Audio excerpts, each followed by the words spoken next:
It seems we have a guest with an intriguing destiny. This place exists between dream and reality, mind and matter.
Well. As for the bateman this fine evening, I did promise SJ that next time it would be Ultra Kill. Tenebrae Rosso Sangui.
What a fine jingle that was. What was the song name again? Ultra Kill, Tenebre Rosso Sangui. I don't speak Italian, that's probably wrong, but that's what the song is. The organ lady was kind of wildin' on it, I gotta say.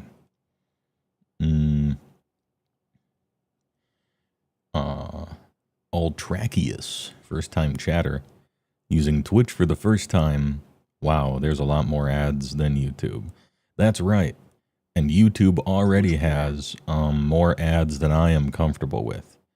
As far as I'm concerned, Twitch is unusable unless you are subscribed to the streamer, got a Prime, or have Twitch Turbo or whatever that shit's called. Suffer not an ad to be watched. Time is money. I ain't trying to look at any of those. But that's just me.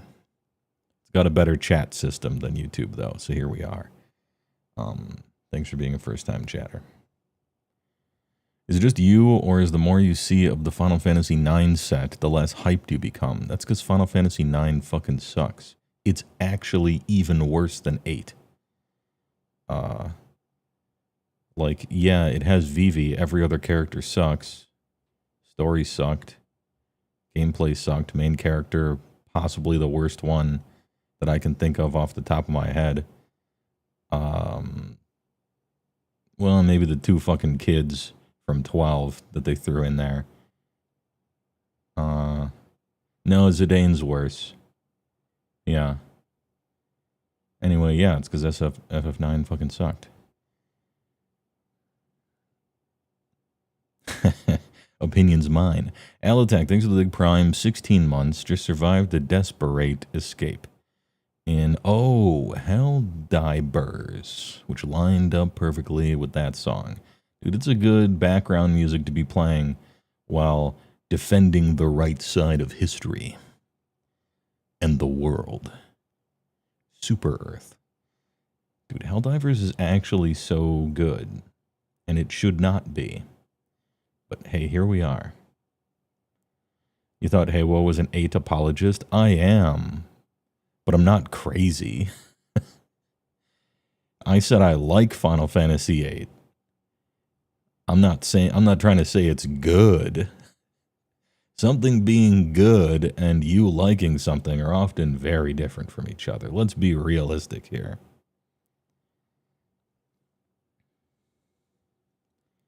You know. New Warbond preview? Let's see it. Let's see it. Scrolling. Can't see it. All right, ran out of time.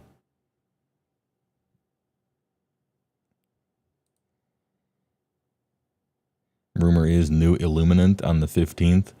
Well, then we'll have to turn out their lights. Lights out, Illuminant. Anyway.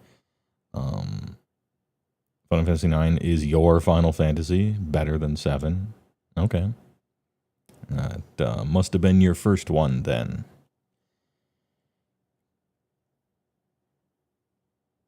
You thought it was a chill stream, not a kill stream? Hey, well, we showed up with Ultra Kill tonight, so this is what we're doing, I guess.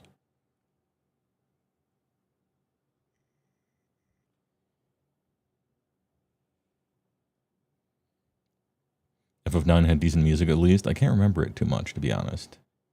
Or play Fire Emblem. I tried to once. I went back and played a bunch of the old Super Nintendo era, PS1 era stuff to see whether it still held up a few years ago. Some of it really did. Even some of it was good even if I didn't put myself in the time period of when it was made. Such as Mother. That one was just great.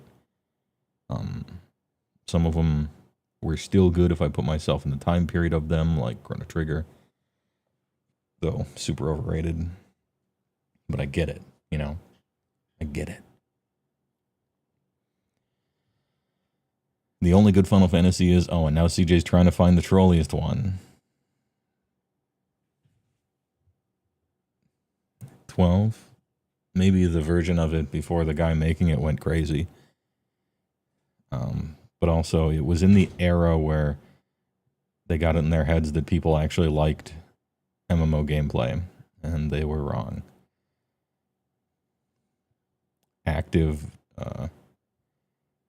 real-time battle Final Fantasies, disgusting. The children yearn for turn-based combat. I tell you what. Anyway, let's go on a walk in Place Comma Japan. I've used Place Comma Japan 3 times now. That might be closing in on too much, but give me this one last time. Best Final Fantasy is Dragon's Dogma 2. I mean, it is kinda. It's kinda like it in a certain way. In that the newest one is bad. Yeah, good evening, chat. We're on day 3. Of the previews. The first 2 days were actually great. They made good changes, and the rules were cool and exciting, and felt like I could build around them. I was hoping it was not a fluke, and it still could be, but we got 2 in a row, and that's 2 more than I dared hope. You really enjoyed 14. Doesn't count. It's MMO. Like, I don't count 11 either. I'm talking mainline numbered single player ones.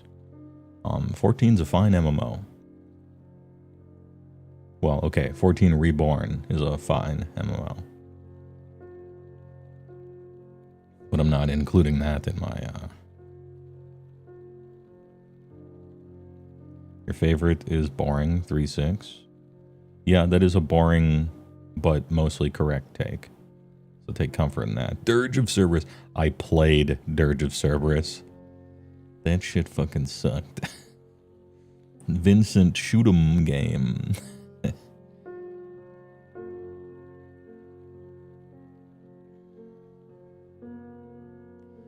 Final Fantasies go 3 Wild Arms, 2 Legends of Legaia, and Breath of Fire 3. Those are good. Finally got a sword in Helldivers. Dude, Skelebrum will be pleased.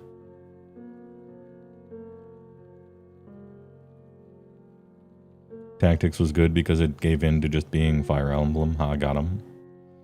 I really liked Tactics except for the gameplay. I hated that part about it. But I liked Tactics, besides that. I didn't like the chessboard combat style stuff. I didn't like that type of fighting. But everything else I really liked. And I'll play a whole game even if I don't like the gameplay. I mean, look at that. I play Persona every time it comes out.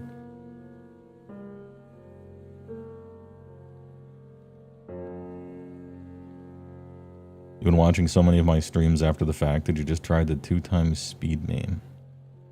Good meme. Yeah, the walking section is pretty much for the live chat, right? It's not, might not be the best. For the later viewers. So, apologies, but that's just the way it is. More AoS rules updates when so many armies are floundering for new models. I can't bring myself to pick up that torch and run with it. I think the biggest problem with Age of Sigmar right now is that so many of the rules are boring and flavorless. We have amazing models everywhere. Yeah, I'm looking for refreshes on some of the oldest stuff, just like everybody else, right? I'm looking for some non-heroes, finally, in KO or Fire Slayers or whatever, but the rules are the bigger problem here. Luckily, the 2 independent parts of their company that work on rules and models are distinct, and they're both just chugging away at the same time. It's not like resources have to go from one to the other, so dual channel RAM, you know, hyper-threading, MMX, Pentium technology.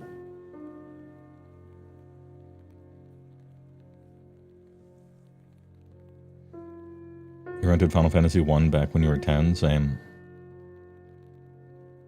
I played it with a friend for like 3 days.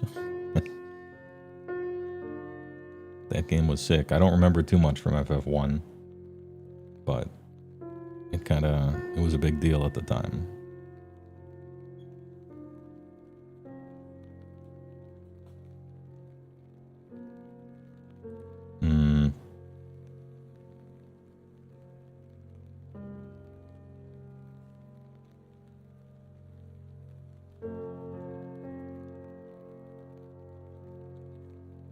Underrated entry in the genre, Advanced Wars. That was a good one.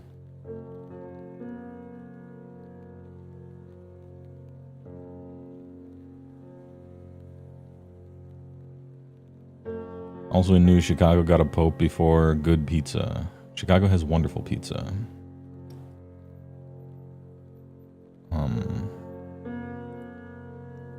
It's just different than other people's great pizza. And New Yorkers have a weird, strange, I don't know what it is. It's like an eating disorder. Or maybe an unsightly blemish on your face that you're embarrassed about or something like that. It's like, New York, chill, your pizza's great. You don't have to get defensive over nothing. It's unseemly.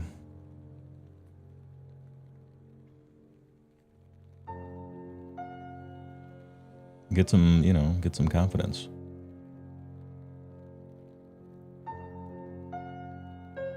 I love how in FF7 the cat is a robot remote controlled by some dude. But in Dirge it turns out that the dude is a robot piloted by the cat. That was a funny bit.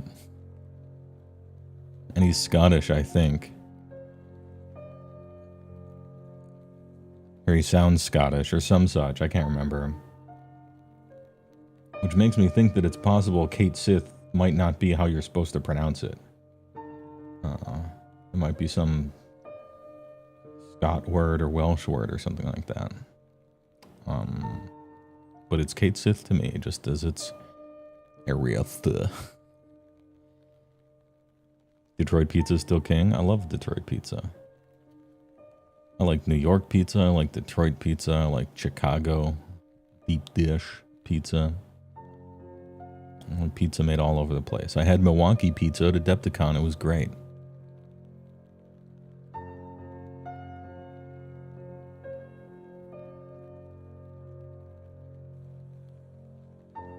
Individual pizza place is going to determine how good the pizza actually is, but the types are like, I don't know, different types of art, you know. No need to get defensive. The hell is Milwaukee pizza? It's pizza that happens to be made in Milwaukee. The shit was great. Ask the Adepticon goers. It was delish.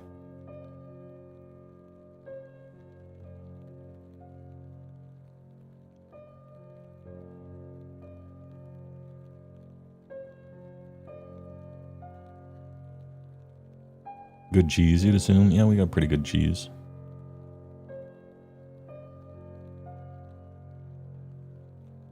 Tilapia Gaming.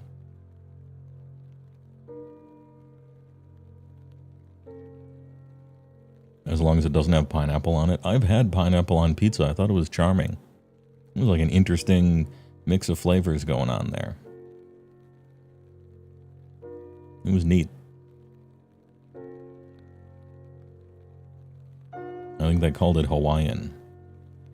It's got some ham on there. Well, not ham. It's like Canadian bacon or something like that. It's like a sweet pizza. So if you're not looking for pizza that's too sweet, you might not like it, but it was pretty good. I'm not going to get it every time, but it's not an affront to nature.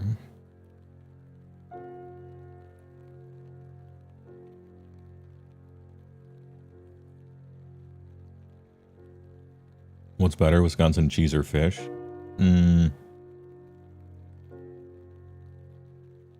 Cheese. Yeah. It's more readily available too. Most of the fish you would get at a place in Wisconsin's probably imported anyway, you know? If you can get some local stuff or some bluegills or whatever, fish them up yourself, it's pretty good, but man, I bet if you fished up your own fish in any place, it'd be good. Nothing magical about our lakes, right? Canada's got plenty of them. But our cheese is world class. I mean, if you're looking for world class cheese, I suppose you could go into a Piggly Wiggly and get some craft singles just like everybody else, but I don't even know if that's technically cheese. It's more like a rubber. But it don't cost much, so what are you gonna do?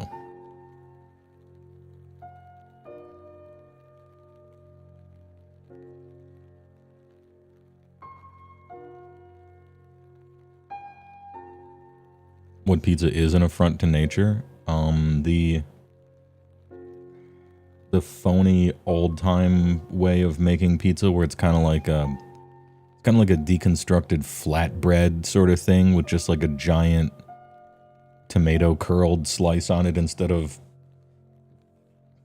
sauce, and like a huge burnt onion,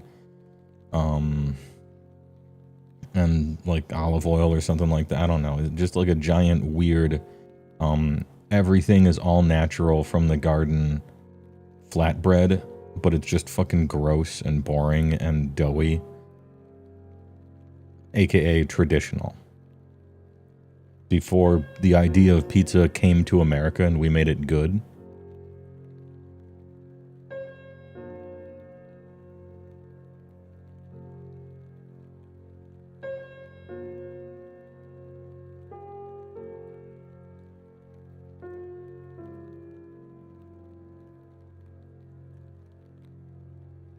Older versions of things are always better. Stop.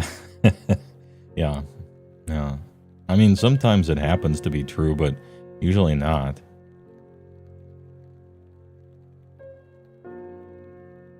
You pray Ideneth gets new models soon. Your friend who plays them nearly upped his hair out after they were blue-balled last preview. Were Ideneth supposed to get something last preview? There's a chain here in CA that makes a really good Chicago-style pizza, cornbread crust. Sounds delicious. Yeah. There is a little bit of cornmeal kind of stuff in some of the deep dishes that I've had. I'm not saying the whole thing is cornbread or anything, but just there's a bit of a cornmeal to it. Anyway, sounds good. It's more of like a knife and fork kind of thing. It's more of a pizza pie than like a pizza. And they take two of the ingredients, you know, you have the sauce and the cheese, right? Cheese on top, sauce here. Well, they do it like this, which to me doesn't really necessitate an entire new category. It's still just pizza. You just flipped two of the ingredients. And oh, yeah, stories from Gundog. Remember, you are the sauce. In the middle, there is the sauce. You are that sauce. Never forget that you are the sauce. That fucking scene was so good. Under the sauce.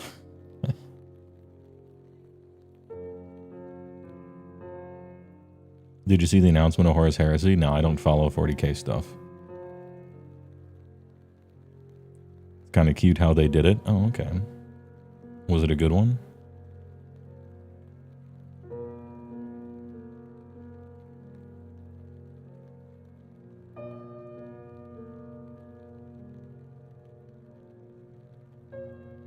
Did you finish that game? You bought it after seeing me play it and loved it? No, I didn't. But I'll tell you this, and I was thinking about it yesterday. It's not happening today, but if I have gotten myself into streaming every day no matter what, because I made some crazy promises about this AoS news thing, I'm going to have to pull from the well to find something to do after the news announcement one of these days. And so I might fire that shit back up. It's weird because Stories from Seoul Gundam is aiming for, and I believe successfully hitting, a period of nostalgia that I don't have. PC 98 Gundam fan. Right? It's those two circles. And I never did any PC 98 stuff. I live in America. Right? And I never watched any Gundams. I didn't grow up watching Gundam. I have no nostalgia for it. I don't know anything about them, really. I like big robots, but my big robot liking was more along the lines of Mech Warrior and Robotech and fucking Die Buster and stuff. I missed the Gundam stuff. So I appreciate how I think successfully Stories from Gundog has shot the nostalgia bullet. It just didn't hit me. But I still like it anyway. You know? Doesn't mean I don't like it, it just means it's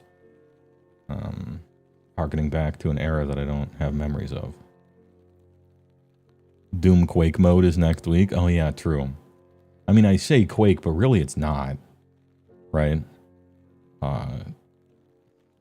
I don't know what to call it, really. Quake 2, maybe. Because Quake is rocket jumps, you know, super speed, QDC. Or,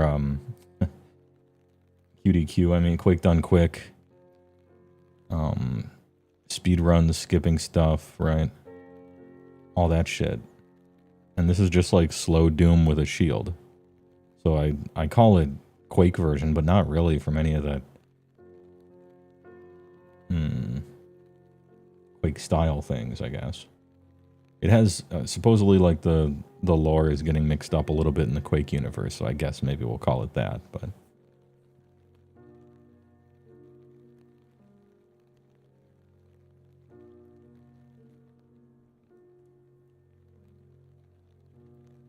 really funny in Gundam Wing, some of the English text that scrolls across the screen is just an Adobe plugin readme. That's funny. That's a good one. It's the same thing with my t-shirt. You know, the t-shirt I sell with the design on it, I got Japanese on it underneath HeyWoah, right? It's like a subtitle in Japanese. And I made sure that it said Japanese text.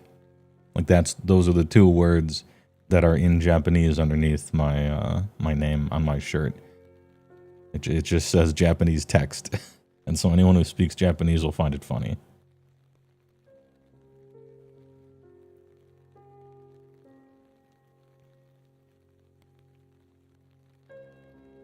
Probably late on this, but hey, would you ever play the new Total War Ogre DLC? By new, I mean, I remember there being a Total War 3 Ogre thing.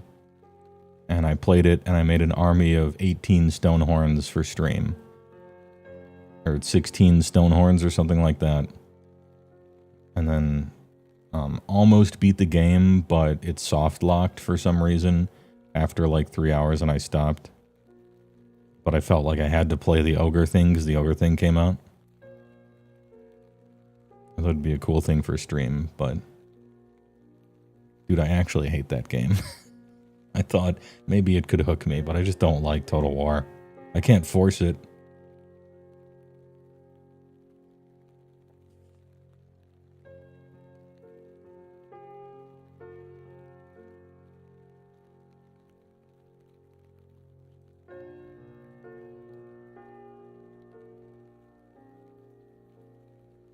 If you need something for content, you can fire up a TTS and play a game called Age of Sigmar. Yeah, that's on the menu too. I got a bundle of ideas. Not every day is going to be a big stream. Sometimes I'm just going to read the news and fuck off because first of all, it's kind of funny. And second of all, there's a reason I don't stream every day in my normal life. It's because I have a normal life. Well, okay. Let's be fair. I do not have a life at all, but I work a lot. So anyway, long story short, I agree.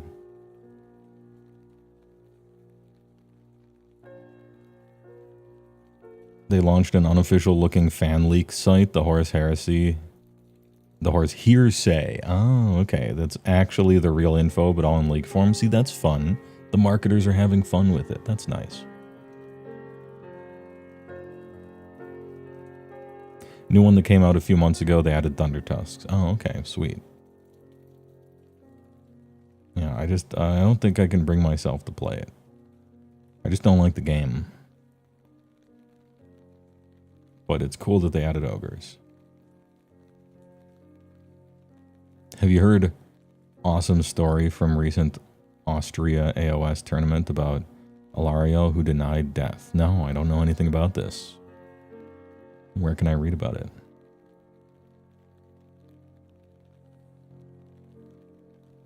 Good meme on main, being a hermit is life, true. I have crafted my life to be close enough to what I want, right? I've made my choices. You have more freedom than you think you do. You don't have to say yes to more money always, right? Time is money. And freedom isn't free, and I'll pay for some of it, you know? I don't want to commute to work. I don't want to have a boss breathing down my neck. I don't want to be in a cubicle. I could work at a finishing company in real life and make more, but I don't want to. I want everyone to leave me alone, and then I type away at my computer and send it off to an FTP. No big deal. And I stream every once in a while to fucking loser weirdos just like me on the internet. Think you have too many windows is the problem? You're right. Yeah, someday I'll get a new place. As we looked up that one time what the legal minimum is for number of windows, and it's 1. And it has to be in a sleeping room, according to the statutes or whatever. So there will be 1 window in the house. And that window will be in the bedroom, and then I'll just put a thing in front of it, right? A blast shield. And then we'll be good. Don't see a purpose for any other windows. They're just places that heat can get out of or into. Who wants to look outside? Not me. The sunlight comes in, it fucks up your white balance.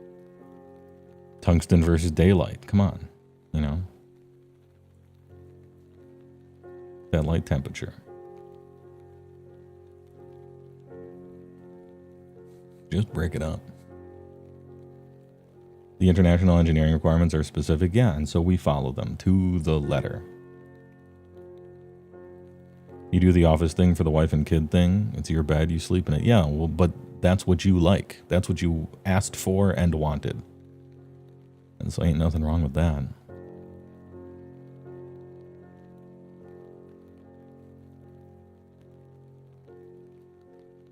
Just based on your Japanese text shirt, there's also a Chinese clothing brand called Hot Wind that only choose that name because they like the way the English characters looked. Yeah, I think that's funny. They do it with us, we do it with them, everybody's happy. Everybody's laughing.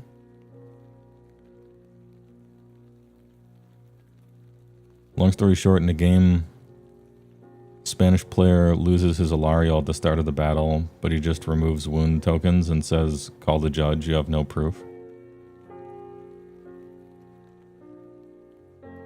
Oh, and then it's his word against somebody else's. Why is it always the Spanish games?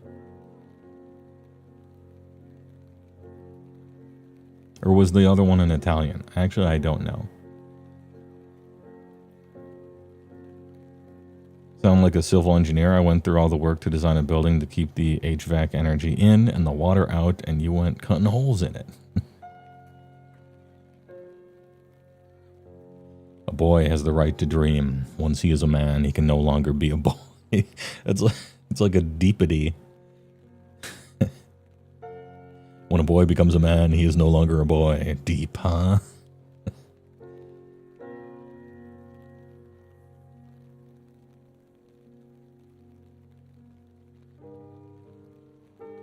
It's the Toonami Outlaw Star commercial. Really? I mean, I liked Outlaw Star. Don't get me wrong. I don't remember the commercial for it, though. And yet you participate in a window? Curious. Yeah. Windows. I'm 14 deep.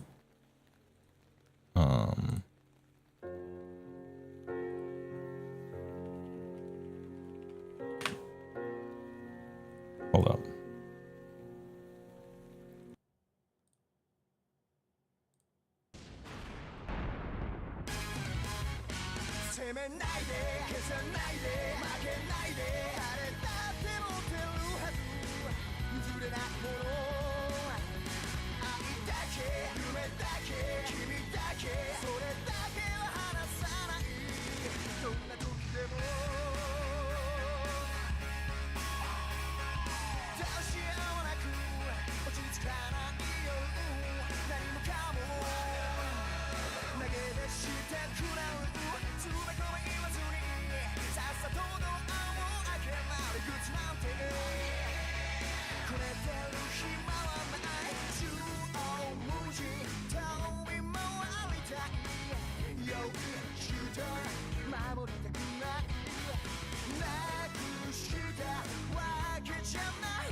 Damn, son, where'd you find this? I fixed my camera.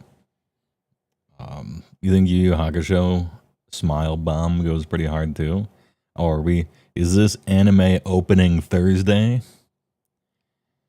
That was Outlaw Star, which was people compared it to Cowboy Bebop back in the day, to which it lost handily, obviously. But they're different enough, man. It was just a silly little ride. They had like grappler ships. It was so fucking stupid in a good way. And the main character was the stereotype of better lucky than good, but he was actually just lucky, and it frustrated him. And it frustrated everyone else. Caster guns with the magic bullets that would shoot spells. That shit was sick. You know, the classic girl in a pod thing that much later the Firefly movie was inspired by as a trope, you know? And then you got Aisha Clan. Ugh. Yeah, it was just fun. It was popcorn anime. The sweats. It's called Outlaw Star. It's very 90s in a great way.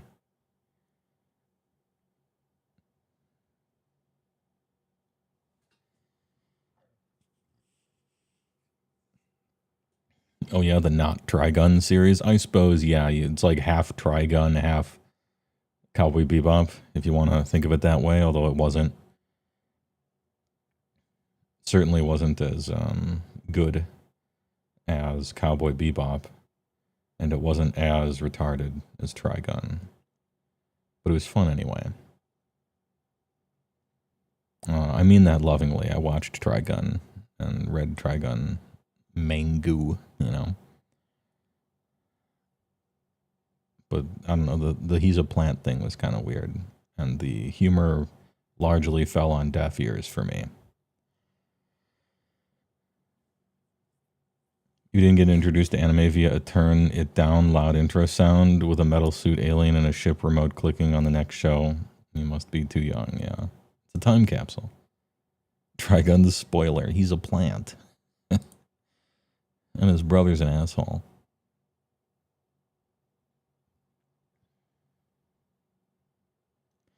Reminds me, I had someone at a Magic event that tried to get me DQ'd from an event when they pushed forward their deck to cut, but didn't actually say cut the deck and started, Judge, he's touching my cards without permission. Yeah.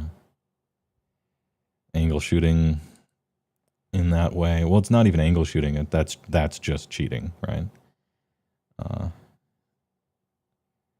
So, how do you feel about little girls and dogs? Don't much care for them.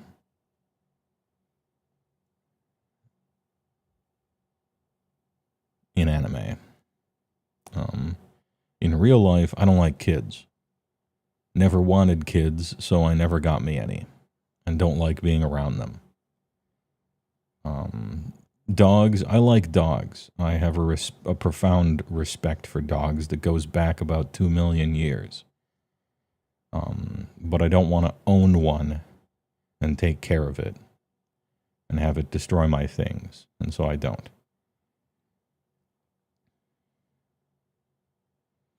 Oh, Devilman Ova, yeah. Full Metal Alchemist. It was alright. I know they made a bunch of other ones trying to fix the awful ending or whatever, but it was okay. Overblown in my IMO.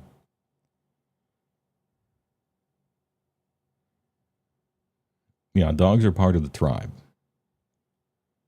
So we respect dogs.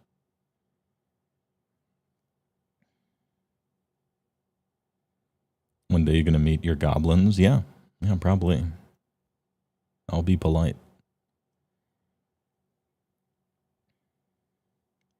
You saw the screen where the kid gets shot through the head with an arrow and you were like 10 and it scarred you? Yeah. And you finally read Akira last year? It's a good manga. It's a good manga, man. Otomo. He knew how to do it. That's a good one. The cityscapes, man. The backgrounds. Infinite time and talent. That guy's leggings were uneven and it irked you, and now he just left. Yeah. I've started to... Oh, hold on. I could have... There's supposed to be stuff happening here. I put the thing on. I forgot to get the music back. There are some high points in the walk, you know. When the rain picks up, when they pause by the overhang and see the water run down, the pink lady. There's some highlights here. Cityscape Leveler? I love Cityscape Leveler. Blow shit up on cast. 10 out of 10.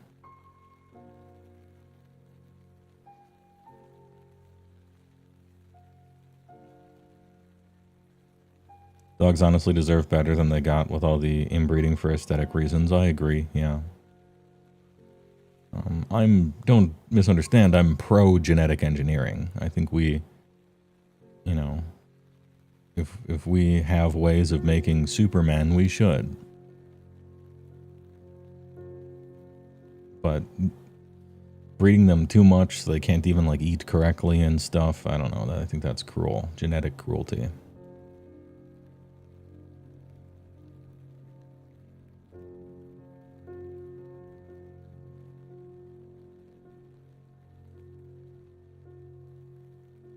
Blow shit up on ETB, if you recall correctly. It is not. It is a... Almost certain it's a cast. Cast and attack. But if it is on ETB, then I will be pleased. So I hope you're right. Let's look it up right now. Cityscape Leveler.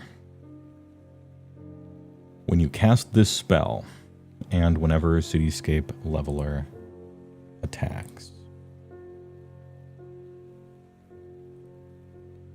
When you cast this spell. We make it look easy.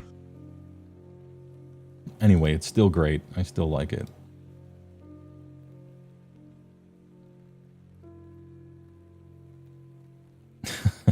Oh la la.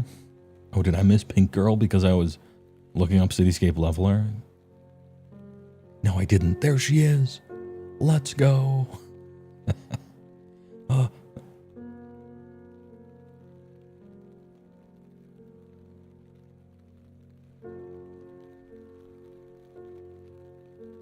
You think it's crazy we quickly pursuing super intelligent AI but find the idea of genetic engineering for increased intellect highly taboo?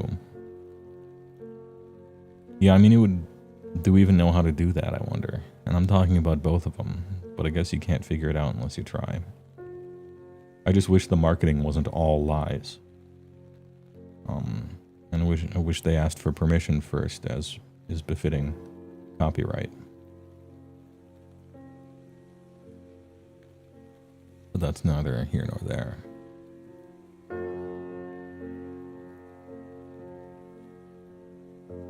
Don't talk to me about large language models until I can ask one how many war scrolls are in AoS and it actually give me the right answer.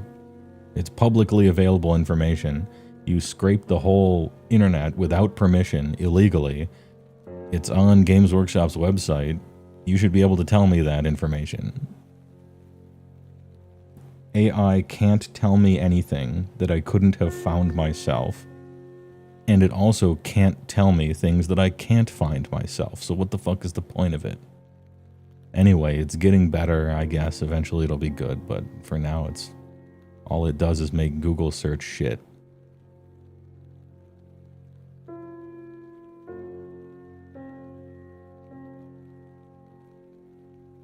Fuck Superman, you want to have 4 stomachs, so you only have to eat 1 big meal every 3 days.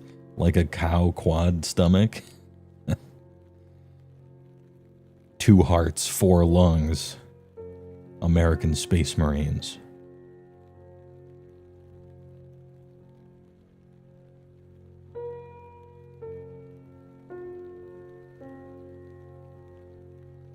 It also makes code worse, so lose-lose. Yeah, that's true. But it's really fast and easy, so people who don't know what they're doing can make really bad code very quickly. Awesome. I love it. You gotta look on the bright side, yeah, just like the life of Brian.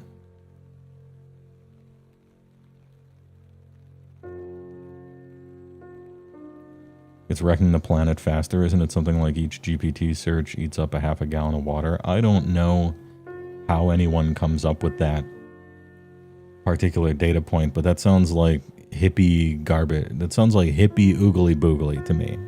I mean, it may be right somehow, but every time an AI thing uses up a certain amount of power, half of a rainforest burns down or something. That sounds like hippie whatever. That doesn't affect me much. I don't know how they even figure that out. Look, I don't like AI for a variety of reasons, but that one strikes me as a stretch or funny numbers that don't have much to do with reality. Maybe they do. I should look into it, but at surface level, it sounds like some nuclear power is bad thing from the 60s.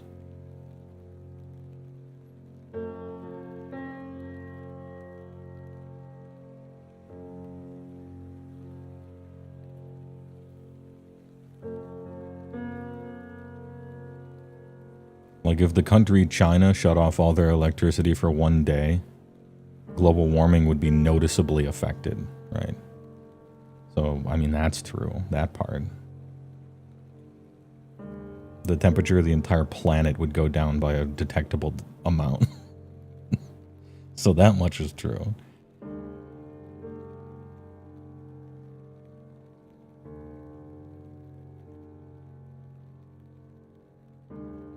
Once in real life, you were shamed into recycling a piece of ultralight plastic and heard the person later say that they had ChatGPT on a 2-day search for the reason of the fall of the Bronze Civilization.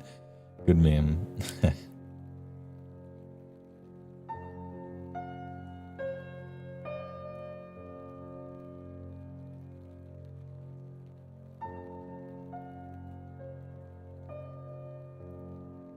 You can measure the watts used by compute. It's kind of on the power bill, and then they hide the real cost to consumers somehow. I believe that part of it. It's just weird to spend so many phantom dollars on something like that.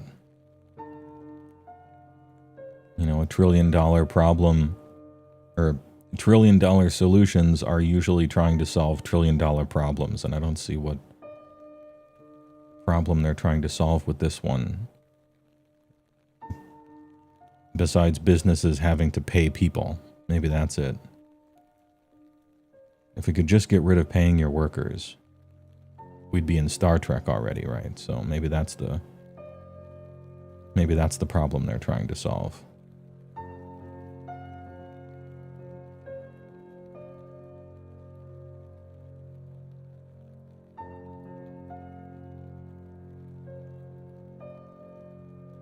What's the quote? I want AI to wash my clothes and clean my house while I write and paint, not the other way around. Yeah, it's the exact inversion of what it should be. Reminds me of the communist meme where it's like, but I thought in the communist utopia I could finally be a poet. No, no, no. Salt mines for you.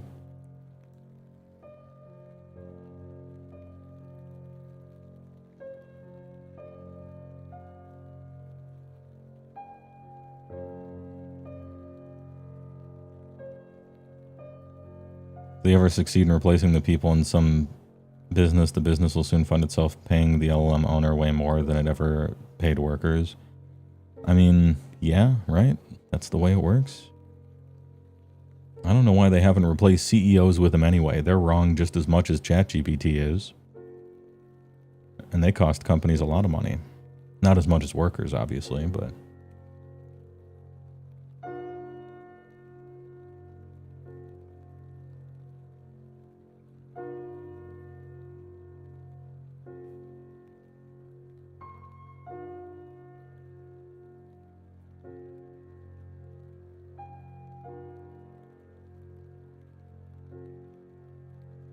Cell tenants, they will replace them for sure. Well, okay, fine. There's one good thing.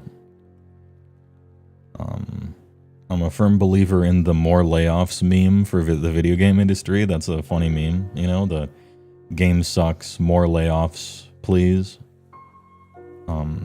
I just follow all the way through. I want the people in charge that made the bad decision gone too. That's the only thing. The most important thing, but it's the thing that never happens. And so maybe if it was a robot, how many R's are in strawberry? Yeah, but no one cares about, I guess that's like a technically interesting question when you're training one, maybe, but and foundationally build upon. CEOs will for sure be the very last people to be replaced. Of course, that's why they put themselves in that position for the most security possible. Why would you become a CEO if you weren't trying to protect yourself the most and get paid the most? You know, what's the point of it otherwise?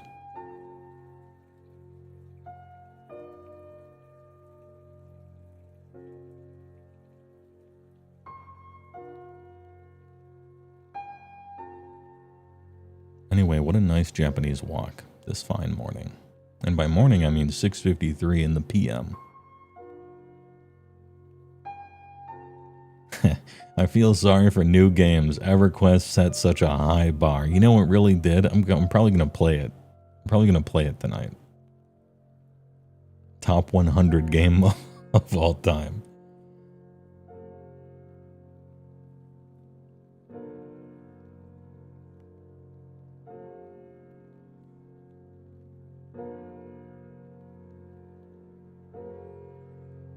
Anyway, shall we get to the news? I might just get to the news. It's almost been an hour. I've just been yapping. Thanks for the yap. Can't believe I tried to get away with putting it on the list. Well, I tried to be objective, right? It's a very influential game for sure. But, you know, top 100, I don't think we can honestly do that. And I was right. But also, I like EverQuest, so fuck you. And I was playing it at that exact moment that we were talking about it. And so it just became too funny not to do. Like when you play any other game, you're like, but what if this was EQ themed? Yeah, they got a Minecraft EQ thing. I think they just had to change their name. But they only bring the server up once in a blue moon for testing. And I've since forgotten about it because I'll wait till it's done. And I don't really like Minecraft too much anyway. I just like EverQuest.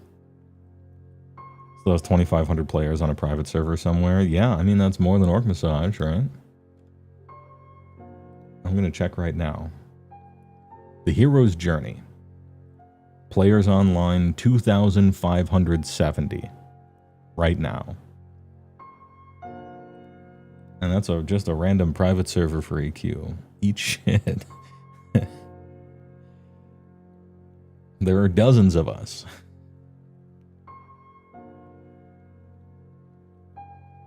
Anyway, please enjoy commercial. We'll do the bit, okay? We'll do the news thing. And then, I don't know, I'll play EverQuest or something, and then everyone will leave. Mr. Owl, how many licks does it take to get to... Queen. Let's find out. Let your fingers do the walking. I'm Mr. Bucket. Toss your balls on my top. I'm Mr. Bucket. What do you get when you press on a can of Noxema? Great balls of comfort. You get I can't believe I ate that whole thing. Oh, whoever heard that before? Unjustifiably in a position that I'd rather not be in. I'm calling paramedics and your family, Mr. Miller. You can make this creamy cheese sauce in seconds with American cheese and Cream. mushroom Lipton cup soup. And you thought cup soup just made soup. Oh, yeah. Cream in the World Wrestling Federation. Wait a minute, and there is more real meat. You'll be glad we made him taste better. And so will he.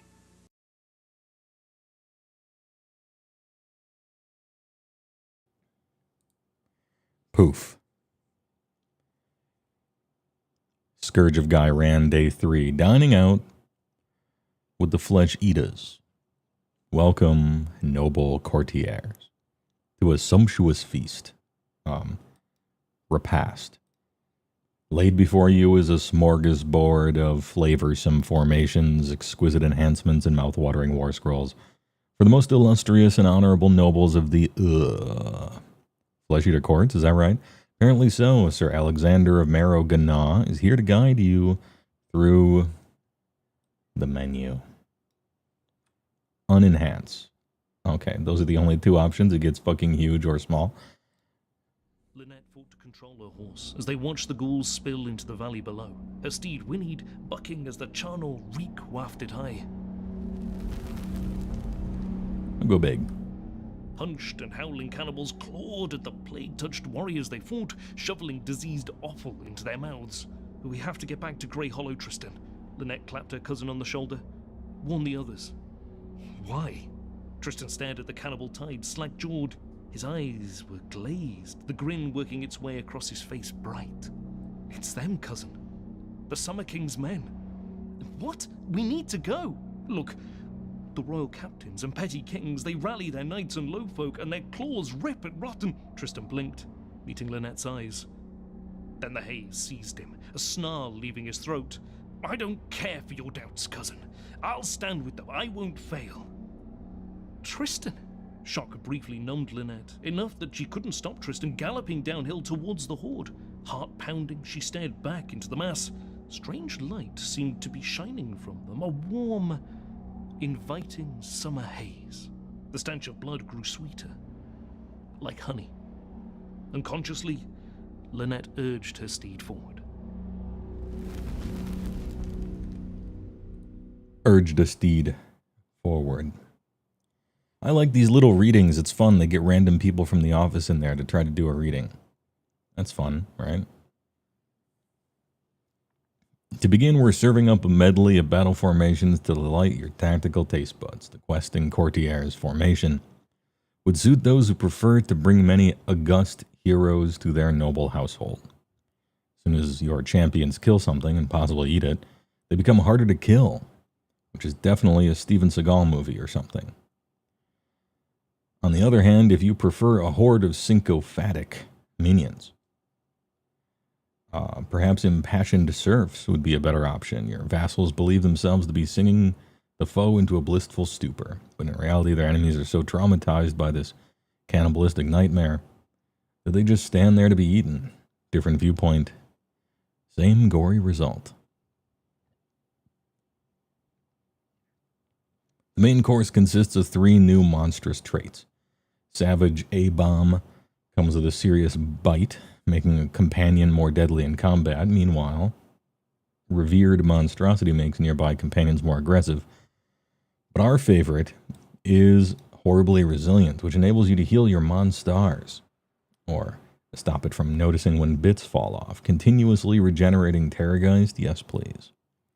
For dessert, there are 2 delicious war scrolls. The Abhorrent Ghoul King has always been a character assassin. which is not a good job to have, but his murderous tendencies have become infectious, spreading to nearby heroes. In turn, they spur him on to even greater heights of ferocity. Other new war scrolls for the abhorrent Gore Warden, who is now more dangerous on the charge when surrounded by his loyal knights, the guys you're already playing with. Now extremely handy when it comes to grabbling those objectives. Hey, alright. Faction rules, Flash Eater Courts. You were hoping for something for horrors? Same. I believe we talked about it yesterday, and we were like, it's going to be horrors, right? Because they're kind of bad. Impassioned Serf. Overwhelming hordes. One command. Your friendly Serf's unit that did not charge this turn and is in combat. To use this ability, then pick an enemy unit in combat with that Serf's unit to be the target. Target cannot make pile-in moves for the rest of the turn. Trash. Questing Courtiers. The Blessing of the Chalice. Friendly Flesh Eater Courts heroes have Ward 5 if they have destroyed a unit this battle. Also kind of trash. Unless it's the fighty combat one. And I think Big Oosh already has a 5-up, right? I mean, all your guys have 6-ups normally, right? Because it's a death army. Maybe okay for the monster heroes. Do you play any of the monster heroes, though? A 5-up board compared to a 6-up isn't exactly going to suddenly put something on the table that didn't belong there in your army. I don't know about this one. Unless Big Oosh doesn't have a 5-up. I thought he did. I thought Big Oosh already had a 5. And I'm not sure what battle formation you're running anyway, because I don't know too much about FEC. Is this the first Omega disappointing formations one that we got? Yeah, neither of these are anything. They can only do 2 in a row. We can't do a third. We couldn't have gotten a streak. Well, what about the monstrous traits? Ooh, there are monstrous traits.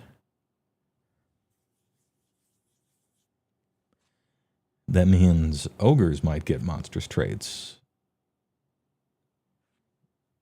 Let's go. Anyway, Revered Monstrosity. Add 1 to hit rolls for combat attacks made with companion weapons by other friendly, non-unique FEC monsters while they're wholly within 12 of this unit. So not the main guy. It doesn't say hero monsters, so you could give it to a non-hero monster. I think, unless there's some rule somewhere that just says traits can only be given to heroes, period, as a complete rule. Well, I get what they're trying to do. They're trying to have Monster Mash be a possibility in FEC, and this is the kind of rule that causes you to do that. I don't think it's worth doing, but maybe it is. I don't know. Okay. Savage A-Bomb. Add 1 tax characteristic of the unit's companion melee weapons.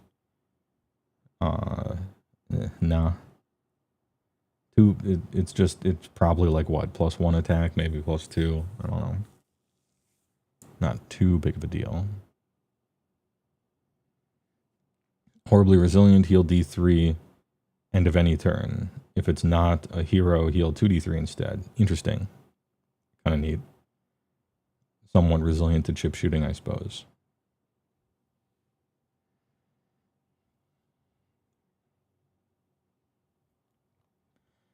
Well, it seems like it wants you to build a Monster Mash thing. I don't know if that's possible, but they're trying to give you the tools to maybe do that. So I appreciate the attempt in any case. Yeah, 1 extra Terrorgeist attack is 1 extra chance for the big chomp. That is true. And then we got Abhorrent Ghoul King foot version, right? Yeah, foot version, this guy. Wizard 1, Ward 6. 6, 5, 5, 6, possibly 5 if you take the one thing. 5 attacks, whatever. Add 1 attacks characteristic of melee weapons used by other friendly non-monster FEC heroes. Well, they're wholly within 12 of this unit. In addition, add 1 attacks characteristic of this unit's melee weapons for each other friendly non-monster wholly within this, max of +3. Oh, fun. Okay, interesting. So this rule is bad, but they decided to try to be a little fun. Okay, this is why this rule is amazing, even though it's not good. Okay, it's a great rule that isn't good, and it's because you, as a human being, you get to like make a choice here. Oh, so if I max out my hero slots and play a bunch of them, I get a bonus for each one I'm doing. It's like the very beginning of deck building a little bit, right? Ooh, what if I do this combo or something like that? I don't think they should limit it to max of 3. There's already a limit. You can have 6 heroes, right? That's your limit. Let them have fun. 6-inch move foot hero that's trying to attack anything is already bad. Let the maximum just be the max number of heroes. I don't think you need to worry about it. Anyway, I like how it adds both. It gives everybody else a thing, and then they all gang up and give him a thing. He can take unlimited heroes in his regiment. Oh, I didn't know that. I didn't know that detail.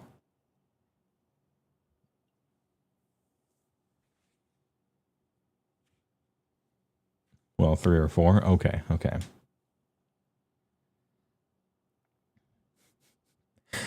Okay, so in which case you could make a 2,000 point army of something like, I don't know, 10, like 10 heroes or something, and give him +9 attacks so that he'd be on 14. But then you have an entire army of just foot heroes that are all in the same exact spot. And if it's the opponent's turn, they just kill him for, I don't know. I still think it's fine. I still think it's fine. Let the kids play, right? Yeah, just an absolute pile of Crypt Infernal Courtiers. Anyway, it's a fun rule. Long live the king. This unit would be destroyed before removing it from play. Friendly non-unique Flesh Eater Quartz units, wholly within 12. Become enraged. Until the start of your next turn. Melee weapons used by enraged have crit auto wound and score hits on an unmodified hit roll of 5 up. Interesting. Or crits, I should say. So you want to kill this guy because he's giving and getting a bunch of bonuses, and then when you do, they all get bonuses anyway. That's fun. These are 2 very well-written, interesting rules. That give you the opportunity to build in a certain way. I think all of it's bad at the end of the day. But it's the type of rules writing that informs deck building or army list building that I would like to see more of. So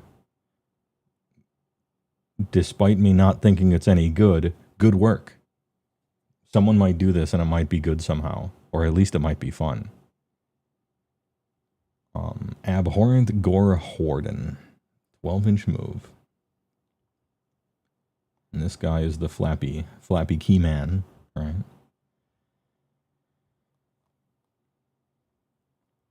Well, this unit is within the combat range of a friendly knight's unit and has charged. You get a +1 to your ward, and you get +1 dam, which makes it rend 1, damage 3, which is kind of nice. Swooping Descent. Remove this unit from the battlefield, set it up again once per turn army, end of enemy turn. You can teleport it. Within 3 of an objective you do not control. Oh. Oh. Cool.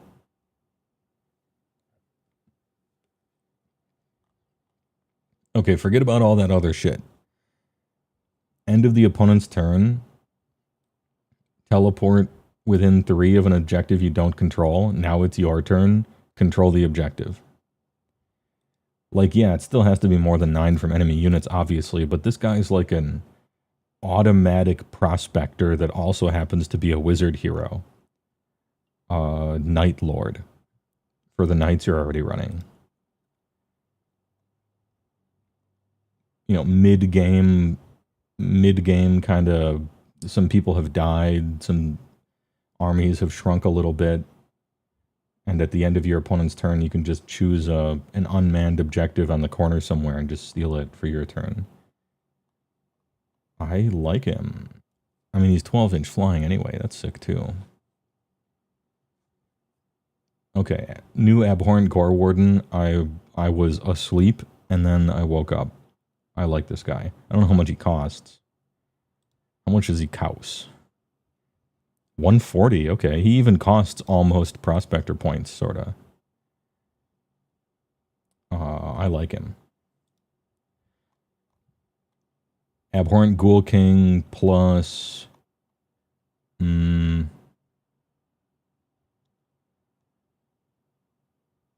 Well, okay. Nothing else. Abhorrent Ghoul King in like a hero hammer max hero kind of army, you have the opportunity to do the funniest thing, but it's probably bad. But it is funny. And then Gore Warden just seems great. Very good tactical piece. Pretty cheap too, also a wizard. Interacts well with guys you're already playing. His ability notably just fucking works. You love to see it. Monstrous traits are okay. I see what they're trying to do. Allow you to play Monster Mash, right? So you play 3 or something of your monsters and see if they can get any benefit from it. These 2 things suck. But one of them is trying to facilitate the hero hammer thing, right? Blessing of the Chalice. Clearly meant to be used in your 5 hero army where they're all trying to kill people in melee so they get a +1 ward in addition to all their bonus attacks. And then if they do that, then their Wind Fury Totem thing levels up so that, you know, maybe you can actually use your battle trait without playing Big Oosh. But I think you do just want to play Big Oosh, actually. Anyway, I see what they were trying to do. I don't think they quite succeeded, but it was a good attempt. Or it was good to attempt it. It wasn't a good attempt, but it was good to attempt it. These 2 things suck. Monster traits are exciting, even if your monsters might not be. Gore Warden, very excellent tactical piece. Okay. Certainly the weakest out of the first 3. And I'm not talking about power level, just like presentation of it. I'm going to give it a D-, C+ for effort, and relative grading on a curve, C. You get a C+ for effort because it's a good idea to build rules this way. Not too bad. Hey, all right. Let's talk about the implications of this while I kill rats. Any rat killers in the chat, killer? Mr. Owl, how many licks does... We watched that one already. Jamie, put up the Klondike one. With Klondike ice cream bars, you get big servings, big taste, big cream. Imagine 5 big, moist, delicious ounces of big, hot ice cream. And a coating made with beautiful Milk. chocolate so you can Pour. big cream. Like I've never had it. Klondike, big bar, big Cream.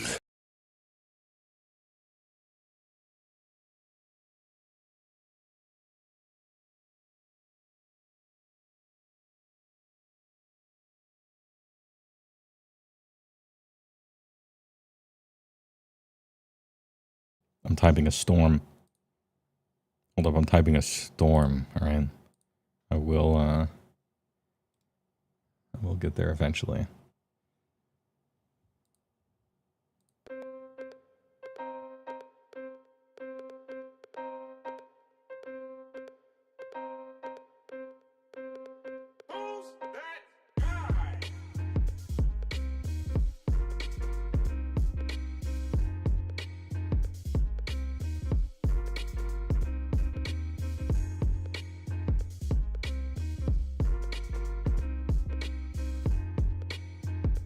AoS RL time. Me and Mark Rutsu. Me and fucking Mark Rutsu. I skipped 113. I've never seen 113 and I never fucking will. Yeah, baby. Dude, that thing will live rent-free in my head for fucking ever. Is it unique? Can 4 of them all stand next to each other? They are not unique. Because that's just his war scroll. Funny. Kinda funny with it. Oh, that's so loud. Holy shit. Okay. Pardon me. Pardon me.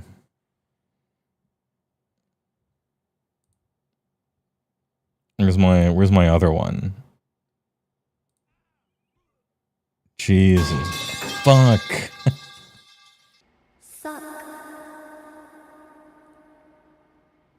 Gameplay in my HeyWoah stream? Yeah. This is the easy listening of random EverQuest. I gotta grind up my equipment, okay? I gotta level up my equipment while we wait. They're at least trying to do something that the faction needs. Yeah, I think it does, because the original, way the rules were written was you're supposed to actually physically kill things with your heroes, right? And that was dumb, because it's not what foot heroes do. But they're not about to change, that whole dynamic, right? So they gave it a good shot, actually, of trying to facilitate that sort of playstyle as opposed to just playing Big Oosh every time. Now, I think you probably still do. And you'll have fun doing it. But it's nice that they're trying to do an alternative thing, at least, I suppose. So, hey, alright. I'm collecting a lot of rats here. This is my AoE everything down character. He might die. But if he doesn't die, it'll be funny. And if he does die, it'll actually also be funny.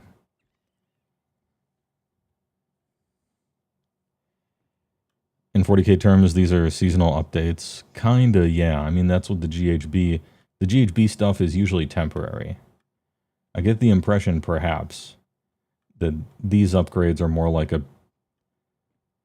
Oh, man, is this just hopium? Is it just hopium where I'm like, no, dude, these ones, they'll stick around if people like them, and then they'll be in each of the GHBs for this edition.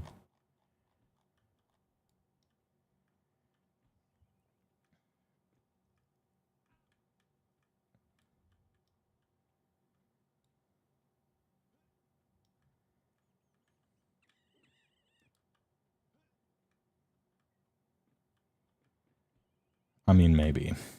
As long as it's all free online. Yeah, we're one step closer to the mythical, no required books.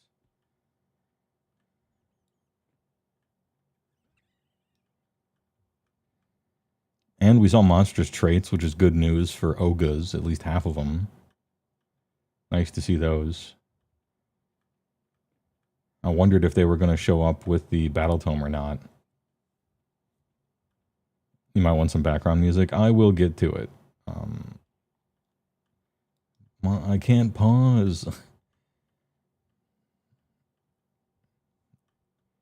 Yeah, after this huge poll, either I'll be dead or they all will be dead, and then I'll get some background tunes. We can chat about AoS.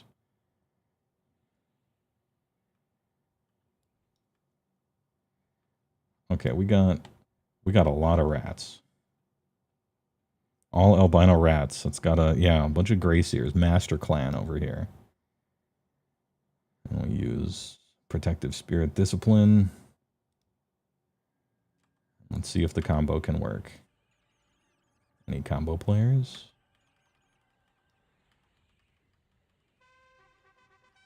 It's working. It's working.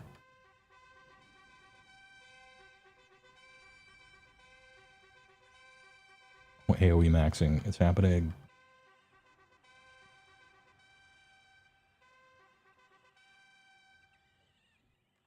The combo.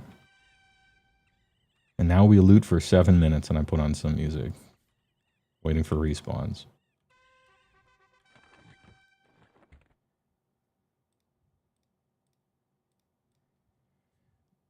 Skaven with FEC Arc Regions back up, yeah.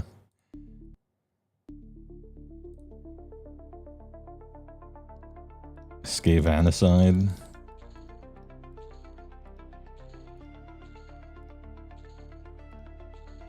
Are all the white mice blind? They are now.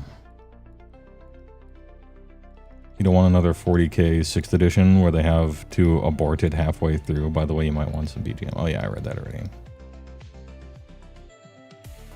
The upside of all this tariff nonsense is GW finally ditching the physical books that already don't make any money.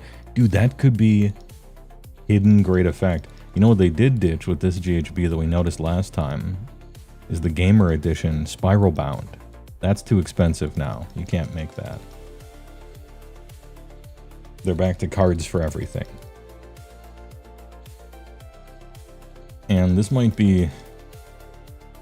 I don't know. I might be alone here. But I find myself on both sides of the fence about that. I thought the Spiral Bound Gamer Edition thing was cool. You know, they're considering people playing the game. You put the little spiral thing out, and now you can play out of the GHB. That's nice instead of the other thing. But also, I like the cards too. And I think I like the cards more. Because really, you don't need a 40-page spiral book to be sitting on the table to play AoS. Which prawn? All you need is the singular page that contains the battle plan that you're using and the 2 pages of seasonal rules. So you need 3 pages. They might as well be the cards, right? So I like both. And I'm fine with the new versions of it.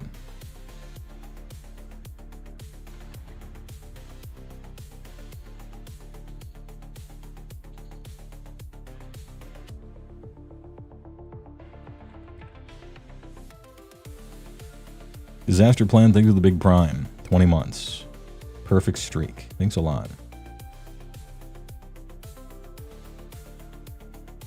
Your War Scrolls. Let me get my Trapper Keeper. Hey, a Trapper Keeper reference is a very appropriate reference for both my stream and an EverQuest stream. You'll fit right in.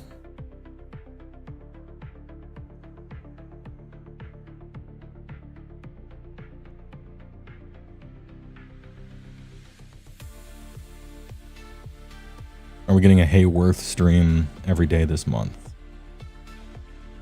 HeyWoah? Please tell me that wasn't a typo and it was instead like a the fans, the chat has like 2 names for streams and it's like the Hey Worth It and Hey Not Worth It. And so Hey Worth It is when I do anything. And Hey Not Worth It is when I just read the news and fuck off because I gotta work on something. Oh, autocorrect, okay. But I mean, it could have been a funny meme too, though. I feel like that box could go in the bank.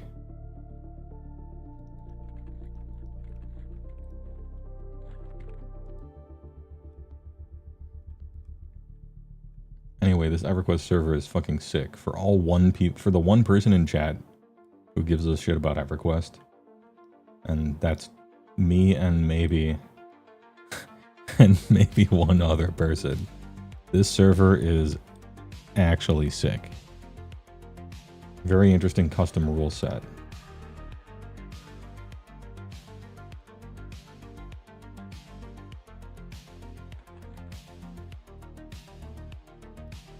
There we go. 3 big bags. HeyWoah sounds like he needs a monocle and top hat. It's the alternative reality HeyWoah where he's rich. HeyWoah. I have a monocle, a top hat. I got penguin tails, you know. Grand piano in my mansion, even though I never play it. I have a cleaning lady. Still don't go outside. More of a, you know, like wearing shoeboxes on my feet, kind of weirdo hermit rich guy, right? But yeah, so that's HeyWoah. HeyWoah is the rich timeline of HeyWoah. And then there's evil HeyWoah that has a good mustache instead of a weird shitty one.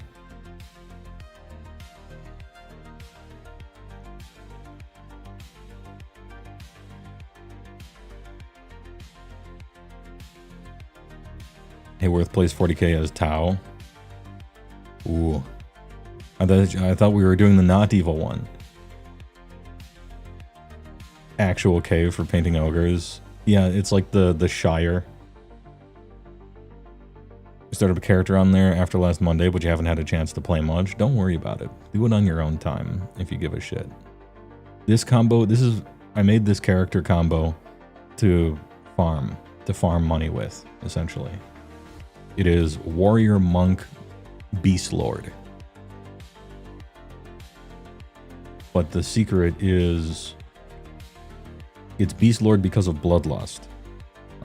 Bloodlust is something like 18-second buff with a minute cooldown that makes all your random weapon procs guaranteed to proc. So all of my damage essentially comes from the proc effects on weapons. And then Warrior has another cooldown called something different, Rage Rel Zek, on a minute cooldown with like 6 seconds of all your procs auto hit. And then Monk just makes you hit really fast and gives you evasion and block and stuff. And so the whole point of the character is twice per minute I do 1,000,000 AoE damage with weapon procs, and then in between that 1 minute I can't do anything. It's just a combo character. I used to have Wizard in the combo so that the procs would be massive, but I was just too squishy. I kept dying randomly, and I didn't attack fast enough. And so I went with Monk to be able to attack twice as fast. There's technically twice as many procs during the thing, even if they hit not as hard. And so I have various random weapons with weird proc effects. These two are AoE procs. This one's single target, but it's huge. This one's a lifesteal for like single targeting if I'm trying to kill like a boss or something. I think it'll probably end up being a really bad bossing character, but that's not his job. His job isn't to be a bosser. His job is to run in a giant circle, collect 100 guys, kill all of them, and then loot them for 6 minutes. That's his job, and he does a good job at it. Starfield jump scare.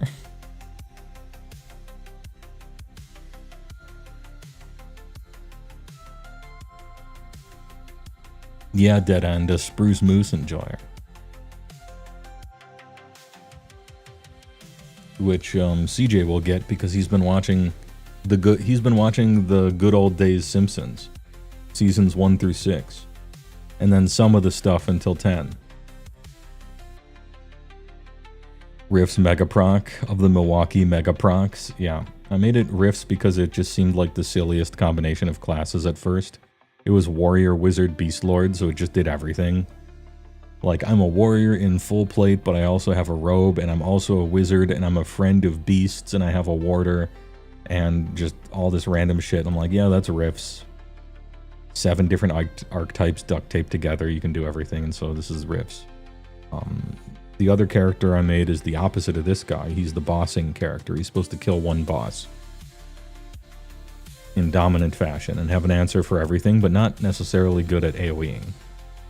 And that's damn some, where'd you find this guy? Monk, Berserker, Paladin. And he is indeed basically immortal. He can't be killed. He's got 1,000,000 cooldowns for every situation. He can get rid of diseases. He can cure anything. He can even cure curses, mends and lay on hands and everything like that. Has a shield.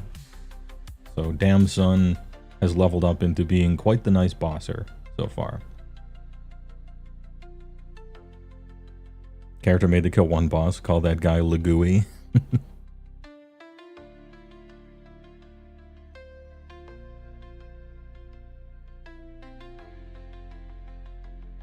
You miss Homer not being just an idiot and nothing else. Yeah, I mean, Simpsons probably, I don't know, for maybe 10 years it was like the best. And that's fine. It lived too long. Nothing lasts forever, but it was amazing when it was great. It's fine. Be happy it happened at all, right? You can always go back and watch them, as CJ is.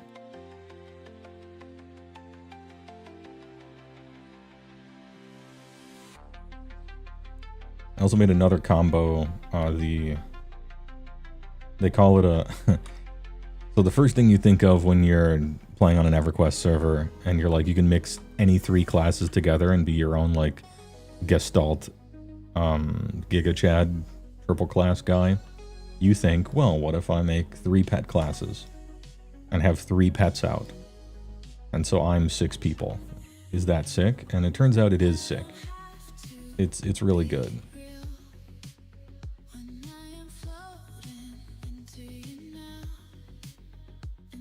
And so a very popular class combination is Magician, Necromancer, Beast Lord.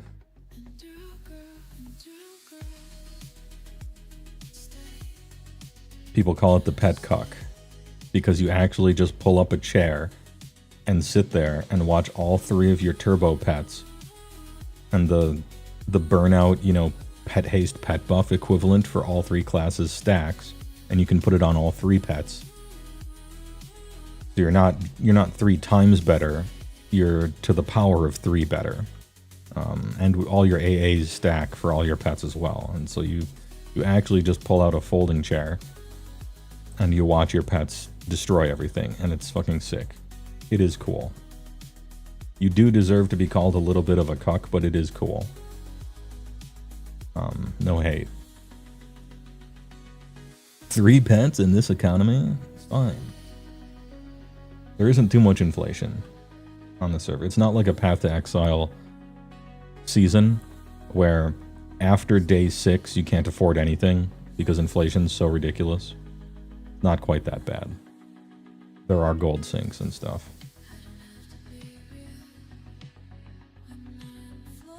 What's this server called? The Hero's Journey. EQMU. And it's a good one. The devs are a lot better than the typical.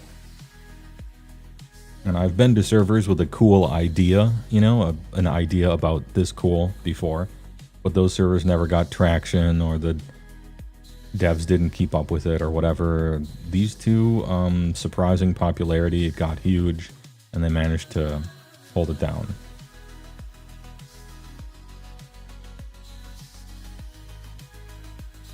Dread Delusion graphics. These are graphics, I think this engine was like a tank game in 1997 or something like that. It was some like 3D tank game, and they took the engine and made an MMO out of it. Graph knots.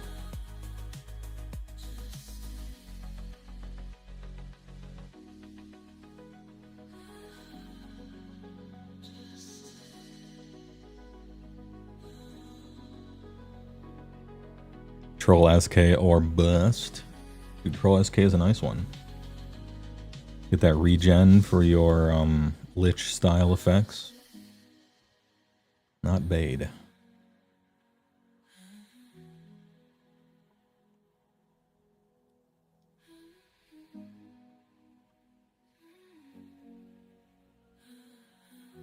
I'm actually pretty pleased with Protective Spirit Discipline off Beast Lord. It's a nice short cooldown. A 90% reduction in damage taken. Putting it on a class that wants to face tank stuff is very nice. Somewhat even more rat. Alright, lining them up. Dread Delusion is top tier. You can recommend. I should look into it. Alright, Discipline.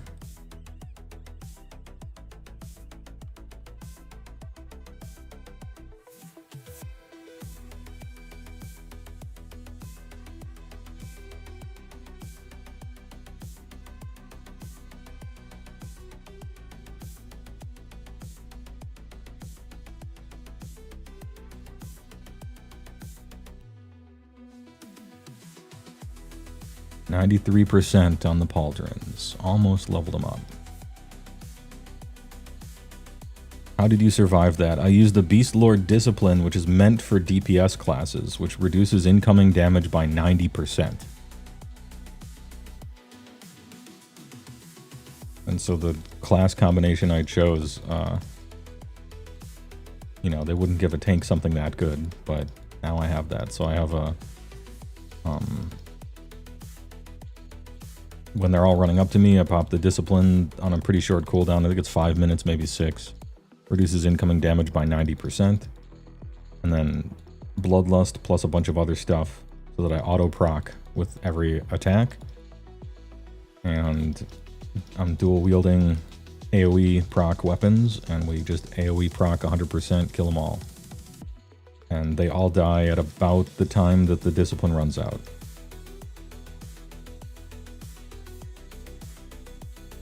If I didn't do any of that, I would just die. I would simply die. And that happened a lot before I got the hang of it and dropped Wizard and brought Monk into the fold. The Monk's evasion and attack speed certainly helps. Yeah, also I'm 3 classes. It's a server where you can combine any 3 classes for fun. And so you can come up with cool combos. And become... It's meant for like soloing. It's like a solo server. So instead of being a party, you yourself are a party. You are 3 people. And all your buffs and everything basically stack with each other and interact in the good ways.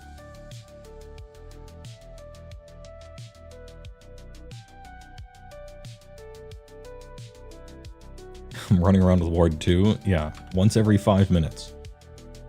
For about 30 seconds.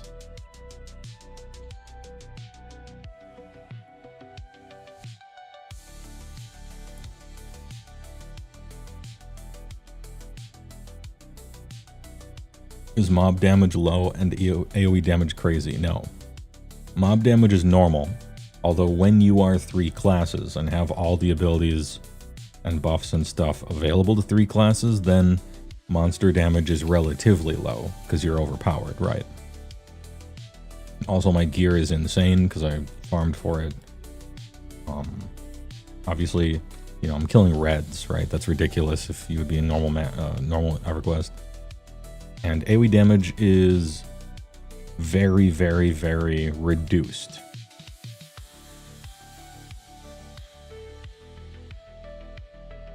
They had to put their thumb on the scale for AoE damage because it was just too absurd. We're playing the very nerfed version of AoE damage, but it's still great, which means it was a proper nerf. They just had to reduce one of the Bard songs because it was too good when you could combine 3 classes.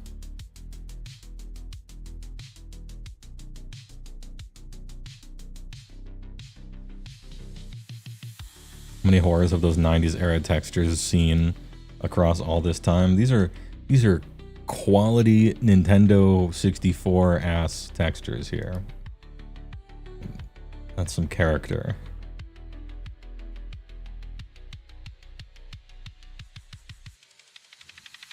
If you get kicked into the whelps, that is a 50 DKP minus. What was that guy's name?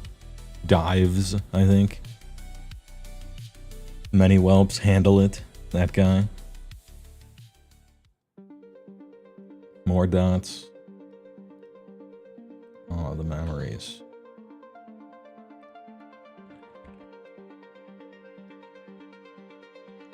A lot of quality of life on the server as well. As is typical of EQMU servers. Everybody gets a discipline at level 1 called Bazaar and back.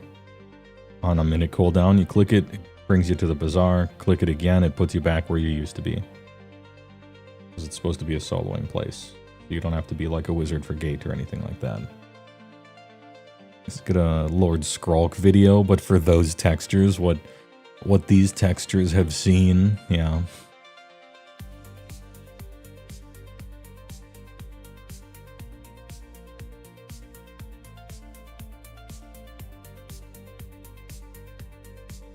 Can you put the train back in the corner, please?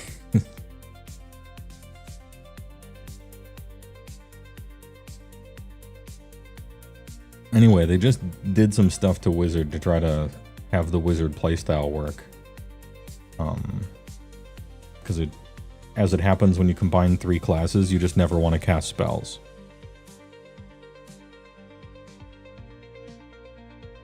Like melee attacking, having a bunch of procs, having a bunch of pets, having an AoE damage song that happens all the time, you know, popping Recklessness and Whirlwind, and using a ranger plus a rogue to shoot back stabs at people. Like, all this stuff ends up being so good. But what isn't good is the Wizard class fantasy of just standing there and casting Ice Comet and fucking nuking shit. Because you can't really face tank very well. The spell scaling isn't as good as all the other stuff, and so they're like, well, we want to fix this. We think this is a proper archetype to want to try to build around. So they just made a bunch of changes to Wizard. Look at that face, the ogre face caught. The Shambler.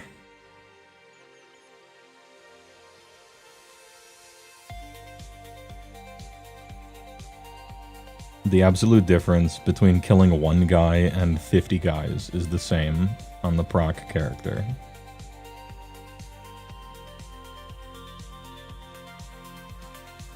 Anyway, so I was thinking about building one if I have time on a random day. But I'm trying to brainstorm the classes you would combine with it. See, like, how big a nuke can actually get if you're 3 people, right?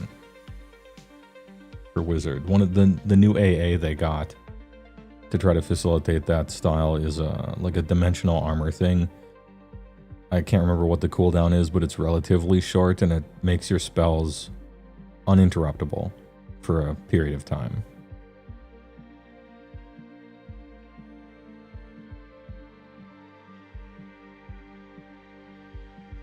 And I think they did something to mana burn as well, where it's like a percentage of your total mana bar. Yeah, you can be an Ogre Wizard. The first class you choose is race locked as normal, but your next 2 can be anything. So if you went like, for instance, Ogre Shadow Knight, and then you pick up your 2nd class Wizard, and your 3rd class, whatever, Enchanter or something, then yeah, you're a Wizard Enchanter SK Ogre, which is funny. Fucking funny. Those textures are wiggling. That's water. Brown water. Mind-boggling water effects.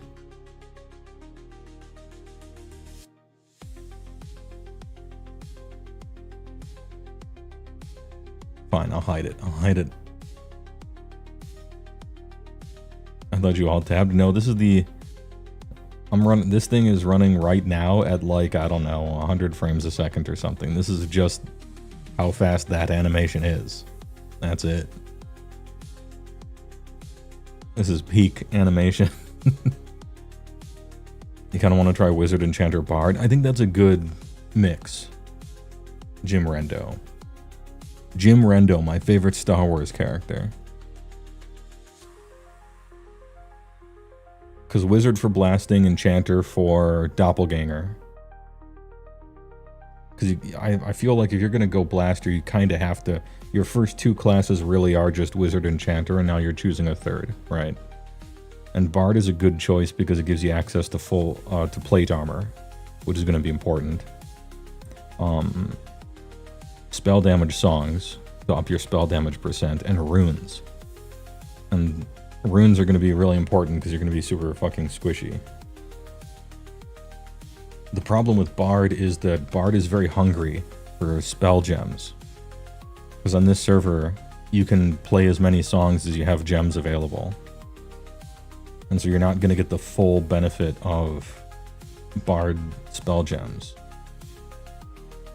But then again, you're not really going to be caring too much about attacking, because you're going to be casting anyway.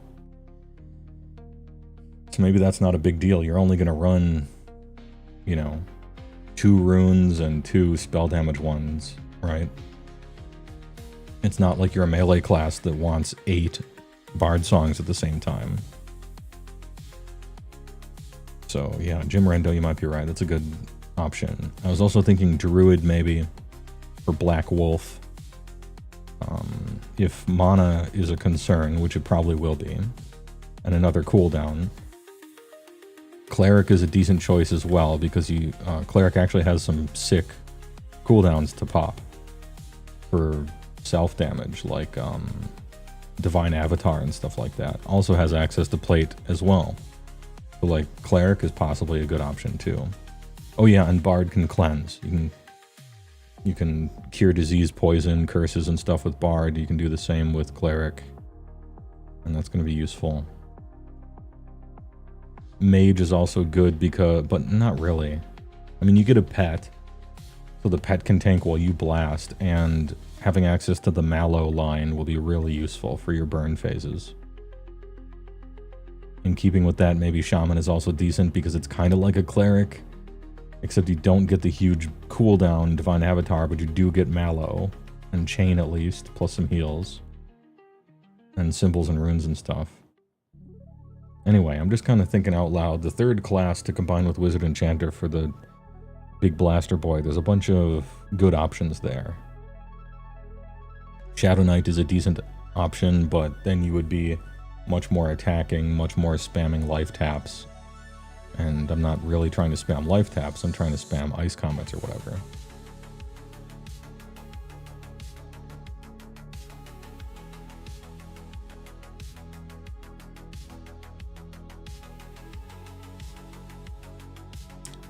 Alright, they've just about all respawned. Time to gather them up. And finally level up this shoulder item. Will Rifts ever return? Yeah. It's just going to be a few times a year with really long streams. Instead of once every 2 weeks. Where inevitably scheduling makes it once every 4 weeks anyway, and so instead I'm just going to make it like a few times a year for like a massive stream on a Saturday sometime when I can get everybody in on it at the same time. Apologies for the delay.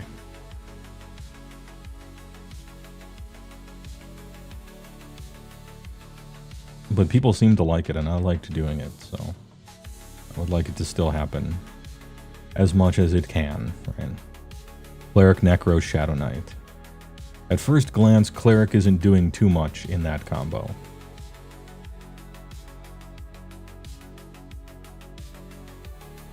And the Necro isn't synergizing with much that you're doing. You know, big daughter, I suppose. And your pet is sort of, you would have 2 pets. The Shadow Knight pet is kind of worthless. It will just die to stuff, but the Necro pet's kind of sick. It's a flavorful combo, if not necessarily a very synergistic one.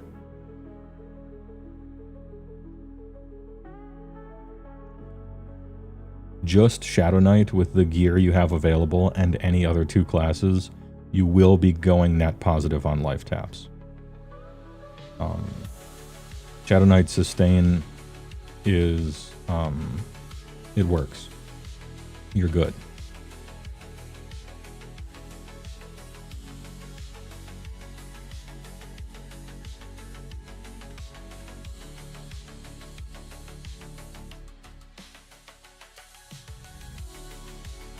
And we're grouping them up.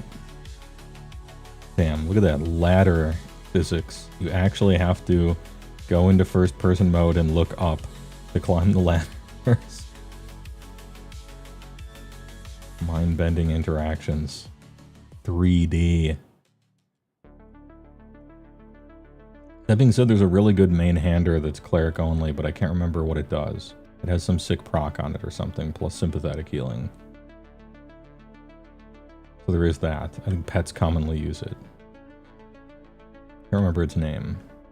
Because pets can use whatever. They don't care about class or quack. Rex.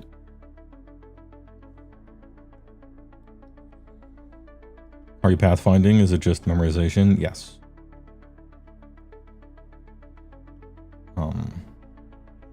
I'm doing a particular loop here to gather them all up, and then standing in a particular spot, and then popping the cooldown that causes me not to get killed by all of them for a little while, and then Bloodlust and AoE them down with procs. Protective Spirit Discipline, 90% less damage.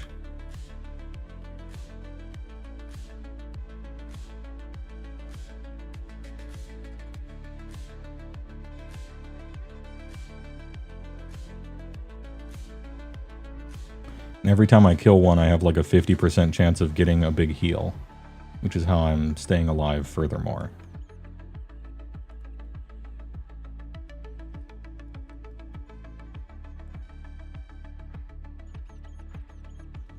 Just in time. You're doing SK Rogue Bard? Oh, it's done. Let's go. All right, Pauldrons of Devastation. Gimme. I think I just had one of those in there. Give it to you. Hey, all right. Anyway, SK Rogue Bard. Actually sounds kind of nice. Rogue is a fine addition to SK, actually. You might not think so. Well, I mean, you think so because you play it, but I'm talking about the majority of people here. Rogues have some good AAs, and they do sick poison damage. Scales pretty well with spell power.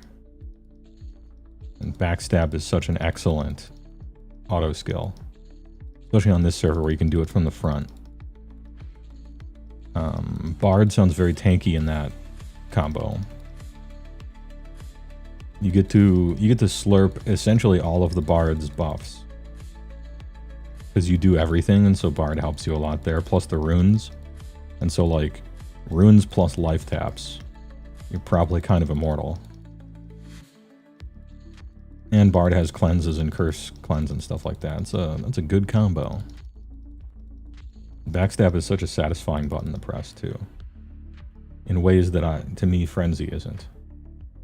Not to throw stones at berserkers or anything, you know. But if I could choose between Backstab and Frenzy, I'd be choosing Backstab every time. Shouldn't it just be called Stab then? Yeah, probably. But, you know, if it's a solo server, then either Backstab is terrible, or it's only for pet classes, or just let you do it from the front, and they decided on fun, which I appreciate.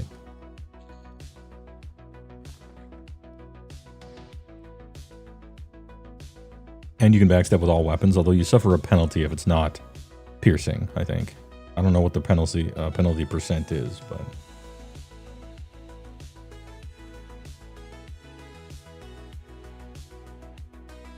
The penalty isn't so bad that it wouldn't be worth playing a rogue, you know, but it is a significant one.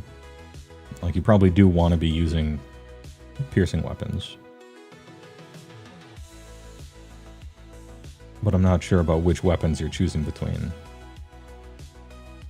But it's nice they let you do it. Am I giving this to a pet or something, or is this thing just dead? I think this thing's just dead. Soulbound anyway. Next up, ring number 1. And then we got both rings, and we'll be kind of decent on gear for a while. Front stab, fun stab.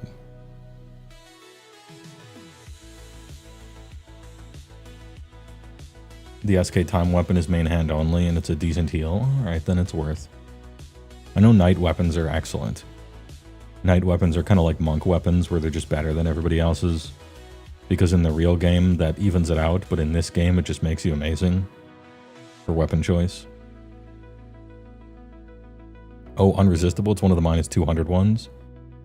Yeah, that's advanced. Like, at the first, when you start here, and I'm still kind of new, you know, you're looking for this or you're looking for that, and you think weapon You think weapon ratio matters, and it turns out it kind of doesn't, depending on what you're doing. And then you start looking for procs, and then you're like, wait a minute, I need to find one of those negative 200 procs. I want that shit to be unresistible. That actually really matters. There's multiple layers you kind of go through as you're learning it, which is cool.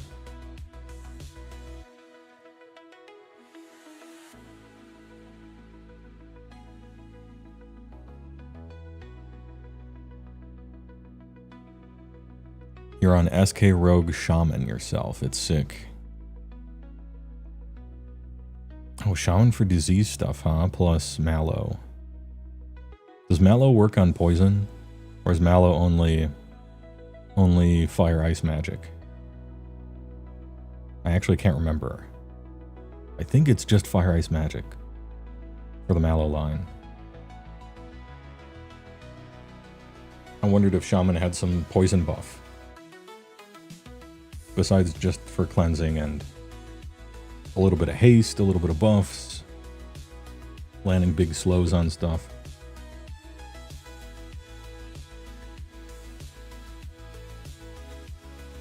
How's the music, by the way? Too loud?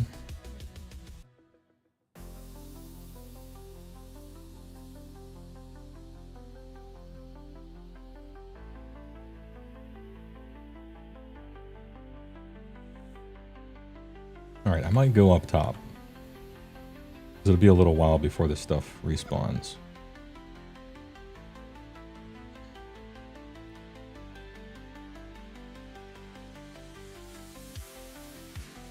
And I don't feel like going to the bottom part, because that's the random dispel you.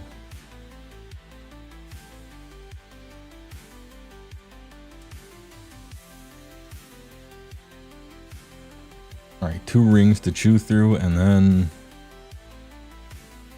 it's egg time, I guess. Or think about a wizard thing to roll up.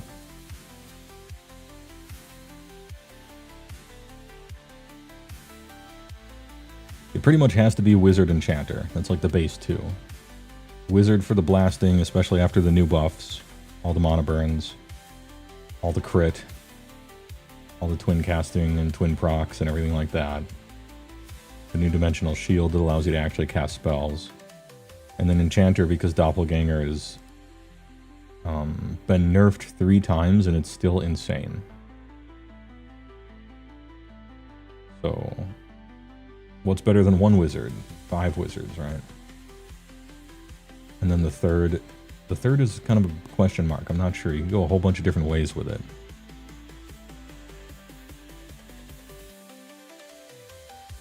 Like, you could just be an SK or something, but I want to actually stand there and cast spells and not really be a melee guy. I have plenty of melee guys already. I have 2 of them. I have a AoE proc melee guy, and then I have a boss or single target melee guy. And so we're done with melee guys.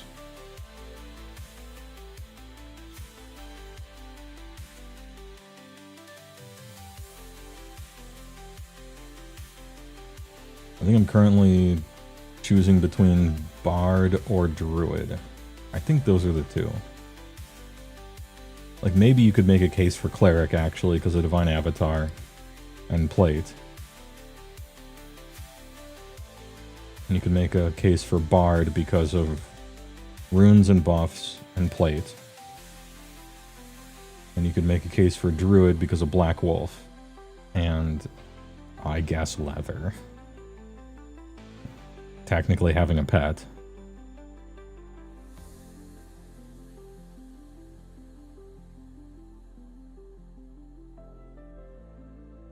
The only downside is going Enchanter and Wizard is kind of doubling up, and I wish, you know, you're saying no to potentially a bunch of archetype AAs from a 3rd class type instead of 2 of the same ones.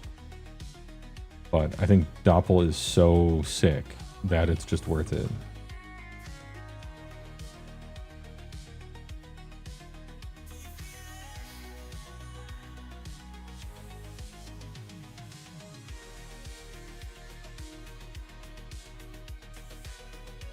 But it's nice to have the 3 different ones, you know? Like a clothy, a a leather class and a plate class, and then they're all in different archetypes, and you have just a smorgasbord of different AAs to slurp up.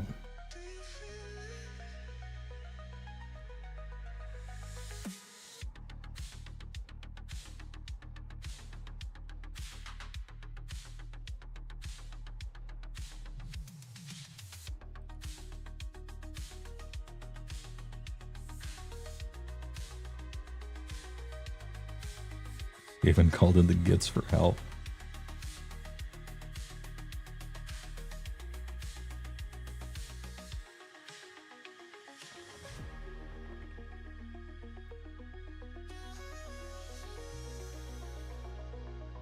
One shot with backstab, then tap max HP at all times. Yeah, that would be cool though, wouldn't it? Like absolutely massive life taps. And a big damage button to press all the time. That does sound kind of nice. Man, I already have 2 melee guys, though. But something like Shadow Knight Wizard X would be cool.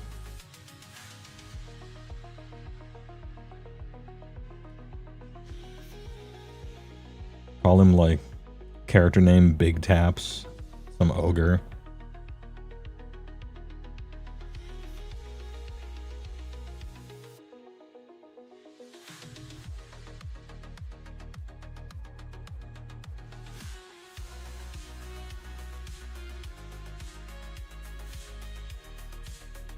How are the AAs doing? 85. I gotta spend some before it's too late. Wasn't there an answer to a doppelganger question like, why don't we not talk about doppels so we don't nerf them more? Yeah. They got nerfed again like just recently, and you do want powerful things to be happening, sure, right?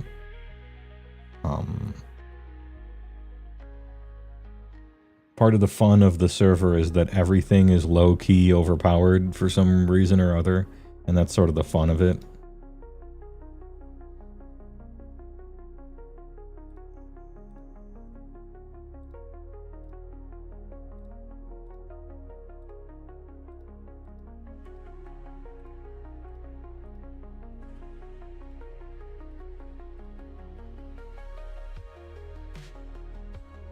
Gotten to the point where I'm just spending the points for no reason until I just have all of them.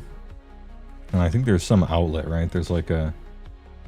Yeah, you can consume experience to level up an item, I guess, later on.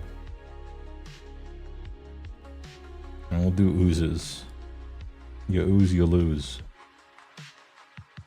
I still wanted to make the Warrior Necro Zerk. That's next. Warrior Necro, yeah, it's sort of like a super SK. You know, it's kind of like making a honestly, it's kind of like making a like a monk beast lord shaman or something, where you're just like a super beast lord. You choose your 3 classes to just reinforce the main class's class identity and become a giga version of it. How long does it take to level a character in this? It's very fast. It's extremely fast. Super quick and easy. It's a casual server for sure.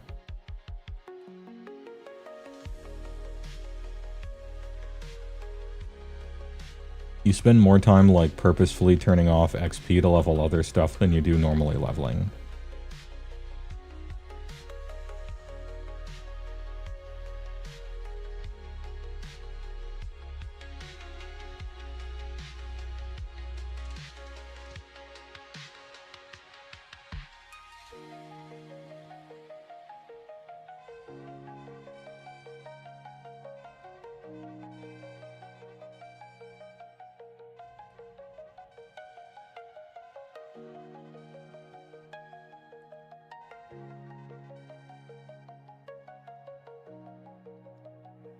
Can't believe it's not water. One thing I always found lacking in Warhammer, ooze representation. Yeah, true.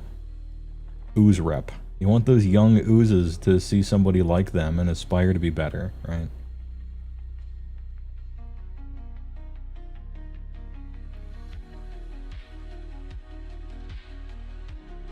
Yeah, A's and Plat mean more than XP for sure. And in fact, there's some decent times to stop in any case. You can grind A's at level 1 if you really feel like it, although it's not worth it at that point.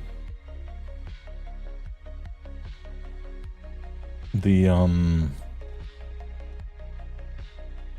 general consensus is stop at level 30 and get whatever very few AAs that your build simply doesn't work at all without. You know, I'm thinking of stuff like Mastery of the Past so that you can actually cast spells, you know, Bloodlust if you're a Bloodlust build, or some pet thing if you're a pet class, but then don't stay there too long, and then get to exactly 56, and then live there until you have 1200 AAs. That's generally the consensus, and it's mostly right.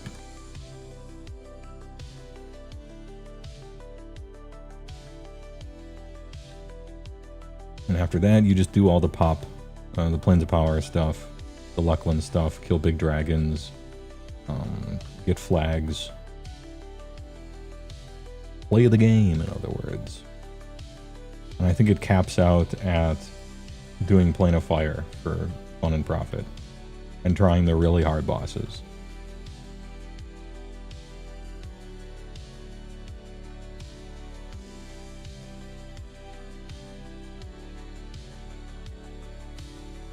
But yeah, the leveling experience is very, very fast if you're used to normal EverQuest.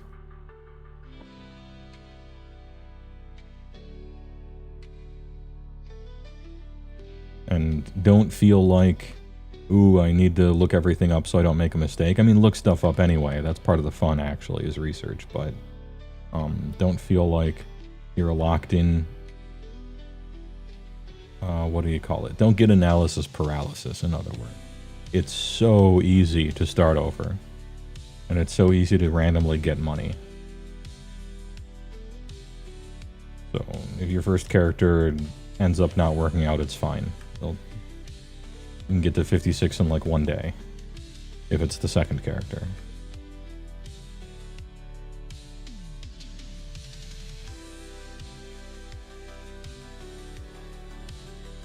You been having a ton of fun playing super casually? Sorry, I had to climb up a rope there. Ladder.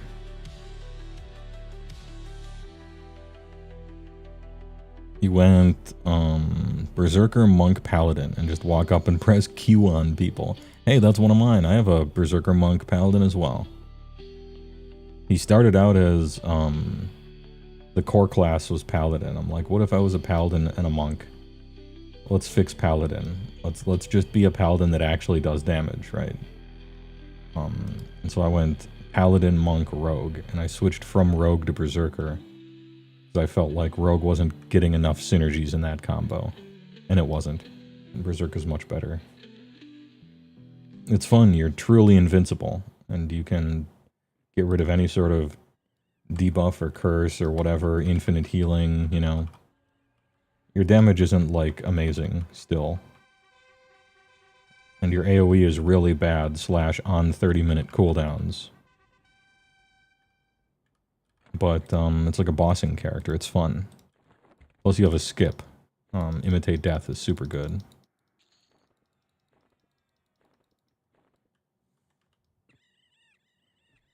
It was only fast for you since you have forgotten so many of the directions and mechanics. Yeah, but also, I mean, it's not a race. It just doesn't feel like a big old time waster too much. I know I'm saying that about EverQuest, right? But can you mix classes in such a way that you can RP all 3 main characters of My Cousin Vinny? Yeah.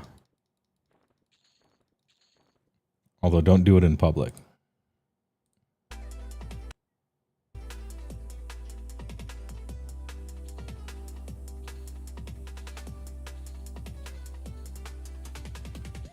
I'm right now RPing as the main character in Drop Dead Fred. Or maybe that's the rats.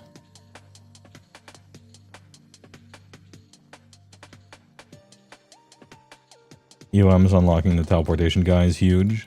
You know, I haven't done that yet. I thought you just talked to the guy and he's like, hey, I can give you, you can go to a place you've been already where you found one of those things. Just click the map. And I'm like, hey, all right. And so I've done that, but I don't know.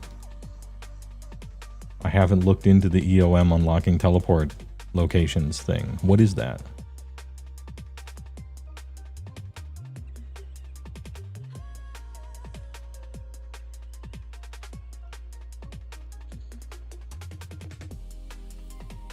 Your favorite auto commenter is Joe's Apartment. Oh, the MTV production about cockroaches. I remember that one. What's an EOM? Oh god, what does it stand for? Something of memory. Economies of mass. It's a thing that when you're sitting here grinding in a group for a while, one drops every hour or so. And if you donate to them, you can get one if you want. It's their equivalent of Chrono, I think. Oh, that's it. Echo of memory, yeah. But it's not really used as a currency. It's not like people are selling stuff for EOMs. Everyone still uses platinum. It's not too cringe.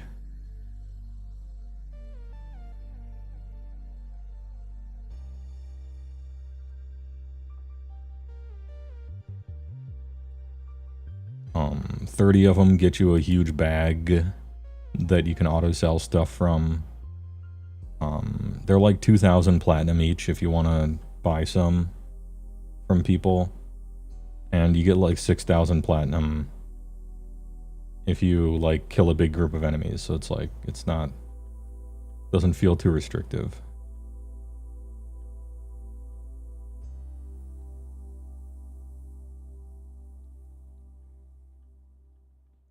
Tariff on EOMs, yeah, the price is going up. Soon they'll be 2,800 each. Thanks, America.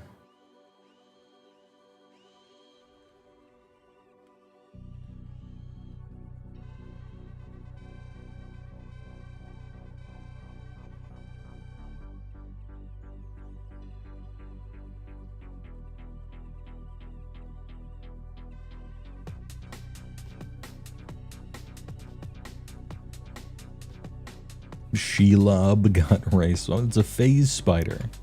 They have their own culture. And it's called clipping through the fucking floors and ceilings because something screwed up with their Z-axis. Which I guess makes sense because they're called phase spiders.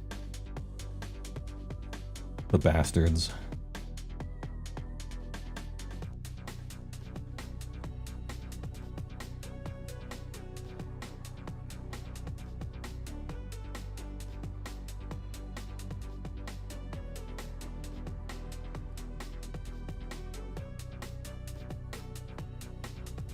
It's not a phase spider, Mom.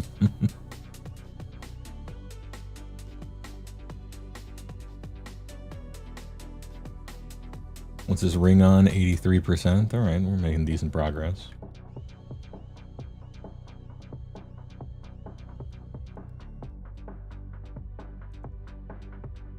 Using Echo Memory times 5 to unlock the ability to teleport your group and raid to all locations and to your current expedition. Echo Memory is currency, a donation-only item. Oh, it's... okay, it teleports your group. Does it... can you only choose places that you have unlocked the location for? Or because it's currency, is it just anywhere? I mean, I gotta go through and just, like, unlock all the funny places in the world. Like, do it on the fastest character, or like, oh, actually, you know what, now that I think about it, I was thinking about making a wizard anyway. Just level up the wizard, get all the teleports, and then with all the teleports, look up where all the little teleport locations are for the map guy, and just find them all, so that all my characters have them. That might be some decent thing to do one of these days.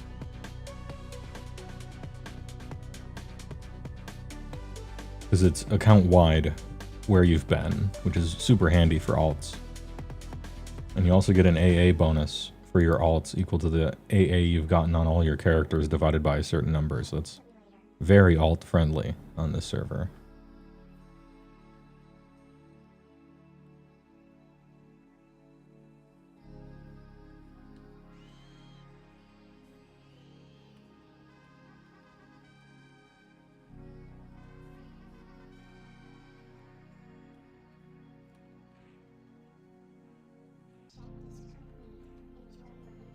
Waypoint is on the map in blue. That's how you find them. Oh, I never noticed.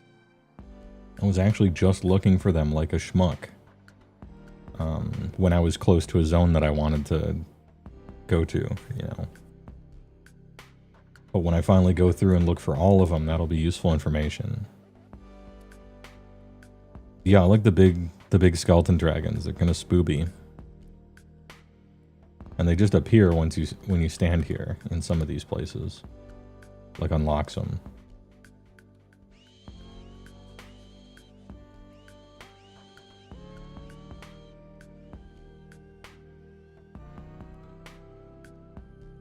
You went to an AA meeting to deal with your addiction and they all just started attacking you. Well, did you get good XP? Probably farm up an AA or two there.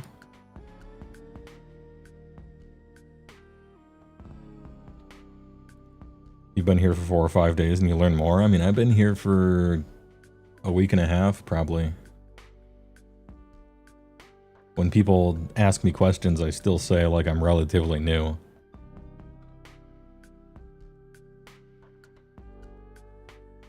But I'm having a blast anyway. Do the expansions unlock account-wide too?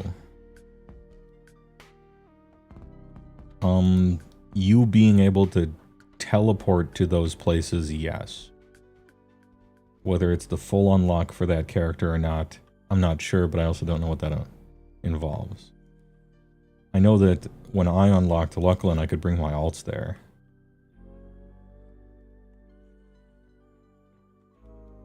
But I don't know if something else matters for that, besides just being able to teleport to it.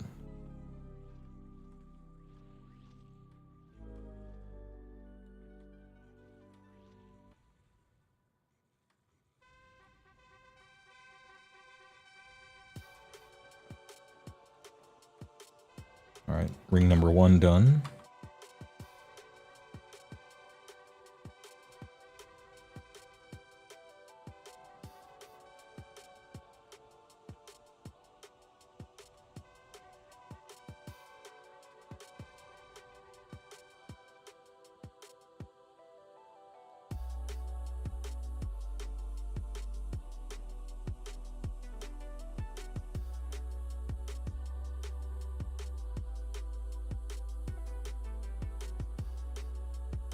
All right, 1 more to go.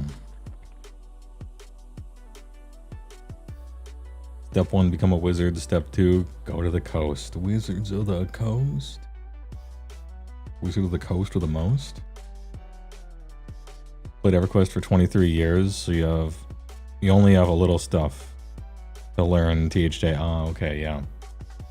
I'm one of those old guys. I played original Kunark Velios, and then when Lucklin came out, I kind of bounced. And so that's my history with EverQuest. And then on one fateful day, EverQuest 2 came out, and I played it for exactly 2 weeks. And then WoW came out, and it was all over.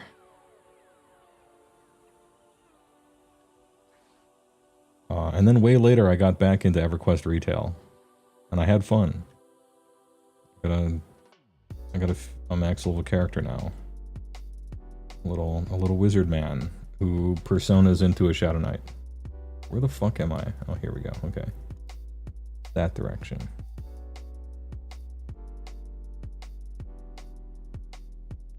TLPs? No, not really. I just play on Furiona V. It's like a actual full-on like EverQuest retail experience in a guild. You know, I don't play very much. But I'm one of those, like, an expansion comes out and I play for a while and that kind of thing. I've done that with the last 3 expansions or so. So pretty recently, not for very long.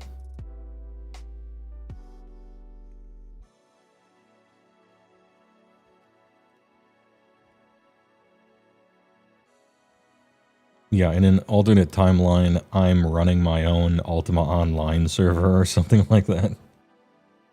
Meridian 59. Or Dark Age of Camelot, or Asheron's Call.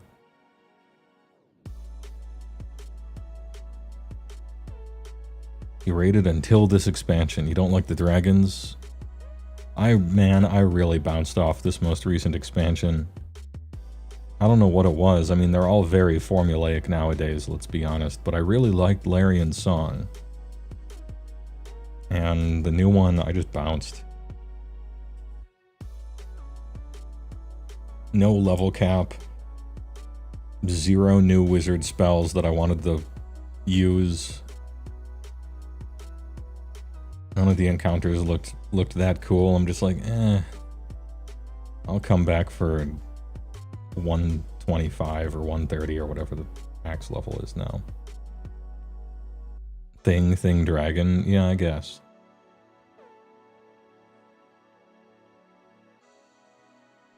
Can I be greedy and grab these 2 that I missed before?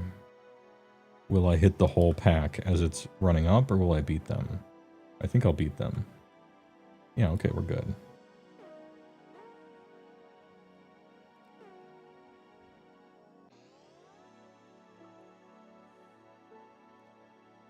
I actually liked the little 5-man content they had in Larian's Song too. It was kind of fun.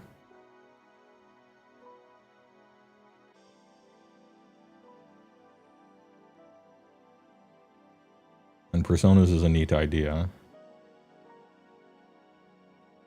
It's like good and bad, right? It just massively fills up your bags and bank slots with infinite gear for all sorts of different alternative personas. But you don't have to go back and redo fucking everything. Well, there is some AUG switching.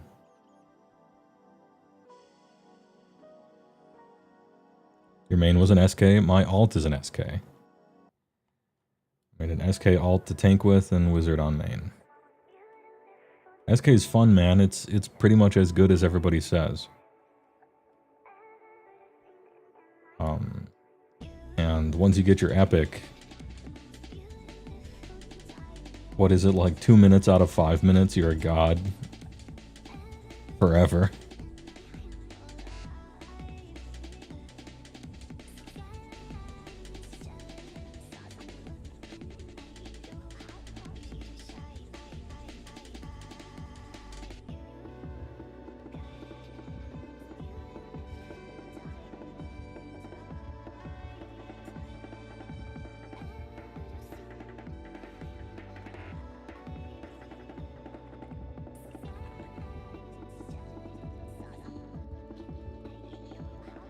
And it was a cool quest to do. I like the epic quests. I wish the 6 people they still had working for them had the time to be able to make more epic quests. But they just don't. They very, very basically don't even have enough time to make a copy-paste expansion every year. Which is too bad. Your rogue's DPS was 10 mil. Yeah, turn melee damage into heals at 50%. And I believe it affected the whole group if you get the 2.5. The most ludicrously overpowered epic that lasts forever. You'll love to see it. Narathi Kane.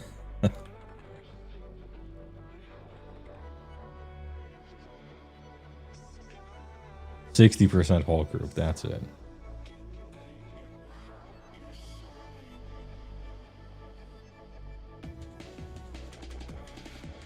Oh, and the 2.5 gave more HP AC.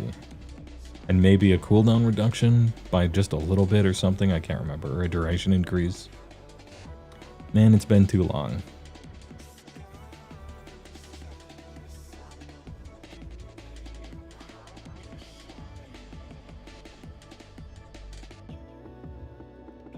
I know that the 2.5 was a very minor upgrade, but I wanted to do it anyway.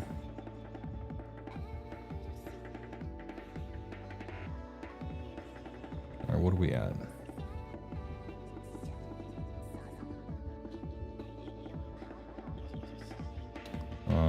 46%.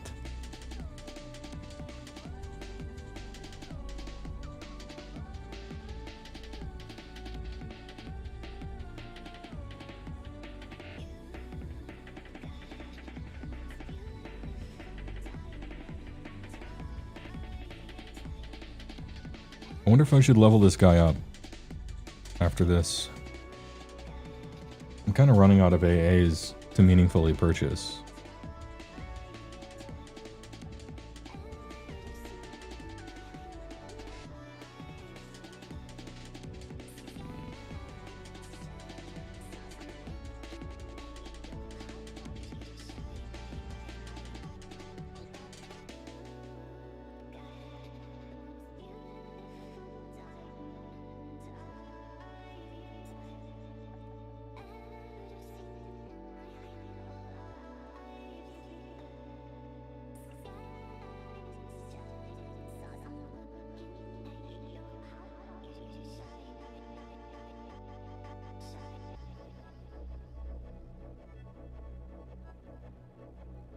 You did the 2.5. Oh, because it was an awesome expansion pack. Oh, that's right. You've played it for 23 years. You were there.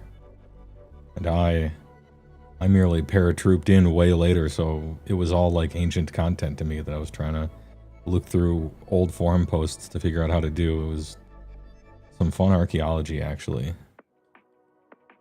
from my side of it.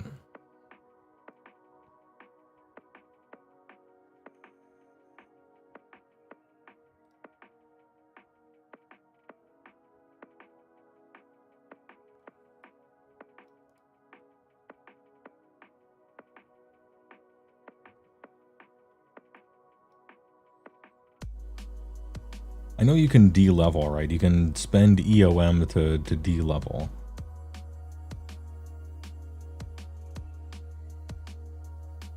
Oh, my question is, if you de-level, I guess you wouldn't keep your stuff then. Like if you get a level 60 ability and you de-level to 56, just like in normal EverQuest, you would lose access to it. But I suppose it's a neat opportunity to put yourself at the exact right level for the character to just be parked there farming forever at wherever it happens to be.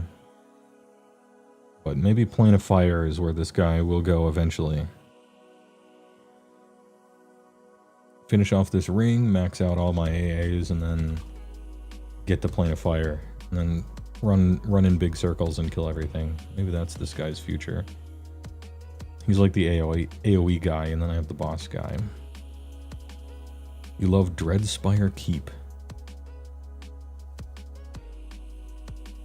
Yeah, because I'm like a recent retail EverQuest guy, I like went back and did that. I happened to be there helping somebody else on doing their SK epic where you need that one drop from a raid boss. And the guy just dropped a bunch of them, and I'm like, oh, okay, I'll pick it up. And so I had the hardest thing to go back and do because it requires other people to help you. And so I'm like, well, geez, I got this thing that you need from a raid for the SK epic. I might as well persona create an SK now. And then I did. I got it to max level. And so the reason I made it at all is I just happened to randomly get like a difficult to acquire item that's useful for the epic quest. And it caused me to roll the class in the first place.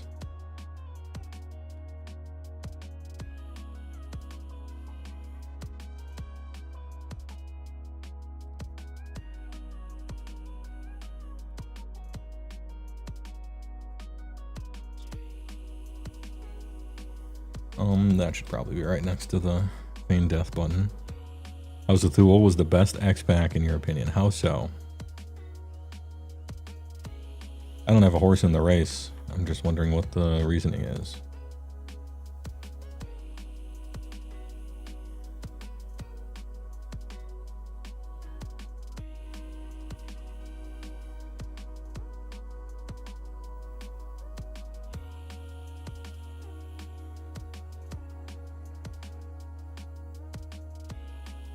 Raid weapons were purple illusions that glow. That's a fine reason.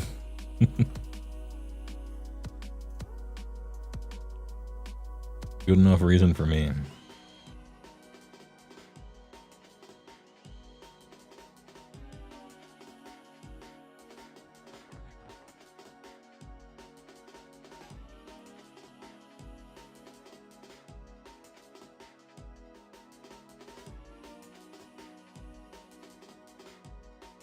I know the people on this server do dev interviews pretty often. I can't remember what the guy's name is. He's a streamer who seems to be connected with the devs in some manner. Lead tester or something, I don't know. Stoic something or other guy. Does content about the hero's journey. And he has the devs on, is it once a month maybe? And you just type your questions and they're like, all right, well, we'll think about it. Or no, we're not doing that. Good outreach. Just had one last week, I want to say. The Paladin SK one-hander was a blue dildo lightsaber. Let's go. I've seen that manga.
Flapped around when you fought stuff.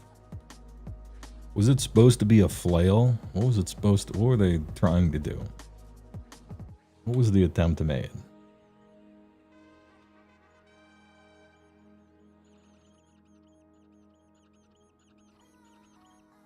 Oh, speaking of riffs kinda from before. Well, not riffs, but speaking of tabletop RPGs. I'm supposed to be in a Pathfinder 2E game. That's also gonna have like 4 games a year. With big name celebrities. Like Jupes. He's running it. I don't know if he's gonna stream it or not. But Jupes and CJ. Another mod or two. Plebit. And so I've had to like learn about Pathfinder 2E, which I didn't know anything about. I liked Pathfinder back in the day because I liked D&D 3.5 and I didn't like 4th. And then I was at Gen Con the year that Pathfinder 2 was like revealed for beta testing or something, but the line was too long. And then I never looked into it ever. And so I've had to like start looking into it now to figure out what this Pathfinder 2E is all about.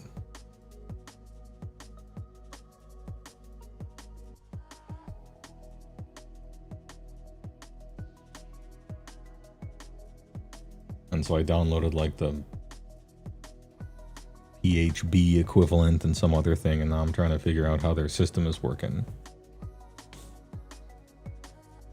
You don't like 2E for Pathfinder Taxi? It looks to me, broadly speaking, that Pathfinder 2nd Edition is everything that Pathfinder 1 was created to destroy.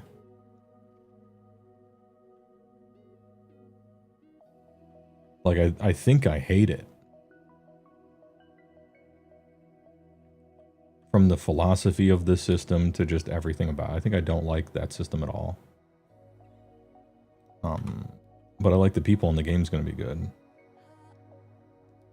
And I feel like I got to try it out at least once. You can't, like, really hate on something until you've tried it and been in it. I mean, I suppose you could, but I'm going to give it its fair shot. But surface level, after perusing the book and looking at character creation and how the mechanics work and everything, it seems like a million steps back from Pathfinder 1. But it might play out differently at the table, we'll see.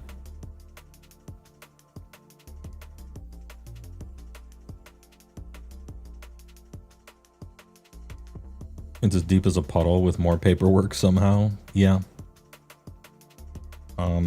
There's a lot of bumper bowling when you're building a character.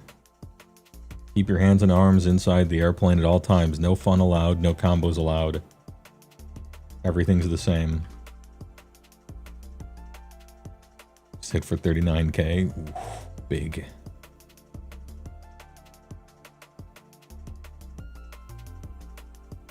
Look, you rolled a rogue. That's what you're here for. I want them big numbers.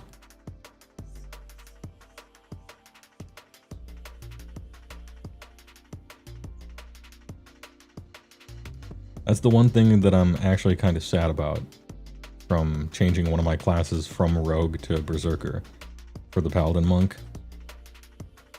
Is I'm very happy to accept all, like, fucking 7 amazing big DPS cooldowns that Berserker comes with. And Berserker has some good AAs besides. But, Flurry ain't got shit on backstab. For damn sure. Maybe it eventually does or something you can do, but yeah. I really liked backstab, and Flurry is a pool noodle in comparison. Sounds like 5e? Yes.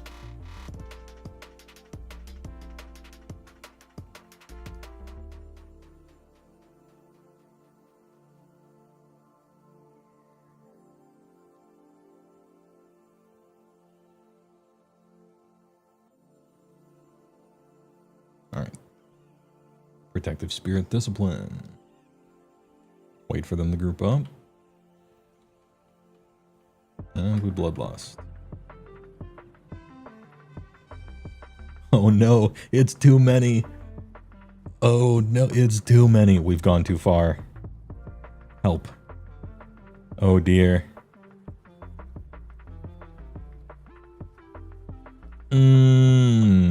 I see. Well, I have an image for this.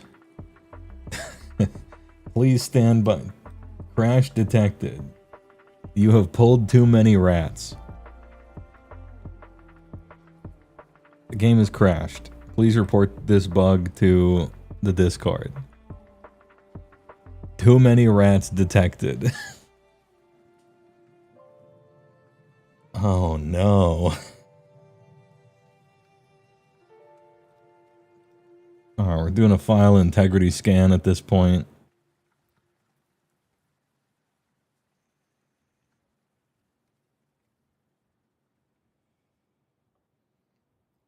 I knew this Skaven would get the last laugh eventually.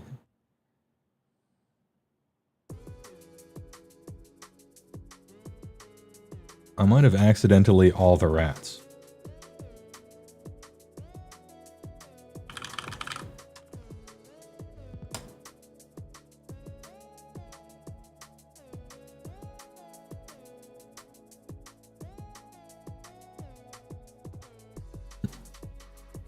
Alright, technical difficulties over. Back to game screen. Now, when I log in, how dead will I be on a scale of 1 to dead? Wait, I'm alive? It had so much mathematics to do that it did enough math so that they were all dead. 1 is still alive. Yo, lucky. Yo. Okay, so they were actually just dead in the future on my screen. Never punished, always had it. I get the Skaven tried to crash my game, but I got the last laugh because they were already dead.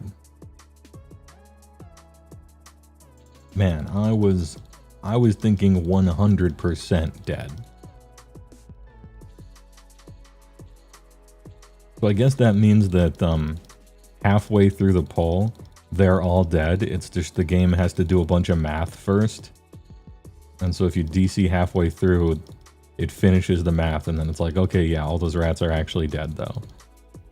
Hey, alright, I'll take it. Nice work. Never punished, always had it, never didn't have it. Can't stop not winning.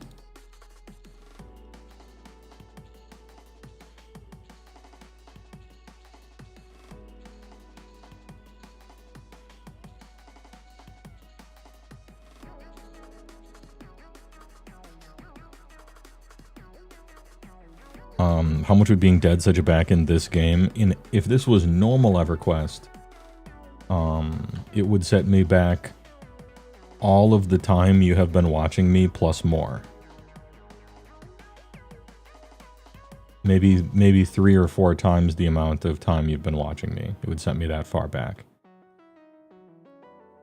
And if I had less experience, it would de-level me and I would lose access to spells and stuff. Yeah, and in the olden days, I would have to run naked back from my capital city and find my body so that I could get all my gear back.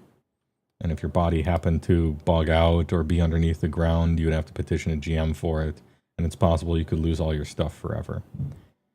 But this is solo server, triple class in one, funny casual server.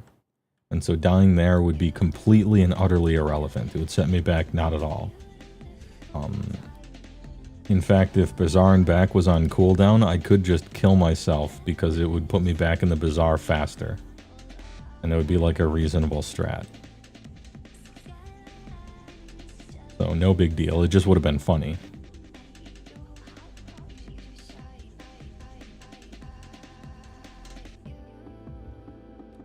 And the ring leveled up. Hell yeah, brother. We got double ringer.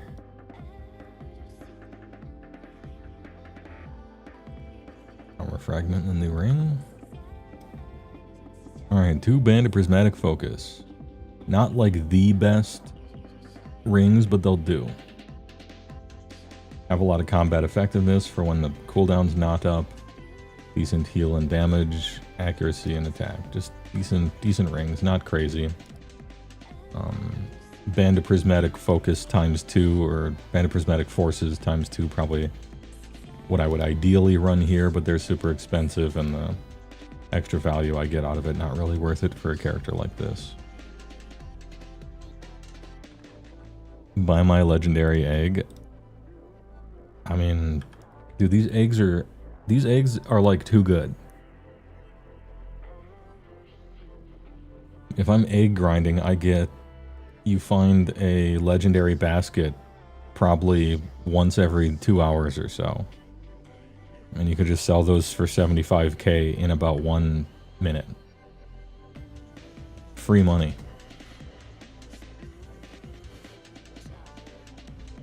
I love the legendary eggs. The egg leveling thing is sweet. And the other, like, the augs you can get from it are so good. 2 of them. Like the attack AUG is so good, the armor AUG is so good, if legendary.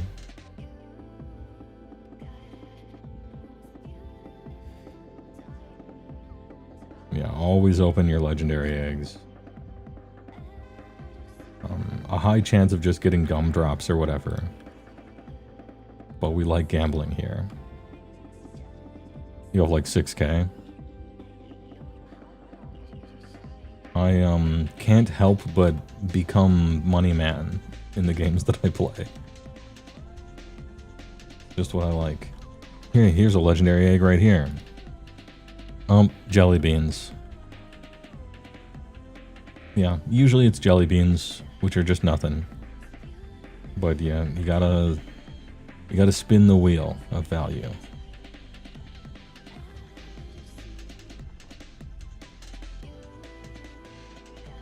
Fucking wizards controlling the economy.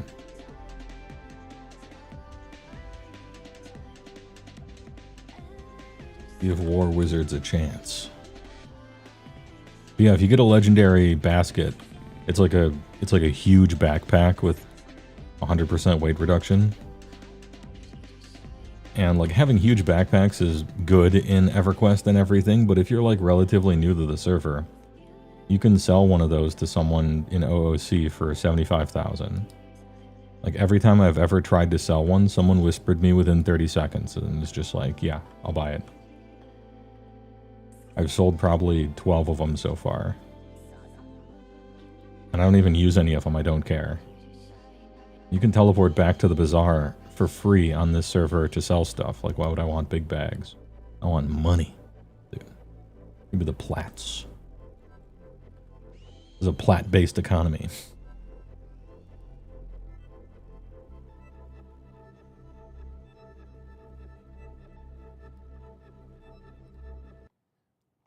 Oh, I wasn't even looking at my chat here. You sent me a tell. Petamorph wand. It makes your pet into a pink rabbit. I just destroy those. I don't know what those are worth. The petamorph wands. But if you get the other type of glamours, like these, you can turn 4 of them into the glamour lady, and she gives you a random glamour that isn't Easter themed, and some of those can be worth a lot. So it's worth keeping the glamours, but you can't do that with the wands. One thing I love about EQ in theory is how many races there are. Yeah, there's like 16. There's 12 or 16, I can never remember. I think it's a 4x4.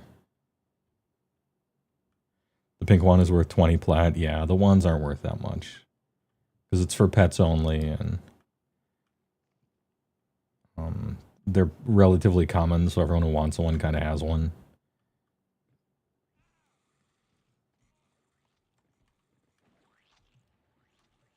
But it's fine. The point of the legendary eggs is that you're just always opening them, you know. It's not about one individual, it's just you keep opening them and eventually stuff happens.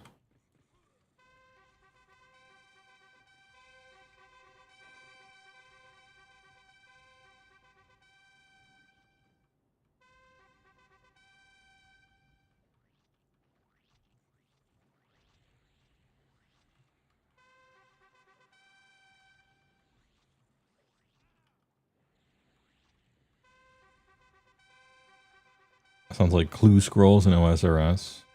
Yeah, they're little slot machines. It's for the Easter event, particularly.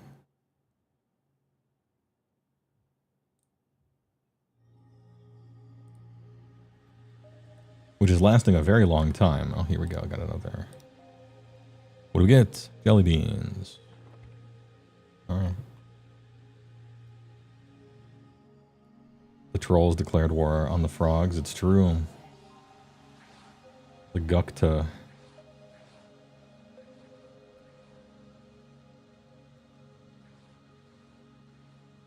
In Kesha, there was a race war. Of course. The races do.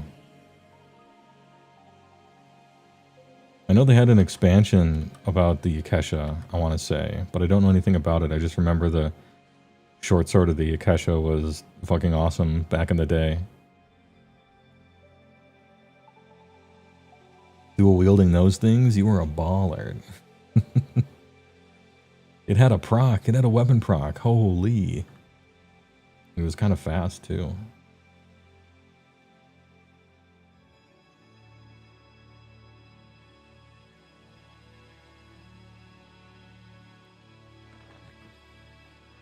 Yeah, I can do one more poll before I have to go back.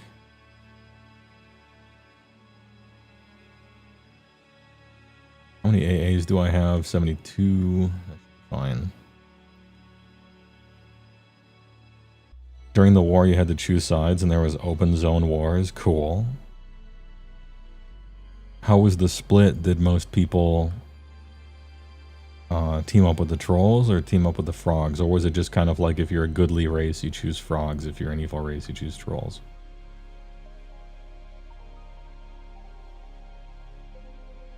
I'll tell you which side has better loot if you kill them, and it's the frogs.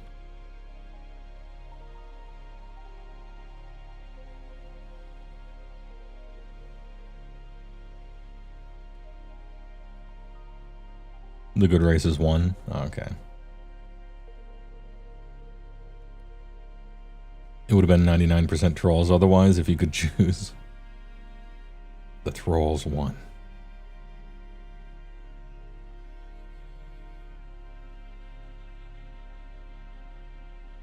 Eat shit, frogs. Do people not like the frog looks? Is it kind of like the fairy dragons in WoW, where they're like, get this furry shit out of here? Or are people cool about the frogs? I think they look funny, and so I kind of like them.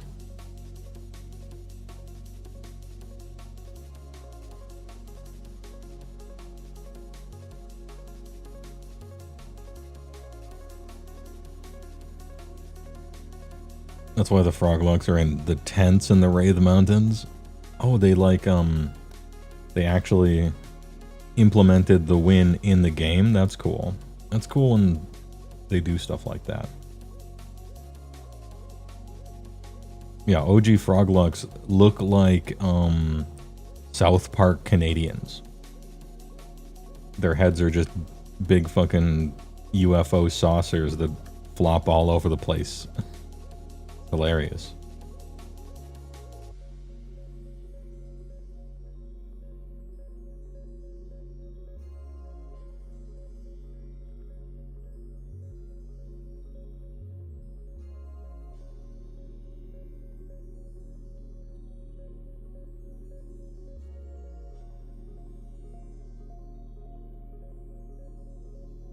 The big one in WoW is the stupid foxes. Yeah, I don't like those, but I don't have to like all the races. But yeah, I don't like the stupid foxes. I don't like the dragons. The dragons look unnerving. I don't like the gnomes. I don't like the goblins. By gnomes, I mean the tech gnomes. I really don't like them. Get that shit out of here. I'm taking a lot of damage. I might have to monk mend.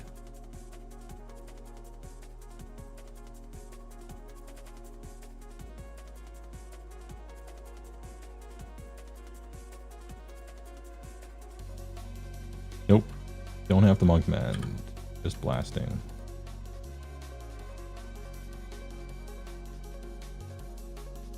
Easy game. No crash this time.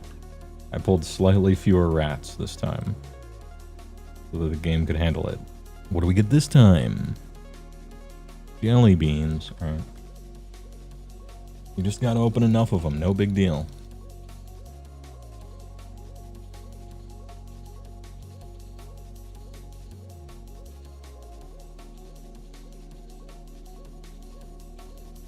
Horde players in open PvP allow them to be killed.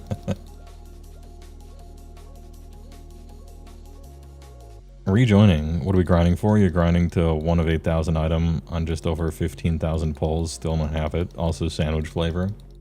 I'm thinking a Reuben. I like a good Reuben. A good Reuben is a fine ass sandwich, let me tell you. We're talking sandwiches. I was leveling up my equipment, because in this server you also get to level up your equipment. Notice I said get to and not have to, because I like the implementation. I think it's fun.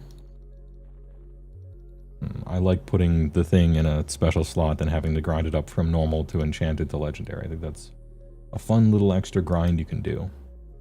Because grinding for experience for levels and grinding for alternate experience for alternate advancement points and grinding for factions sometimes, it's not enough grinding.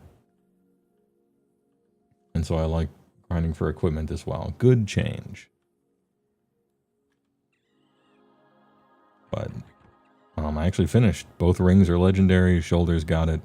And so now everything's that, and so now we're grinding eggs for actual slot machine shit, which is also fun.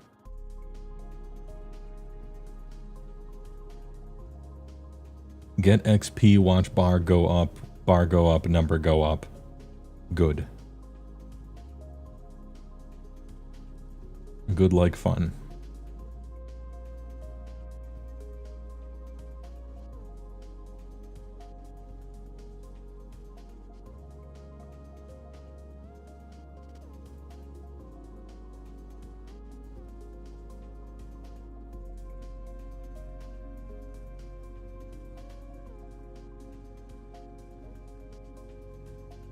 One in 8,000 item. Have I ever ground for an item that rare, I wonder? I mean, I ground for things in WoW that were rare within WoW, but even in WoW, there's very few things that are under 1%.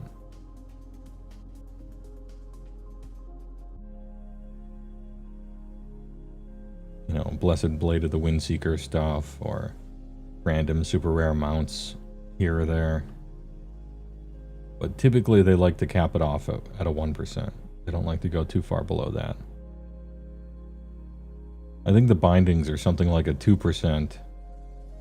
But considering you can only do it once a week and you need to convince 40 people to let you have it, makes it more difficult. It's a pain.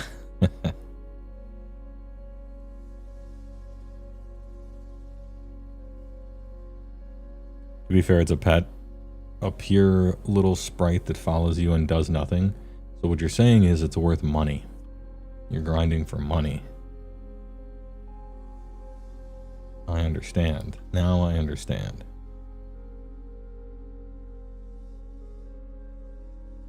In Classic, you were so ahead of the curve, your guild gave our boomkin Hand of Rag. Our boomkin had a Hand of Rag as well. I mean, he was actually not a boomkin. He respec'd it one time just to take a picture as a boomkin with Hand of Rag in his hand, but he was a big PvPer and he was always a cat. And we allowed him to do that even though cats suck. We were pretty min-maxy. Whenever I logged in, anytime during the week, he was always in Nomergun, farming for that stupid level 32 hander with the 5 uses of the haste thing, so that his cat DPS could be okay on every boss.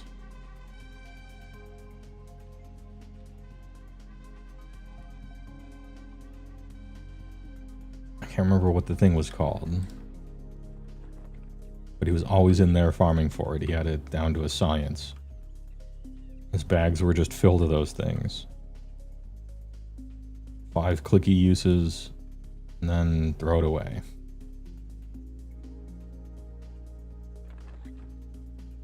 You just played the Resto Feral spec. Oh, okay. No Swiftmen, but it was mean flag carrier. Oh, yeah.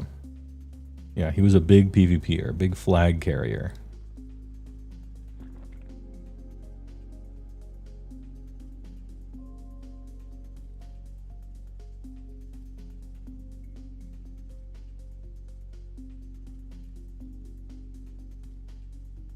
We actually didn't have a Resto Druid. We had 0. We had... I want to say we had 1 Druid in the entire raid. And he was for Mark of the Wild and a combat res. And besides that, he could do whatever he wanted, which was being a cat. I found the, you know, unfortunately in Classic WoW originally, in a raid setting, druids were just, like, they had almost no worthwhile abilities. Like, Mark of the Wild was good and a combat res was good, but that's it. And so we only had one of them, which was a little sad.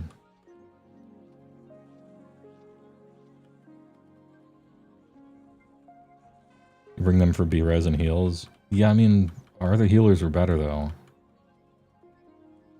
I mean, I suppose you could bring them for just rolling rejuves kind of on whoever. We were like super and min-maxy though, I guess. So that's not fair.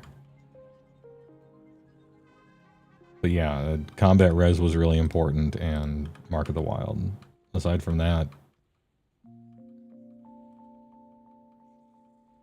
I don't know. A bunch of classes and specs were kind of like that though in original EverQuest or in original WoW.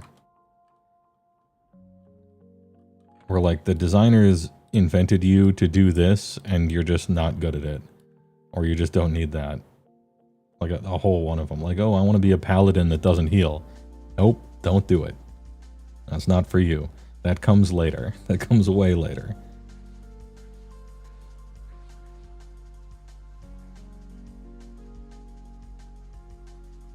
Classic WoW just wasn't that hard. You didn't need to min-max necessarily. Oh, true. Yeah, we just like to.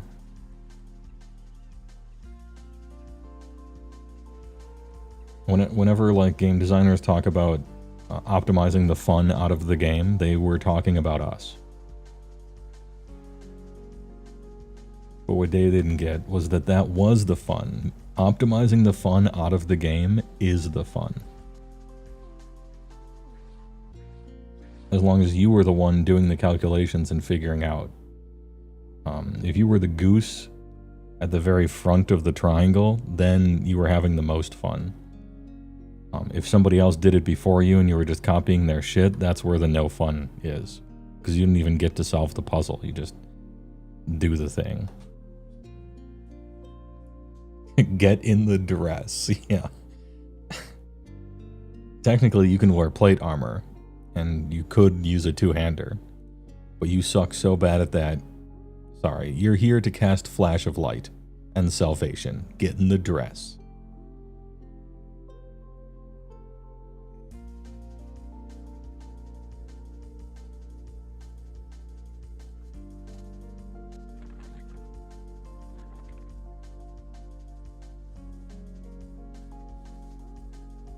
Lawbringer maybe later. I mean, Lawbringer kind of is a dress, first of all. And, second of all, that set looks so cool that you would want it anyway, even if it had no stats. For just standing around in town, because you look so sick. No, wait, I'm thinking of Judgment. Lawbringer was the banana shoulders stuff. Yeah, that's right. Judgment was the sick-looking set. And then Tier 3, you were a goddamn Power Rangers spaceship. Not very cool, although you did have a visor.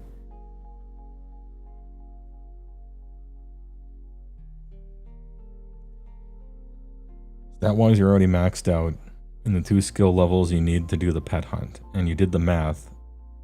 Each kill has taken 5 to 6 minutes. The fastest you've done it is 3 minutes 28 seconds. 8th best in the world. You get 6 or 9 pills per kill. It's taking you 6.28 real whole 24-hour days and you still don't have it. Untradeable on main.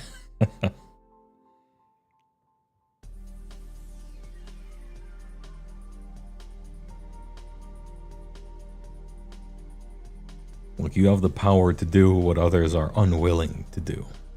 Wield it.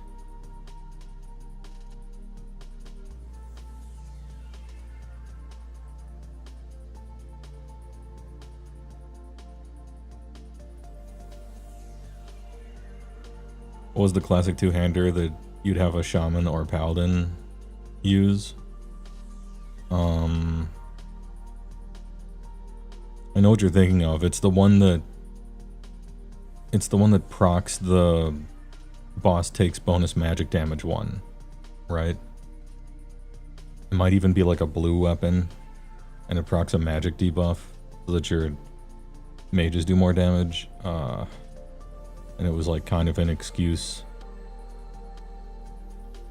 to run that. I can't remember what the weapon was called though. We tried it out and we did the math and it wasn't worth it. But it was an interesting idea.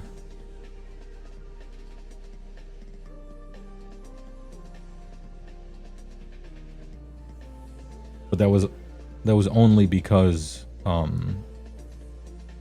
magic damage wasn't so great. Like, mages are really good, for sure.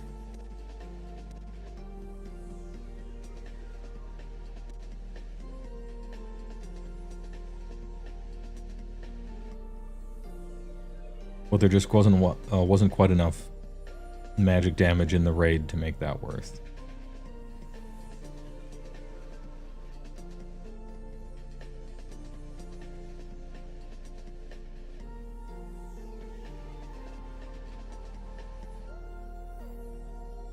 Oh, Night something? It wasn't Nightblade, that was the... Nightblade was the level 39 twink sword. Yeah, it was Night something. You do know a paladin that was able to tank 4 horsemen? Well, yeah, I mean, it's a boss fight where 2 of the tanks don't actually need to do anything for a very long time, which allows the paladin to build up enough of a threat lead to maybe do something.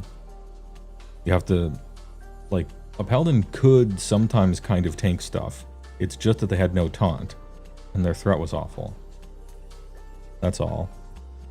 And so if you could find a boss fight that had mechanics where threat was sort of irrelevant, or you had so much time to build up threat, then you could technically have a paladin try to do it. For the meme, you know? And also, there was a funny thing you could do sometimes with spamming Greater Blessing of Kings on the entire raid over and over and over and over to get so much buff aggro that you could kind of hold threat on certain fights as well. It might have been in between a nerf or two. And in fact, you could do that and bug out certain bosses by doing it outside of rooms and things like that.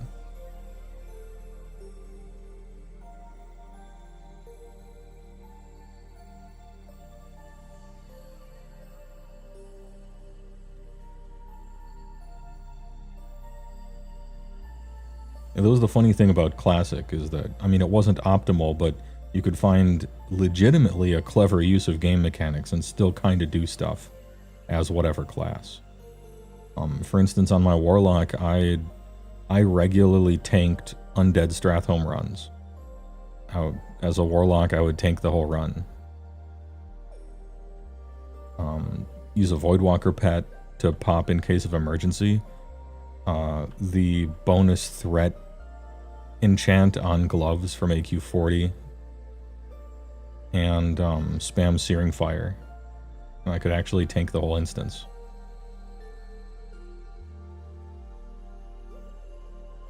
And it was like reasonably fast with pulls and stuff. You could do funny things in that game. It was sick. Shaman could kind of tank as well sometimes.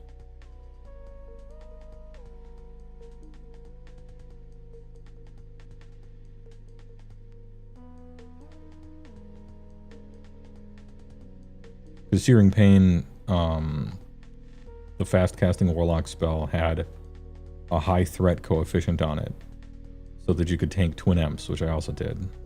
But that fight's designed for a Warlock to tank it, so it kind of doesn't count. But it was cool that they, like, let you do that.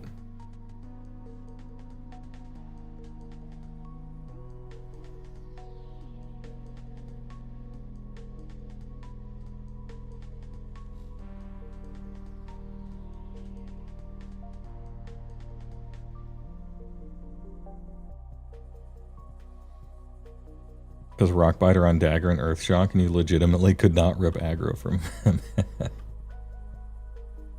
I think, didn't a Shaman tank Oni? They did like a 5-man. There was a lot of like, how few people can we kill Onyxia with? There was just all sorts of funny stuff you could try to do. Especially once people got AQ40 gear.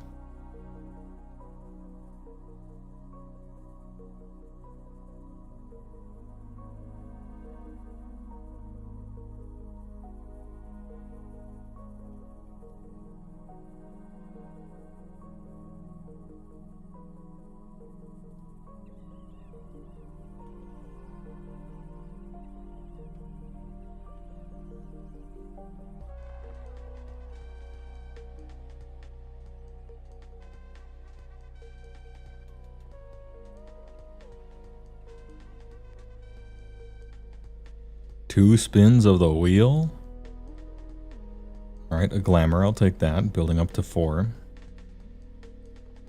Frozen egg of stamina enchanted. Bum bum bum bum. Wow. It's a loser.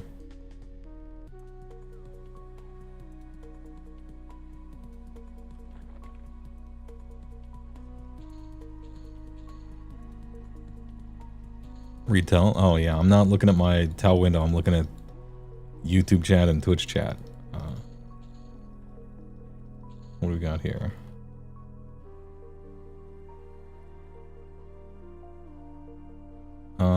It's gone. Oh, can you join? Yeah, sure.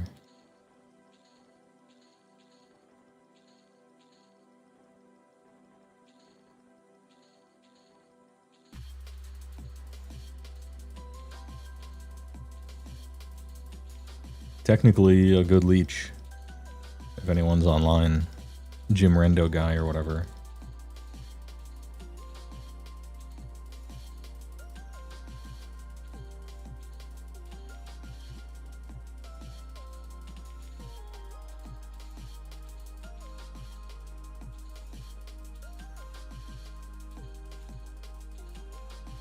Okay, I'm finally done looting, and now I can...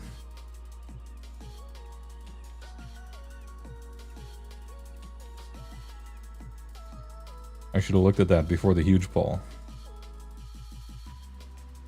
Alright, how do I add people to expeditions?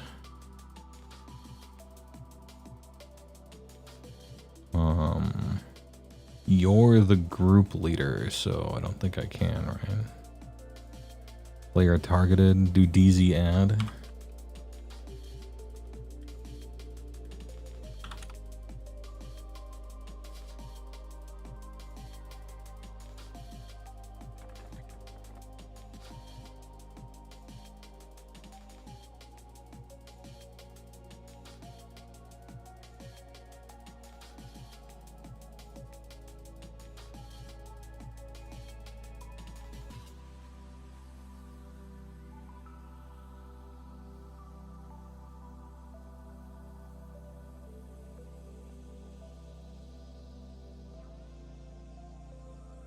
Yeah, if I'm just gonna be here grinding eggs, I might as well have people in the party.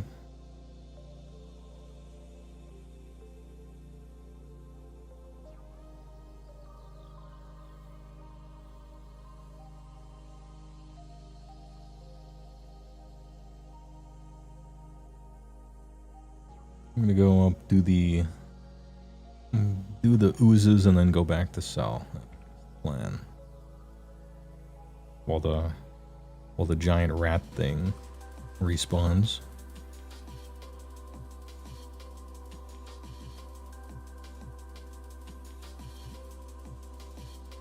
This music sounds like a kicked up version of like a Dreamcast starting screen.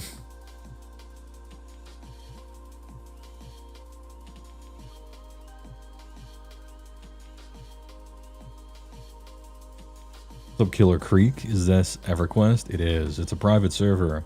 EQMU EverQuest. With a cool little idea to it. You get to play as 3 classes that are combined. You pick 3 classes and they get And they get to combine everything and it all just works together. And then you see if you can solo. And you certainly can. It's a fun idea. Pretty fun server.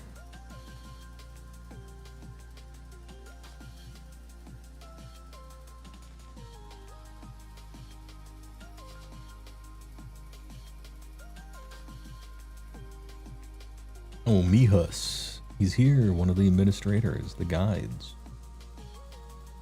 Main tester, GM guy.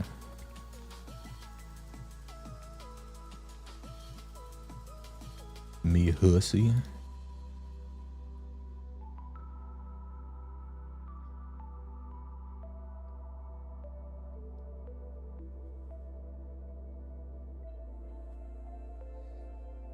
Music has Mega Man Zero, the Elf Wars written all into it. I don't know too much about Mega Mans.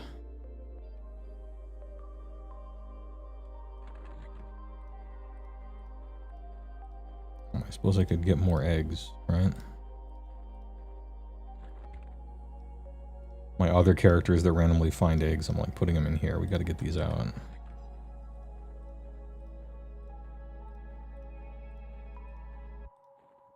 Egg collector.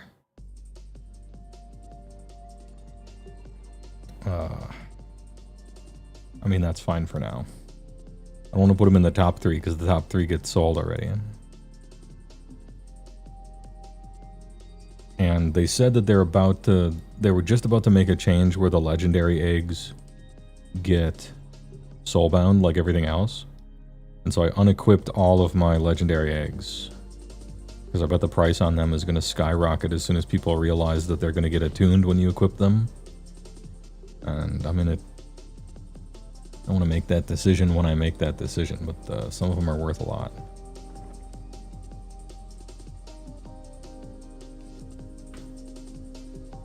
Mega Men. Maga Man. X2.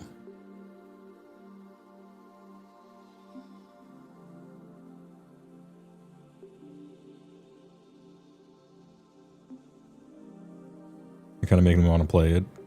Is it actually fun? It's a great server. I don't know how much EQMU you do.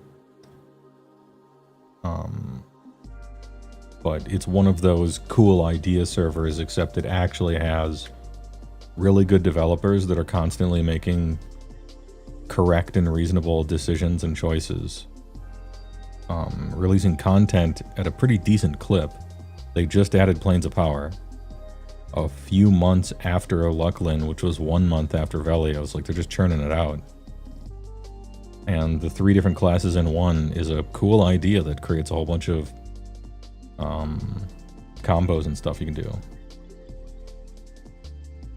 Furthermore, the server took off and is actually quite popular. On average, there's 2,500 people online at all hours.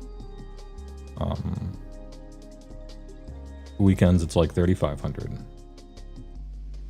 It's actually kind of sick.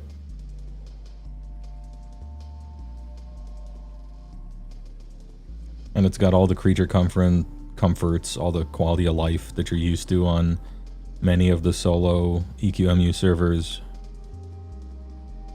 You know, like a bizarre teleport and back. Leveling's pretty quick. It's made so that you're allowed to solo, like it's a soloing / duoing server.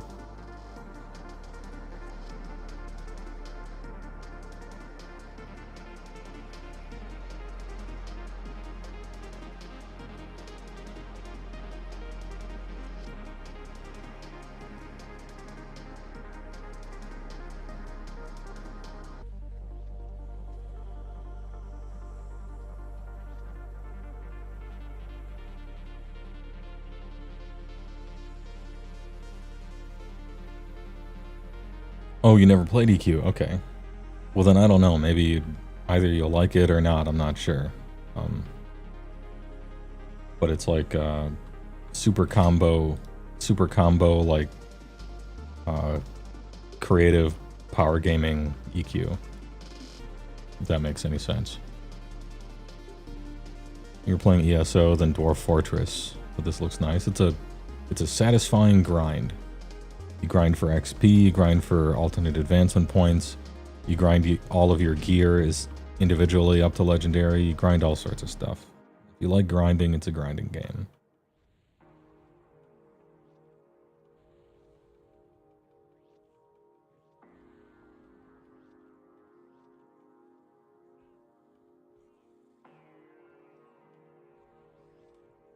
And there's tons of classes and tons of races to combine tons of abilities with. And find funny combos and stuff. And there's slot machines. Oop, got a title. Okay. Titles are fine too.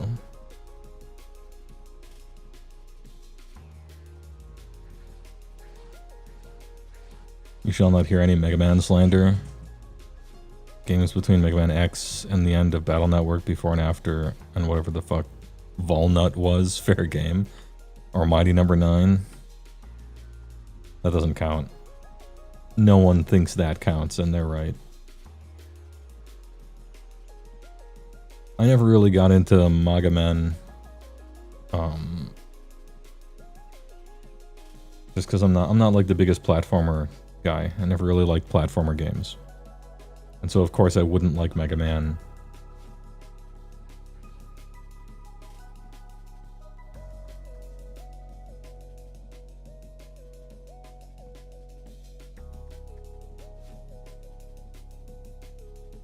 Mega Man and Mega Man X are different models, not a number in the games, just FYI. Okay. I probably didn't even know that. That's how little I know about Mega Man.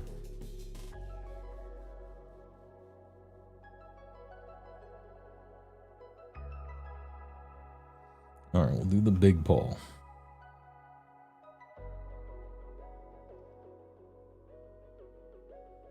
This egg is at 75%, so the... I'm actually at 100 AAs. I gotta spend random AAs now. On just stuff.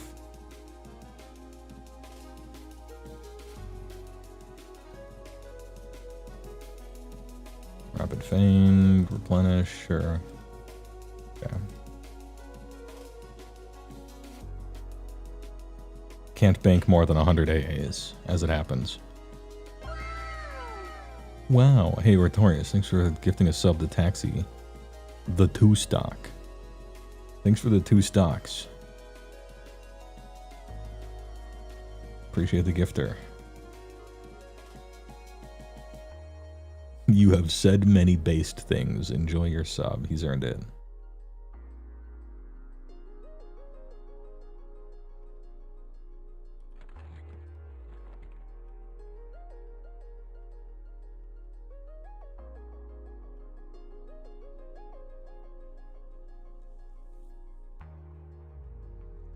Get these 2.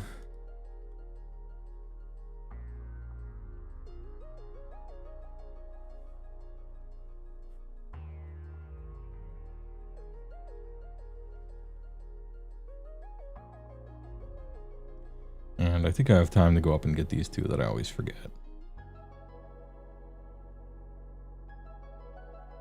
Before the main group rolls in.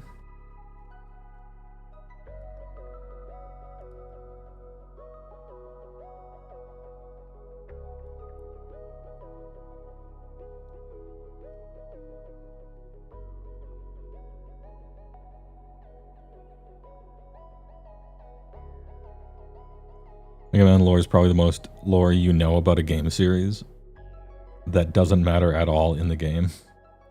Okay, that's some fun. Oh no, I fucked up the ladder. Good. Oh, oof. Reading chat and playing. You can only do one thing. Oh, the line of rats. The march of the rats are on their way. What Lord of the Ring online expansion of this? This is Lord of the Rings offline. The Scourge of the Rats. Oh, there's so many rats. That's a lot of rats.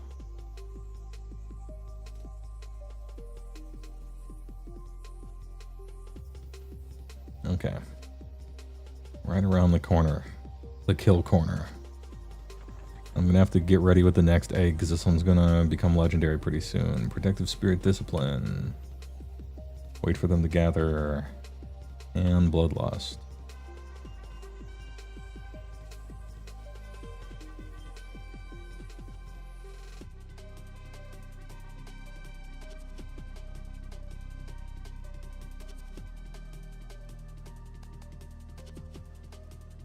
Hey, alright.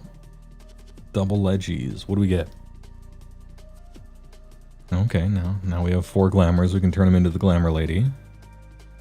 And jelly beans.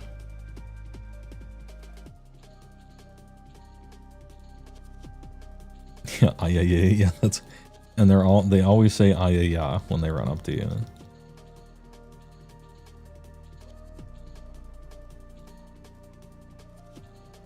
The most lore that doesn't matter at all in a game that you know the most lore about. I'm trying to think what I have for that. What's the game I know the most lore about that doesn't matter in the game?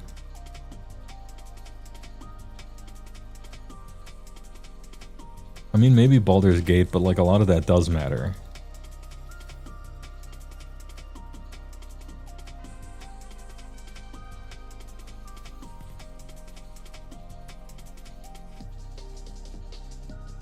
Because I know all the Forgotten Realms stuff. But I've also forgotten a lot of the Forgotten Realms stuff.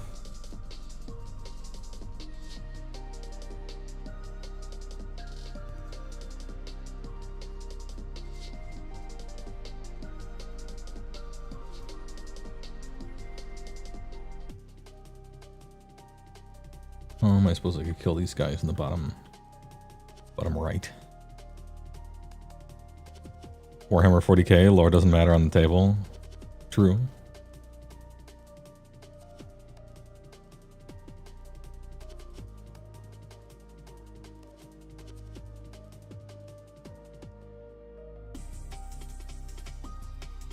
World of Warcraft, nothing matters. That's true, yeah, nothing matters in that game.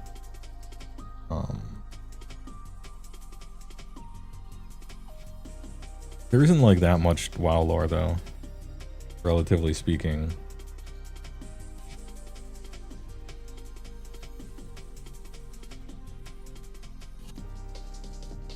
Kind of unfair for me to say, sort of, but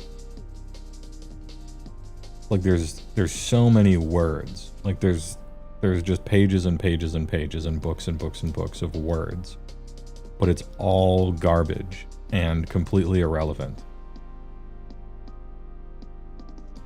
And even they think it's completely irrelevant because they change major details constantly. I was like a WoW lore guy because I knew a whole bunch of WoW lore and stuff, but that was only right away.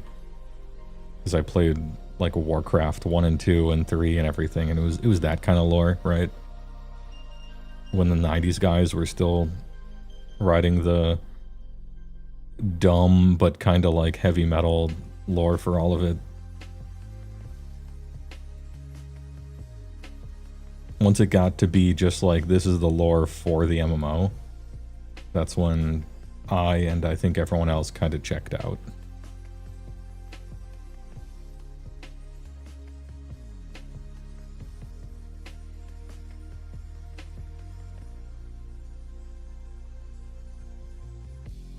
How the WoW movie wasn't Lich King will always puzzle you. It's because they didn't want to blow their load with the first one. They wanted to ramp into that one. They didn't want to start with their best thing. They wanted to set the scene for the whole world with the first one, and then once that one super succeeded, they would do a second one, and then finally the third one would be the Lich King, which is the good story they have. But the problem with that is, even when you're a huge company, a lot of times you only have one chance for the big movie. You know, ask Squaresoft.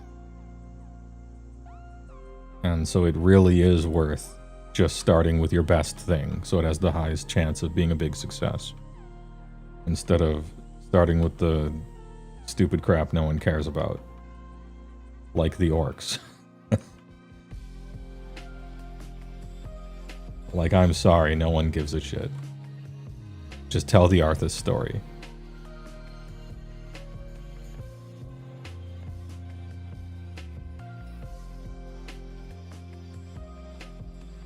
More jelly beans.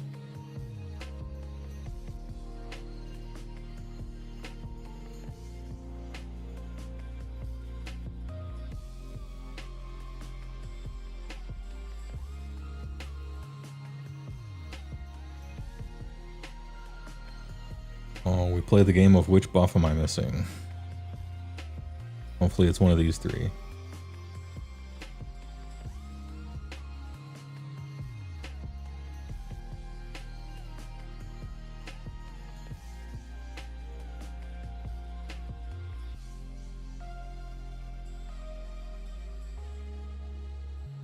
It is not. Okay.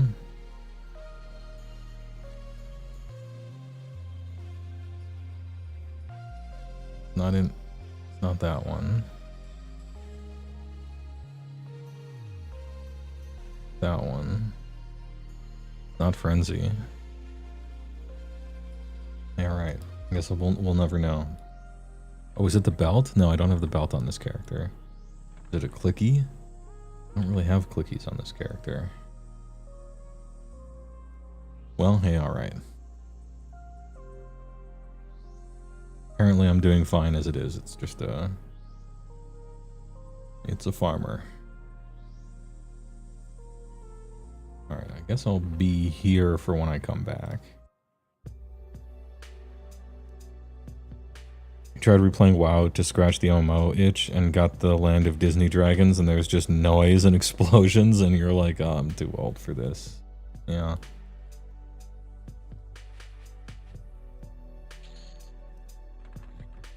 It's kind of, I don't know, it's sort of ironic because there's never been more noise and explosions and things and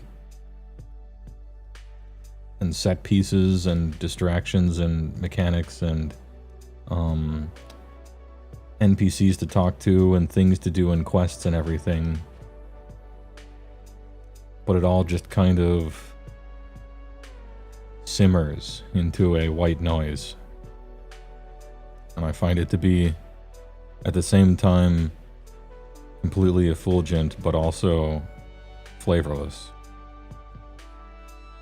Even when you make a new character in WoW, it puts you in this cringe, stupid tutorial thing where people are talking to you and telling you how to use your hotbar instead of talking about your race and your homeland and your position in the world, and then slowly zooming in from the map into you standing there next to Teldrassil. And something is lost there, even for a new player. And you can get to max level in like one day, it's so easy. You play the current patch, right?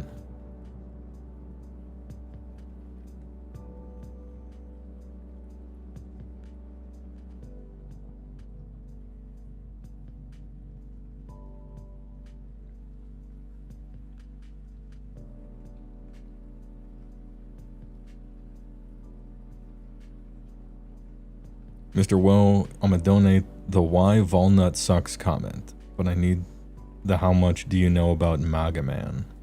Give me 30 seconds of your knowledge of him. Him meaning Volnut or him meaning Mega Man?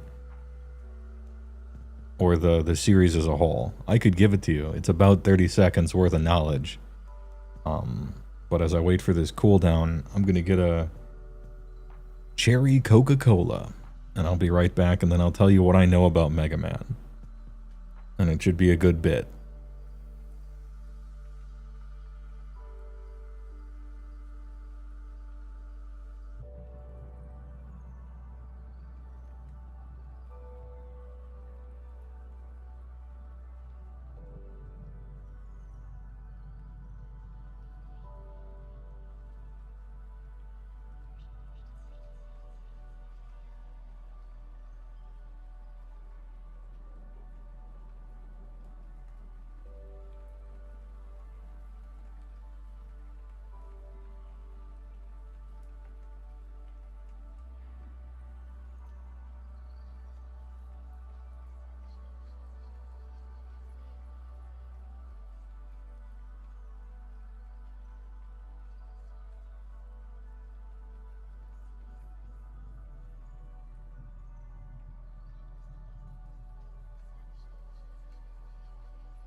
Okay, I am back. Sorry for the delay.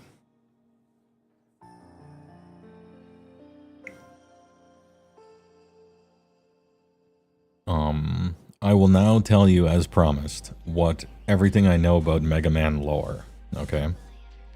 There was once a scientist named Dr. Wily, who, power scaling wise, is roughly Dr. Eggman.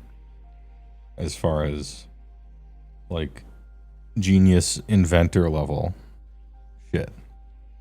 And he created Mega Man, probably, who may or may not have been a real boy. But Mega Man is a robot, I think.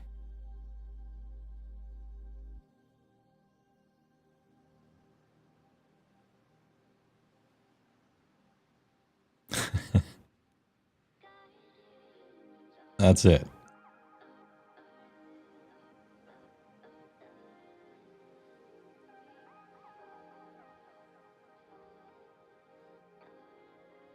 Oh, and Mega Man can absorb other robots like a horrific nanomachine thing and gain their powers.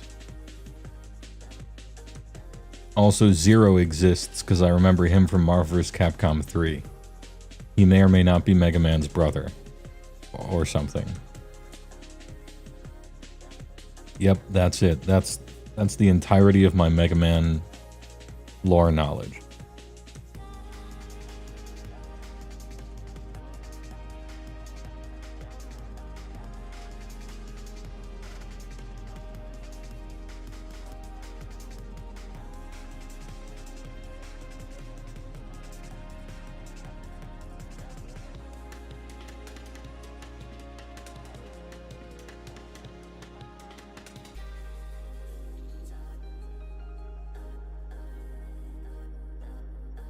Honestly, not that far off. I gave it a good try. I don't know a lot about Mega Man, obviously, but that's it. That's what I know. Light creates Mega Man, but yes, Wily, you are correct, is on Eggman power level scaling. Okay. Light so creates Mega Man? Big? Okay, I thought Dr. Wily created Eggman. But I wasn't sure about that. I just know who he is, kinda. Thanks for the bits. Volnut can't absorb any powers. He is mechanical swap out. He has a buster cannon, but has to thread it into his arm instead of just having it. Okay. Wait, we're getting ahead of ourselves. Mega Man, it is Nano Machine's son, like, absorbs other robots and gains their powers. It is like that. Absorb and assimilate the powers. There's a key he can absorb the power. Okay. There's a key that lets him do it, or that's the key of the thing. Very progressive of Dr. Light.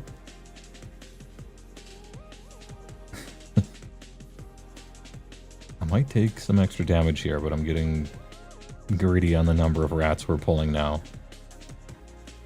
How many AAs do I have? 71 should be good. Keys in the main gimmick, got it.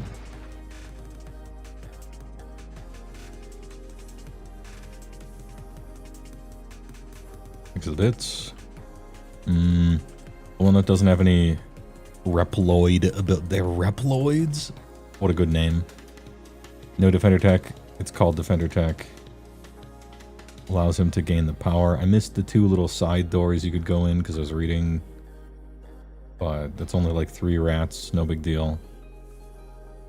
Allows him to gain the power. It's a tech advantage Volnut does not have. Okay. So we're setting it up. The setup here is that Volnut is disadvantaged against Mega Man. That's the... So far, that's the groundwork we're laying. So fucking big. I'm sorry, my dude, so but fucking you're huge. Big. So many rats. The rats are actually kind of fucking me up here. We'll mend with Monk. All right.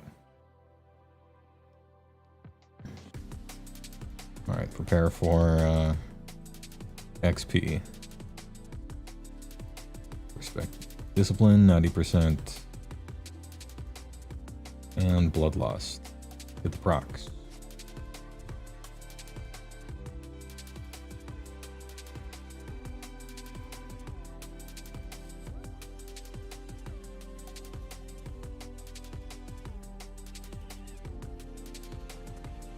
Walnut can't even add armor to himself, even if direct Dr. Light design. Walnut, for some fucking reason, cannot access Dr. Light tech. Okay. Are we saying how bad Walnut is so far? Walnut.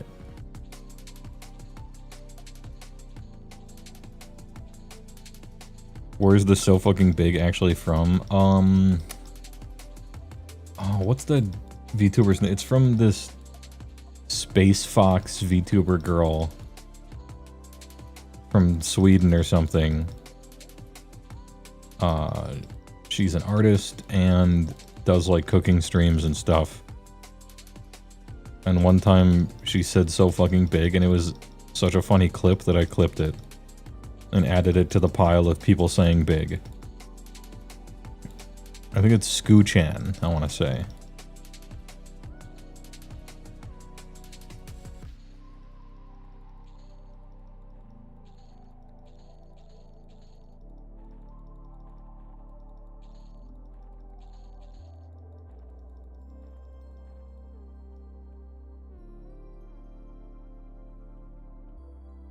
Funny accent VTuber lady, in other words.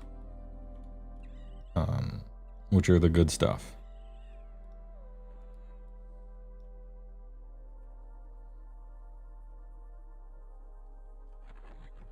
Uh, 88 AAs, I gotta spend some.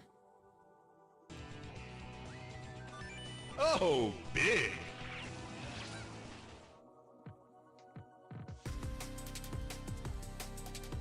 Of the Mega Men, there's 5 main line in power skill. It goes Emo, just Mega Man, not the others.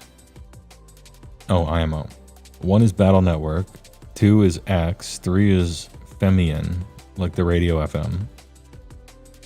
4 is OG Mega Man, and 5, and by a mile down here, is Walnut. So Battle Network is the most powerful one, then there's X, then Femian, then Mega Man, and then the Mariana's Trench, and then Walnut is the shittiest one.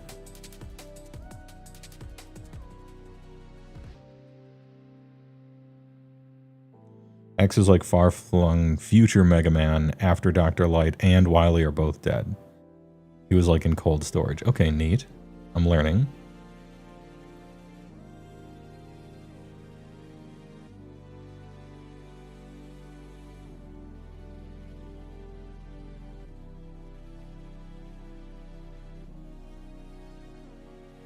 Grok, just waiting for the rats to respawn.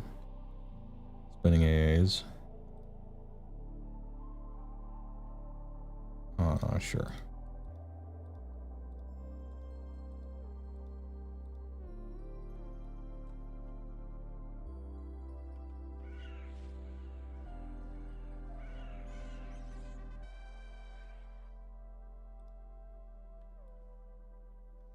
I guess I could go kill the oozes while I wait. And that's where Zero is from. Okay, so Zero is also far-flung future. X is 500 years after Light. Light gives X holodisc lessons and upgrades. Okay, cool. But they're just recordings.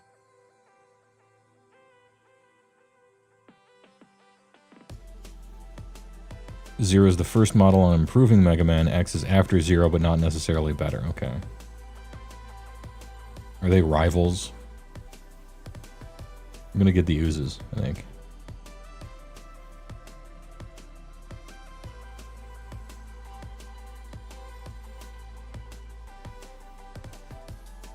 It's like a Knuckles Sonic kind of deal, okay. Skaven invasion of Hell's Crown. Dude, we are committing Skavenicide. But they're filled with so much XP. It's really their fault. They're positively brimming with XP.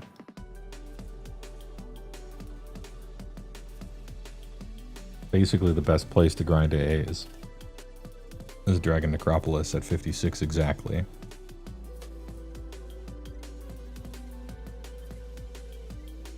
But the AAs that backstab when you riposte, yeah, that's a sweet AA.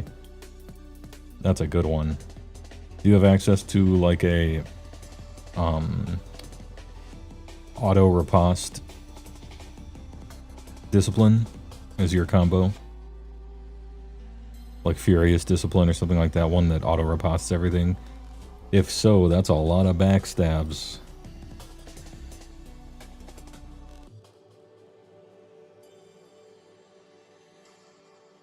Unfortunately, the cooldown is mega long, but it's a lot of fun when you press it. That's like the only way my main can AoE ever, because I'm Paladin, Monk, Berserker, and so I have Whirlwind, Furious, and Destructive Force as like 3 something like half-an-hour cooldowns, and so I get to use that once to AoE, but aside from that, no. Rifts, though. Rifts has essentially a minute cooldown on being able to kill 100 guys, which is pretty nice. But that's it. These weapons technically only do like 25 damage to everything.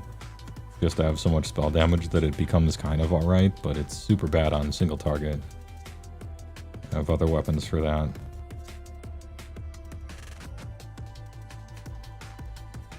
Timeline of games, not timeline of lore. Zero starts his battles in the Elf Wars, but his solo games are well after X's are done. How can Battle Network Mega Man be the strongest? I thought he was just a digital being, whereas the other Mega Mans are running around in the real world. In setting, at least. Alright, I'm learning lore. Or lore learning. Group you up here, and then we'll go over here.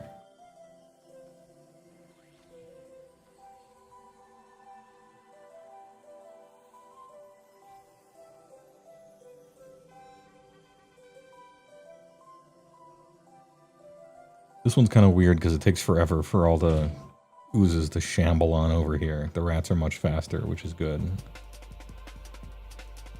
Means I have to stagger the warrior cooldown and the beast lord cooldown. And then when they die, they spawn a bunch of little dudes. There's like a second wave of dudes. Wave dude.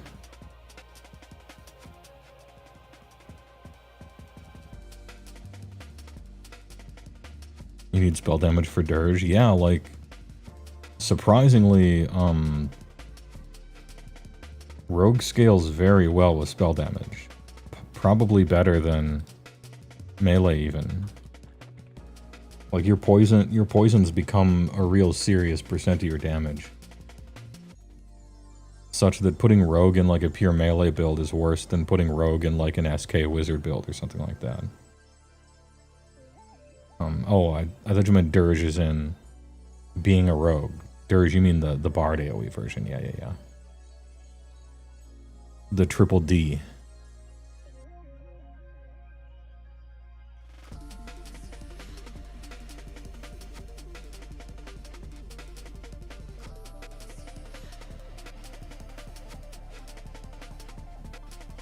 Land can digivolve into Mega Man in the real world and has done so a handful of times, and in pure form, Battle Network accesses triple the size of our galaxy in seconds. The power.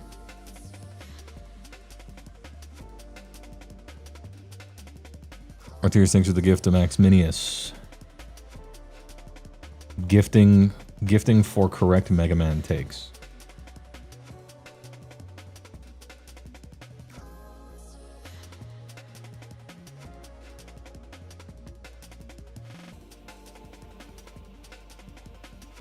I mean, I should just use the good weapon. I do have a single target weapon. I might as well use that. I'm fighting single target guys. I'm just too lazy to usually. If I had your spell damage, I would be hitting 1k every hit on every mob with Dirge. So sick.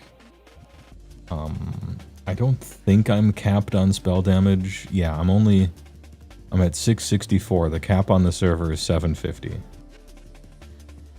Which I could be at, but I took off all my legendary egg augments because they're about to become soulbound. And when they become soulbound, it means that since you can't level up augments really, the price for them is going to increase by probably 10 times. And then I'm going to sell them. So my spell damage could be higher, but the whole point of this character is to farm money, and so we're choosing money instead. Anyway, let's spin the wheel of value 3 times. Jelly beans. Legendary Easter basket. 75,000 plat. Step into my office. Welcome home. Welcome home, money. Hell yeah, brother. Just like I said, you gotta open enough eggs, and then eventually the money rolls in.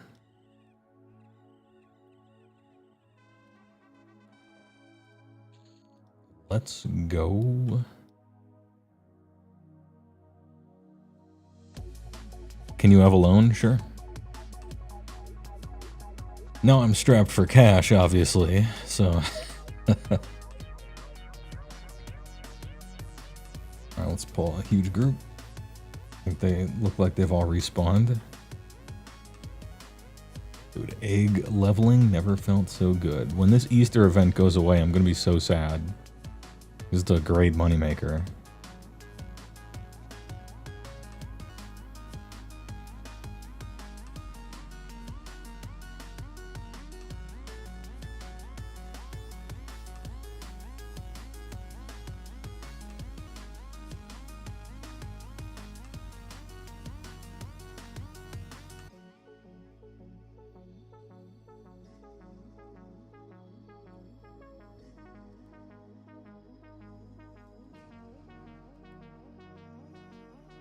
Break my knees if I take too long.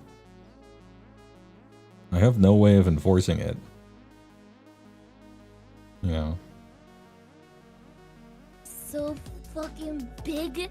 So fucking big. It's an interesting question. Would you rather have, at max, via the games, 16 alt powers that you have mastered to your Mega Buster and Energy Cannon? Fuck Volnut, he cannot do this. Or would you rather have Battle Network's access to 28? 7 times 4 from upgrade 7 at max base and then upgrade them. Boss chips and 1241. Hold on, I'm going the wrong way because I'm reading too much. Ugh. Right, this way. 1241 other powers that you are proficient in, but not mastered. I guess it would depend on how OP those 16 master powers are, right? If it's the 16 best powers in the universe, then you could at least make some kind of argument. Since you can only use one at a time. That if you had the 16 best ones, that's situationally better than having access to like 1,000 shittier ones.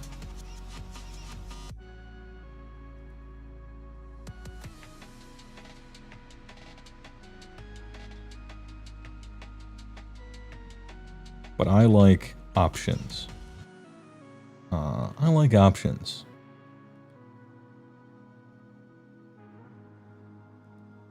You know, if I'm playing a tabletop RPG, I like playing Wizard because I like having infinite options.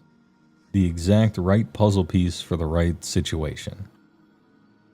Open up the big old spell book, page past 1024, powers, and find the one that solves the encounter. And summon myself a fucking lemonade.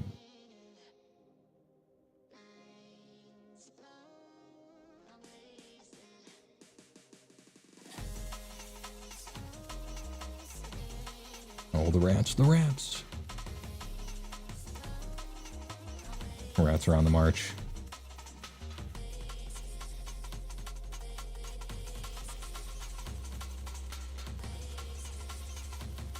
Alright, get the second egg ready, because that one's going to level up probably mid-pole.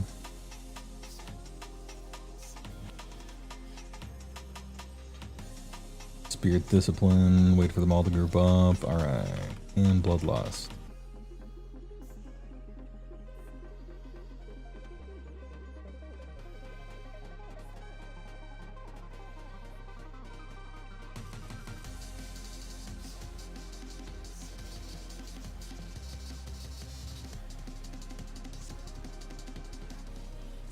Alright, got a legendary out of it. What do we get? A title. I'll collect the titles. I'm a title collector.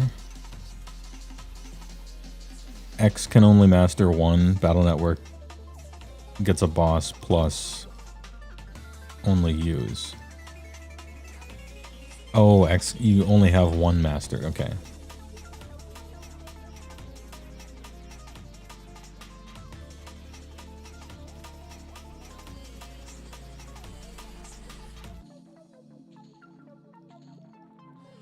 Well, then it's less close. Well, then it's Battle Network and it's less close. Also, Battle Network exists on the internet as a ghost spirit techno body that can make avatars in the real world. And that's the ideal way to exist, in my opinion. Real bodies are overrated, but they're important and you want a few of them if you can get them.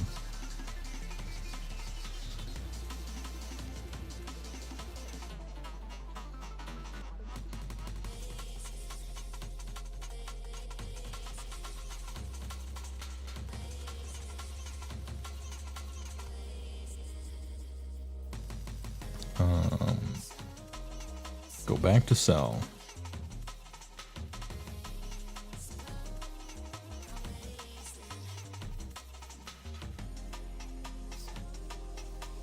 You have options as a fighter. Kill problem with sword, kill problem with axe, kill problem with mace. Yeah. You got tons of problem solving. Threaten to kill someone with sword. Sometimes that works pretty well. Got all sorts of options.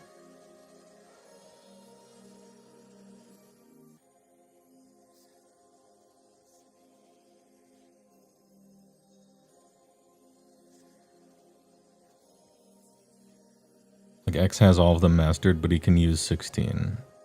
Just one at a time. Battle Network can have a boss overlay and a chip at perfect. Oh, sick. Okay. Yeah. So you get combos. I love combos. And so I'm choosing the combo internet ghost spirit with avatars. It's not hard. I'm in. This big fucking ogre. Dude, I love the ogres in this game. They're so good. Look at his wideness. Look at his cube body. Man is a square. This is a proper looking ogre. Cabbage circle looking man. None of this tall but normal looking bald human crap. He is a sphere. A meat miracle. The unit. The big fucking Scratcho emote.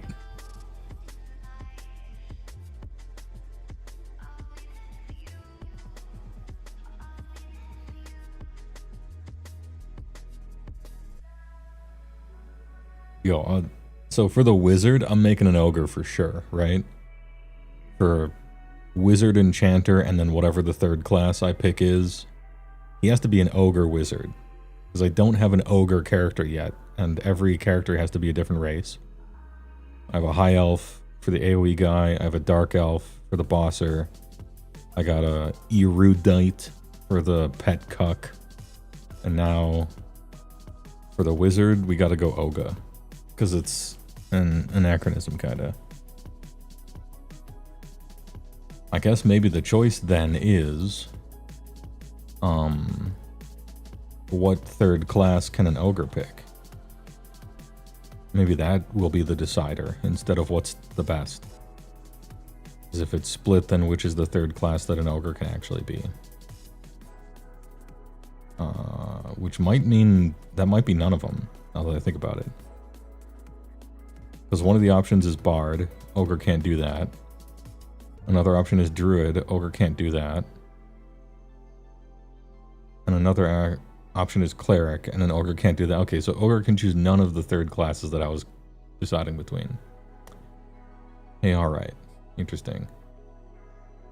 I mean, you can pay to race change with EOMs. I don't have many, though. I have 2. I used to have 32, but I just bought another huge bag.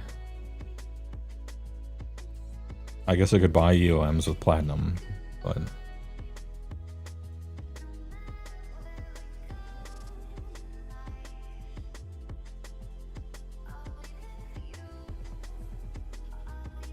What is it about druids and ARPGs that make them your jam? It's hard to explain, I'm not sure. Because I don't like them in TTRPGs like D&D and stuff.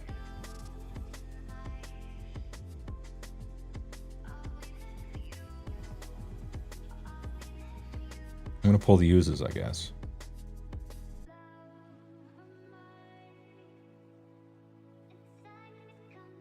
I think because in ARPGs, class fantasy swivels a little bit to be more brutal and war-focused in a cool way. That's just how ARPGs represent their classes more. And in tabletop, druids are like kind of like naturalistic fallacy, lame-o, hippie neutrality crap with stupid philosophies that make no sense.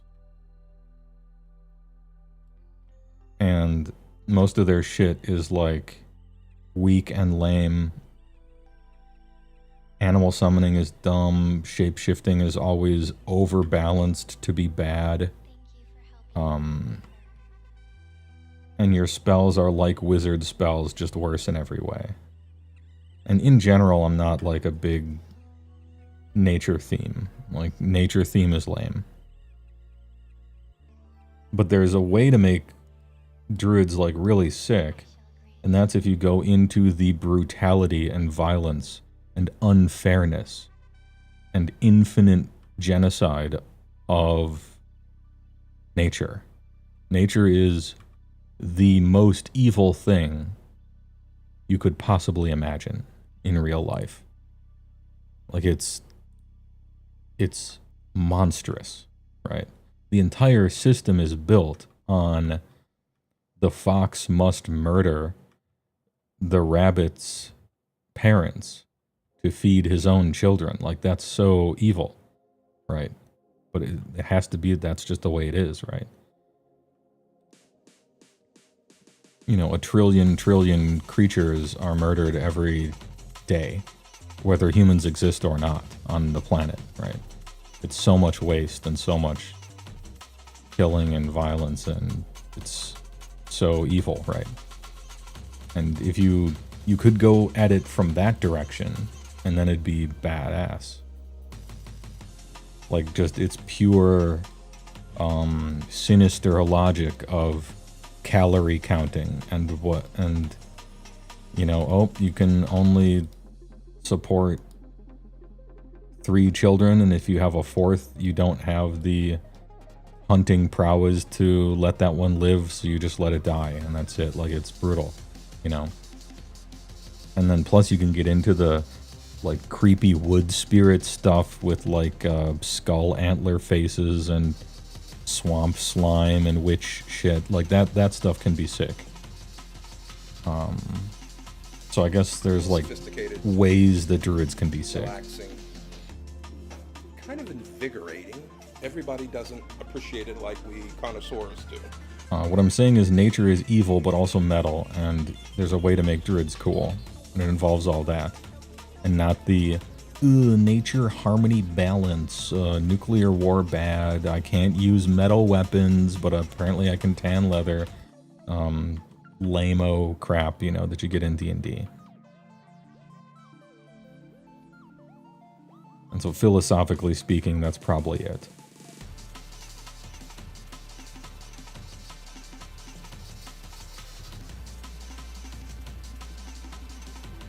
Artorius, thanks for the 5 tier 1s. I appreciate it. Thou shalt not suffer an ad to be watched on Twitch, so I appreciate Spreading the love.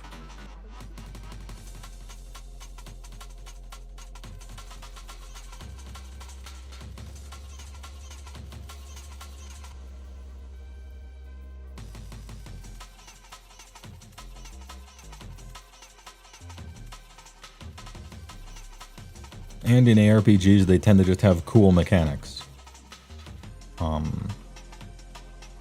Firestorms and volcanoes and tornadoes and whirlwinds and being followed around by, like, pet class kind of animal spirit armies and lighting everything on fire and turning into a fucking bear and smashing shit. So you kind of have a little bit of the warrior class fantasy on top of your wizard and summoner. Kind of do all the things. So, like, mechanically, it's kind of cool. Like, you can be a berserker if you want. You can call fire down from the heavens. You can be surrounded by a whirlwind. And be kind of like a necromancer army summoning guy all at the same time, which is sick.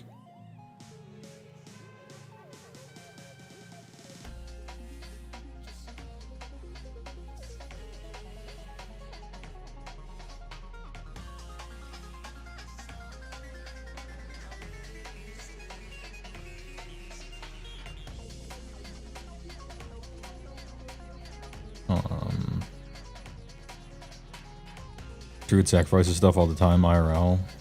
Well, I mean, the inspirations for the classes are very well disconnected from reality like we've taken a lot of steps away from it, but you know, you can, some of the cool stuff has been latched onto. Major diversions in Mega Man lore. OG and X are part of the Reploid lore. Val Nut too, but he's a failure and was a stopgap that actually loses. Battle Network and Femian. FM LAN, okay. Are if Light and Wily stuff get made into the digital world instead of physical. Oh, cool, okay. Confusing part is OGX and Vol versus Network and FM are two very different timelines. Fair enough.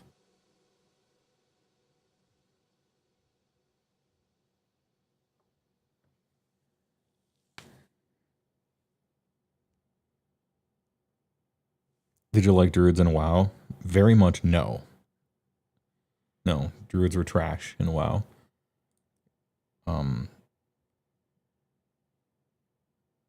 The classic, we made a class that can do 3 things poorly, but anything that's worth doing in the game is about specializing.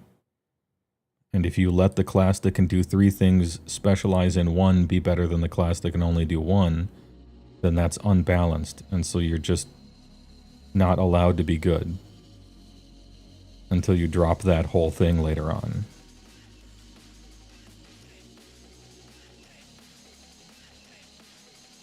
I actively dislike Druids in WoW.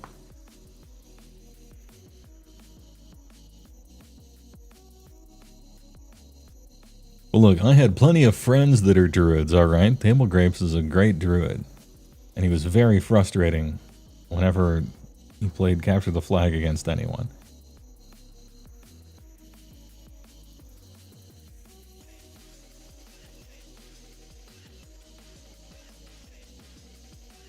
Counterpoint to misanthropy, without the human perspective, all of nature is constant fear and hunger, then usually a violent end. Yes. Yeah. My thoughts on nature mirror those of Werner Herzog when he's talking about the jungle. He's right, you know.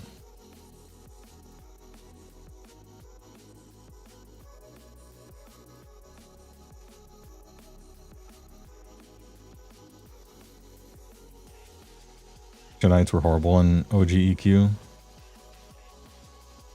I wouldn't say horrible, but like they weren't Paladin level bad. They weren't Ranger level bad. But they were definitely simply an off-tank.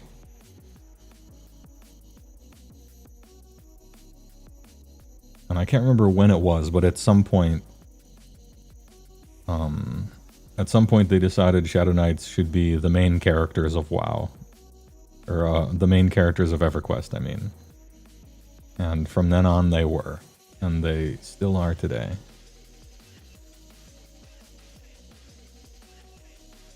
What this game reminds you of graphically is the first dot hack game. Yeah, that's the first dot hack show, I should say. Because the show was kind of about everybody being in an MMO, and so they kind of took inspiration from EQ for that. Not directly, but just in general. Like this became kind of the generic late 90s, early 2000s representation of what an MMO is. Before WoW sort of changed that.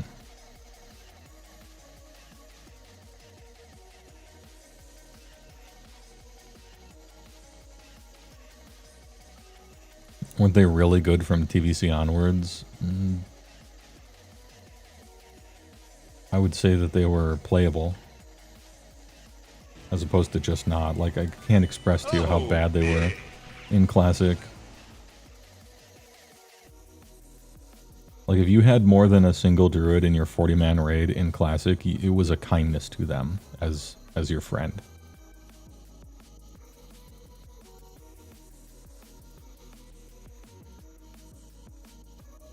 In PvP, that's a different story. Insane flag carriers. Really good.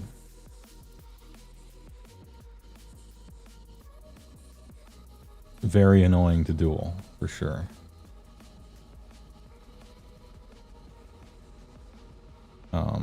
In Arena, they were really good. Very early TVC as well. You'd get like... It's actually impossible to kill Druid Healer who hides their mana bar when they're in form, so you can't even mana drain them. Like, really good in PvP, Druids. Did the same apply to the other hybrids? Yes. The hybrid tax. You either specialized in one and the rest was crap, or you were bad at everything. That was the sad state of affairs for the hybrid classes. And so what does Paladin do? Well, you could use a big sword, you could tank, but both of those are lies. You put on the dress, and you cast Flash of Light. That is it. And you buff Salvation on everyone. That was your job. Nothing else.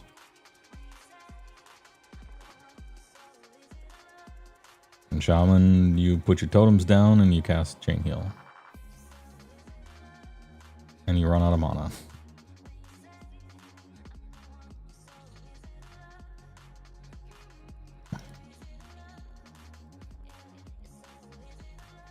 What are lizard people called again? Ixar.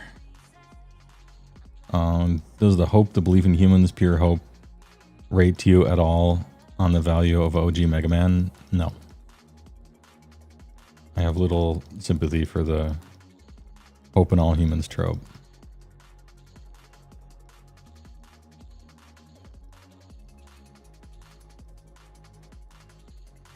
I'll read the rest of it, but it has since scrolled off my screen. I gotta scroll up for it. As I'm done Lutan. This guy's still gaming, the absolute madman. Dude, gamers game, alright? I'm killing every Skaven in the world. We are rat maxing.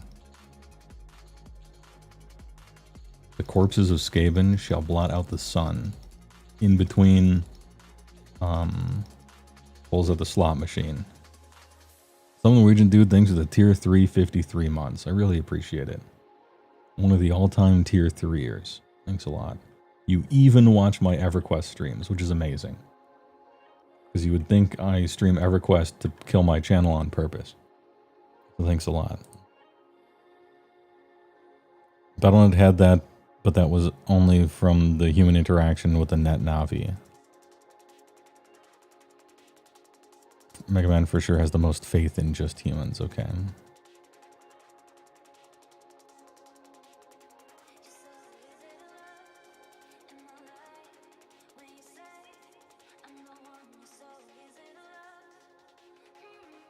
Yeah, what was it, a 0.5 cast when you had 2 of 2? Annoying. Just make it instant. Free.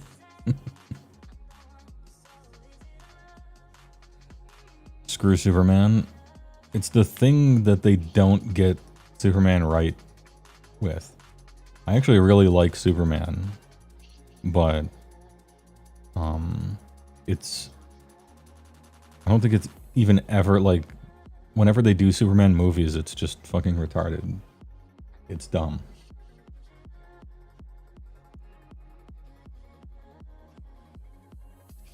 It's possible for Superman to be really cool and interesting.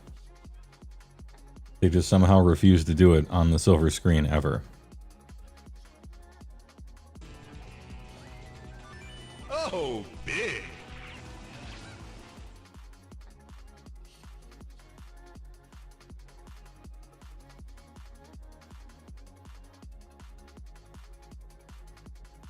Now that you have the solid base, I'm gonna need a 30-second rate on the Mega Man. Rating? Mega Man, don't care. Battle Network, cool.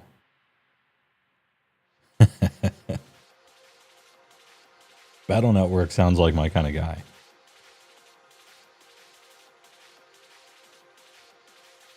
Mega Man himself, I mean, it's a fine character to have in the universe, you know.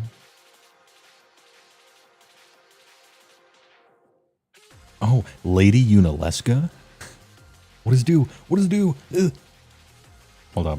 I'm waiting for the rats to respawn anyway, right?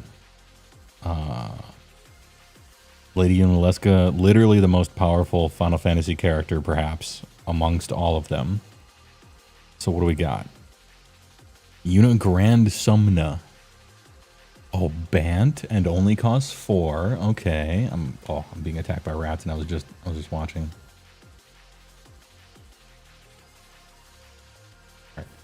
All right. 1/5. Nice blocker. Grand Summon. Tap, add 1 mana of any color when you next cast a creature spell this turn, that creature enters with two additional 1/1 counters. I see what you did there.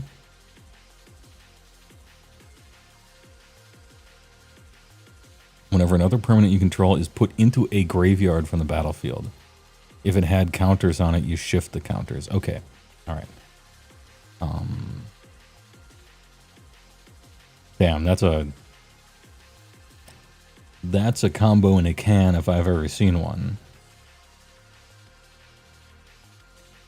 You don't actually shift them. You put that number of 1/1 counters on target creatures. So it stacks with the Ozolith, right? Stacks with the Uzolith. And a bunch of other effects besides, yeah. Okay, Una Infinite Counters Creator. Got it. In Bant.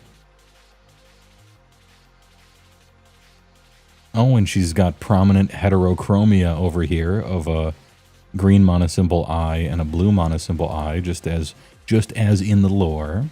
Well done. All right, Yuna's kind of nice. She's not grotesque, dirtle, generic value good stuff. She is 1/1 counter theme, sometimes infinite, at least taps for mana, sometimes good colors, only costs 4. Helix Pinnacle, let's go. Okay, good work. Yeah, Lady Unaleska. He's a good one.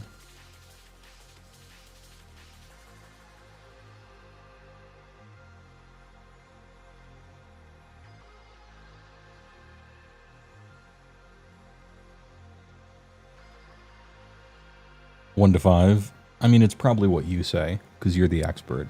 But I have to ask about Volnut, okay? You spent a lot of time explaining to me just how shit Volnut is. The poor bastard. What was the purpose of that? Are you setting me up for a, oh, but actually he has the power of love and so he's the most powerful, or is it pushing against the invisible force of a lot of people thinking that Volnut is good and they're wrong? What is it?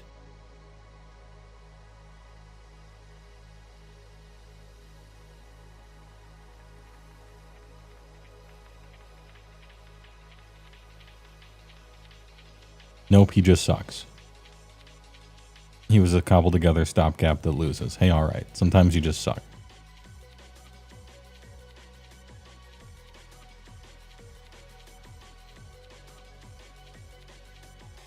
Oh, and the alternative art for Yuna is her during the dancing cutscene.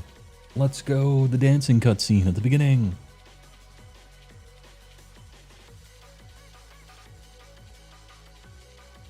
When Titus, even though it's supposed to be Titus, first lays eyes upon her. And then Graha Tia Scion Reborn. Cat Wiz. A cat wizard. 2-3 for 3. Life Linko. Whenever you cast a non-creature spell, you can pay X life or X is the spell's mana value. If you do create a hero, and then put X1 counters on it, do this only once a turn. That's good. Graha Tia. Probably from Final Fantasy XIV or something. I don't recognize the character. Yeah, good generic value. Create duids kind of thing. Nice.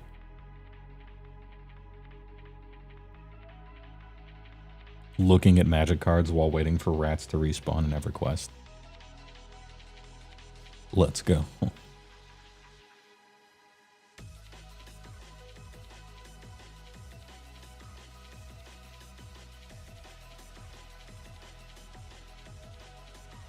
Goku reference? Oh, I don't think I made a Goku reference on purpose. Goku's similar to Superman, though, in that he's seen as, like, the most goody two-shoes, absolutely stupid, like, zero brain activity at all, like, just dumb.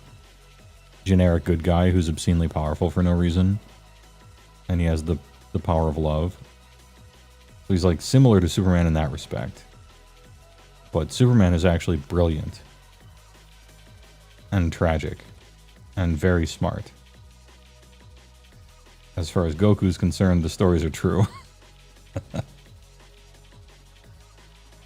Graha is the best idiot boy. We love him. Okay, good, because his card's good, too.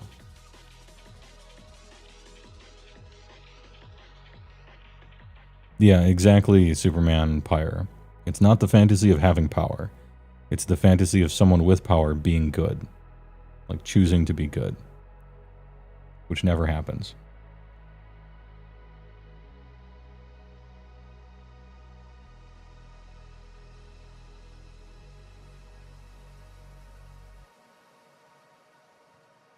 $82 AA. Ooh, I gotta spend more.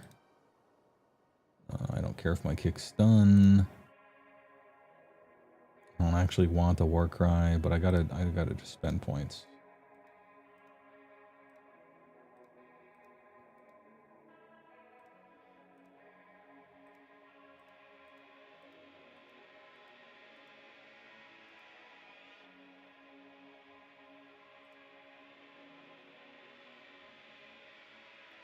Innate run speed at level 5. Okay, we'll do some innate run speed next.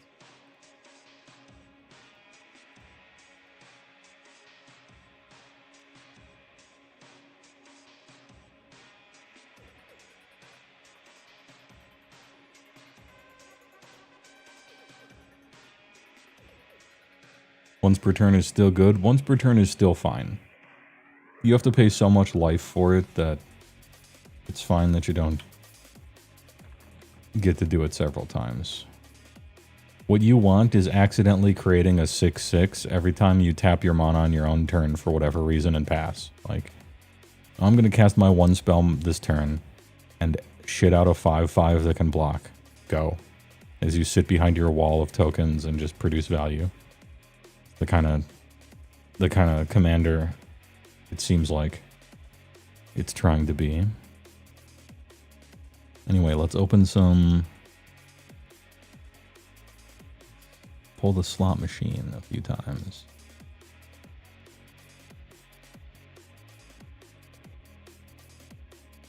Nice.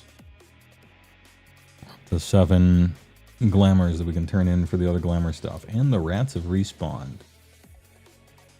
And to turn on the lawnmower.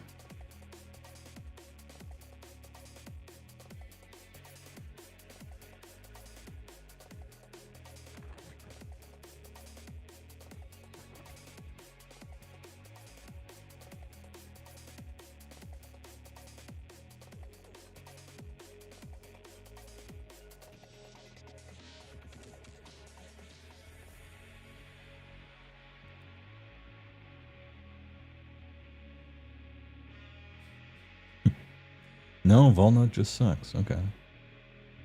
Poor bastard.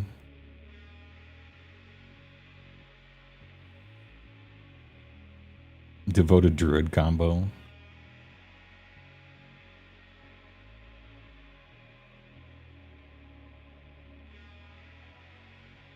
How do you Devoted Druid that combo?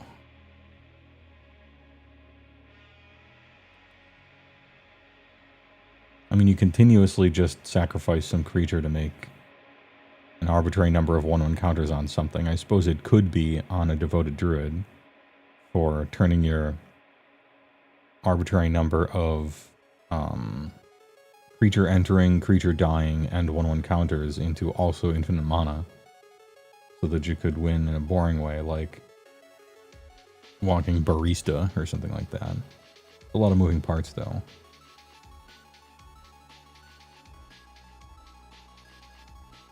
All you need to find with Yuna is some sacrifice outlet that you can just use. Like Phyrexian Altar or something like that. That's the beginning. Starting to believe.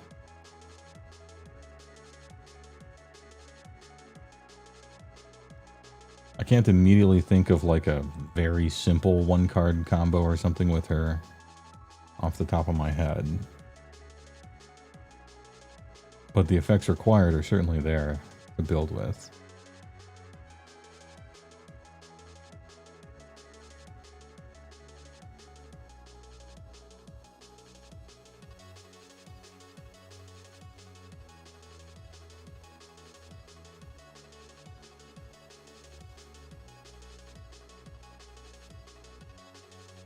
Is this a subtle reference to a Pendulum song?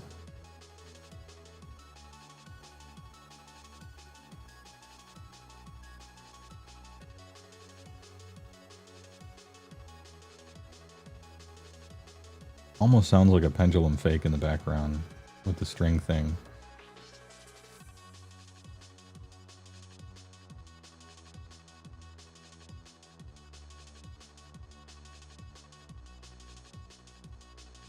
Alright, and we wait. We wait for the 100 rats. Protective Spirit Discipline.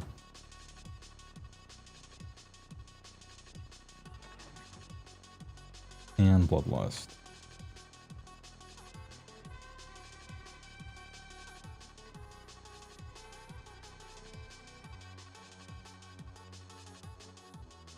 Oh, you have found Echo of Memory. If you're killing like 1,000,000 creatures, you get like one of those every hour or two. Up to 3.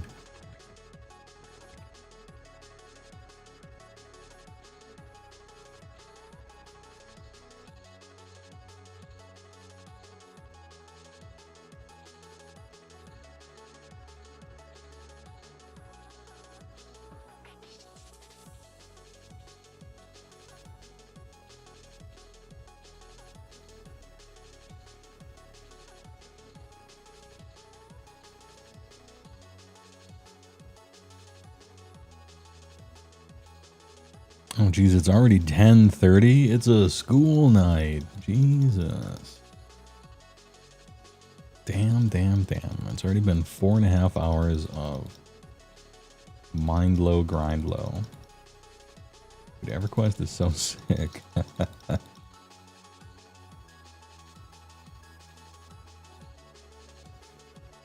Killing 9,000 rats. Finally, a game with soul.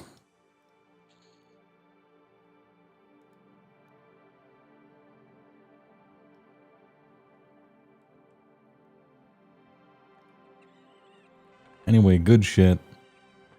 All of our equipment is now legendary. Because of the grind, and all that's left is just egg maxing and money maxing. Before I figure out what to do with Ogo Wizard. Seems like Pago Rock is killing the oozes right now. I might go over there. But I think that about wraps this up. I cannot keep playing this. I have to stop. I got shit to do.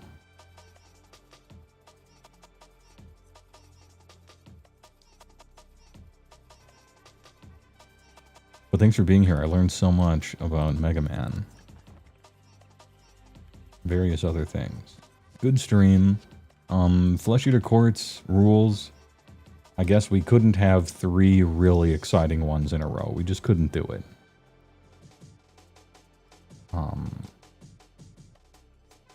Their heart was in the right place for opening up certain build potentials. They tried. But the foundation upon which it is based is so bad that it might not work out. But it was at least a good try. Like, their goal was correct. Come up with build around me ideas. That was essentially their goal. So it's a great goal to have, because it makes building exciting or interesting at all, which is what the game lacks. So good work on that one. What did they say tomorrow was going to do? I actually can't remember. What was tomorrow's? Anyone remember? They usually have some final, like, little paragraph thing. I might have forgotten to read it, or I did and I just forgot. What's Fridays?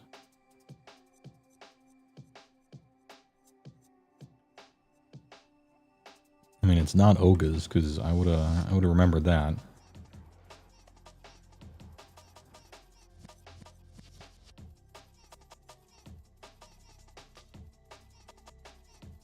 When you're pulling a million guys, always pull them around a 90-degree corner so they can't stop and cast on you. Or they'll just summon you. Alright, we're fine. Oh, this is a bad corner because it's not a true corner.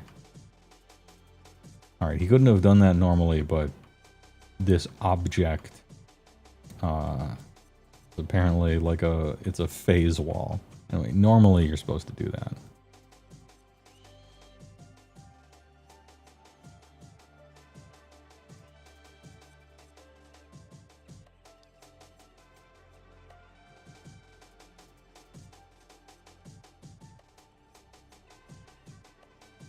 Yeah, these structures in Dragon Necropolis, these big brick buildings, are super fucked up.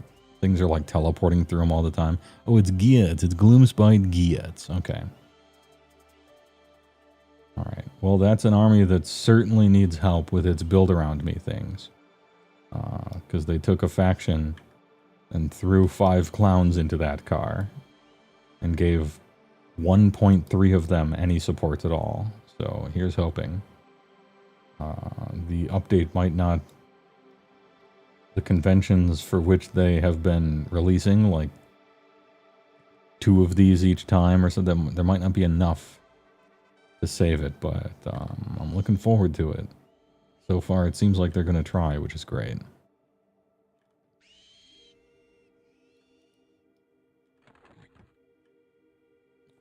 Two last spins of the wheel before I go.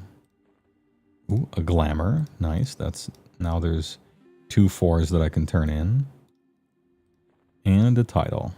Alright, I'll take all the titles I can get. Not Bade.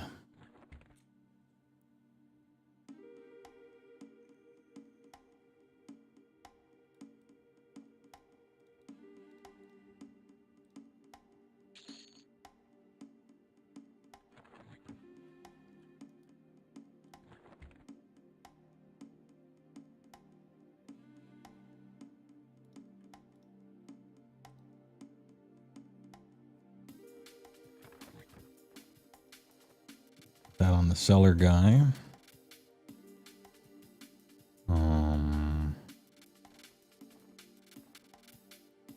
This thing goes there. Probably won't need it in the future. I'll turn in those glamours. How about?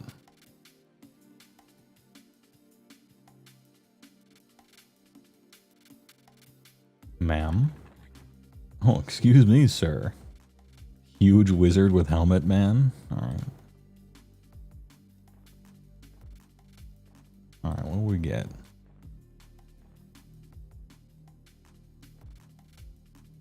Crude filth covered machete. What's it look like? It looks dumb. Okay.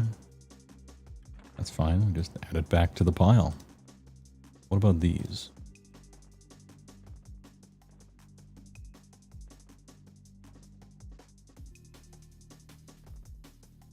Iron Cudgel of the Mystic. It's dumb. Okay. No problem. 2 more ready for conversion later. No big deal. All right. Thanks for watching. Appreciate. Tomorrow, Newsday number 4. Gloomspite Giots. And something. Some game, maybe. Maybe Stories from Soul. Gundog. So that we can be the sauce. Or something else. Maybe that super goofy game that we learned about the other day. The super weirdo one. Anyway, I'll figure it out later. Thanks for watching. Thanks for the subs and the bits. And the Prime. See you tomorrow. Newsday 4.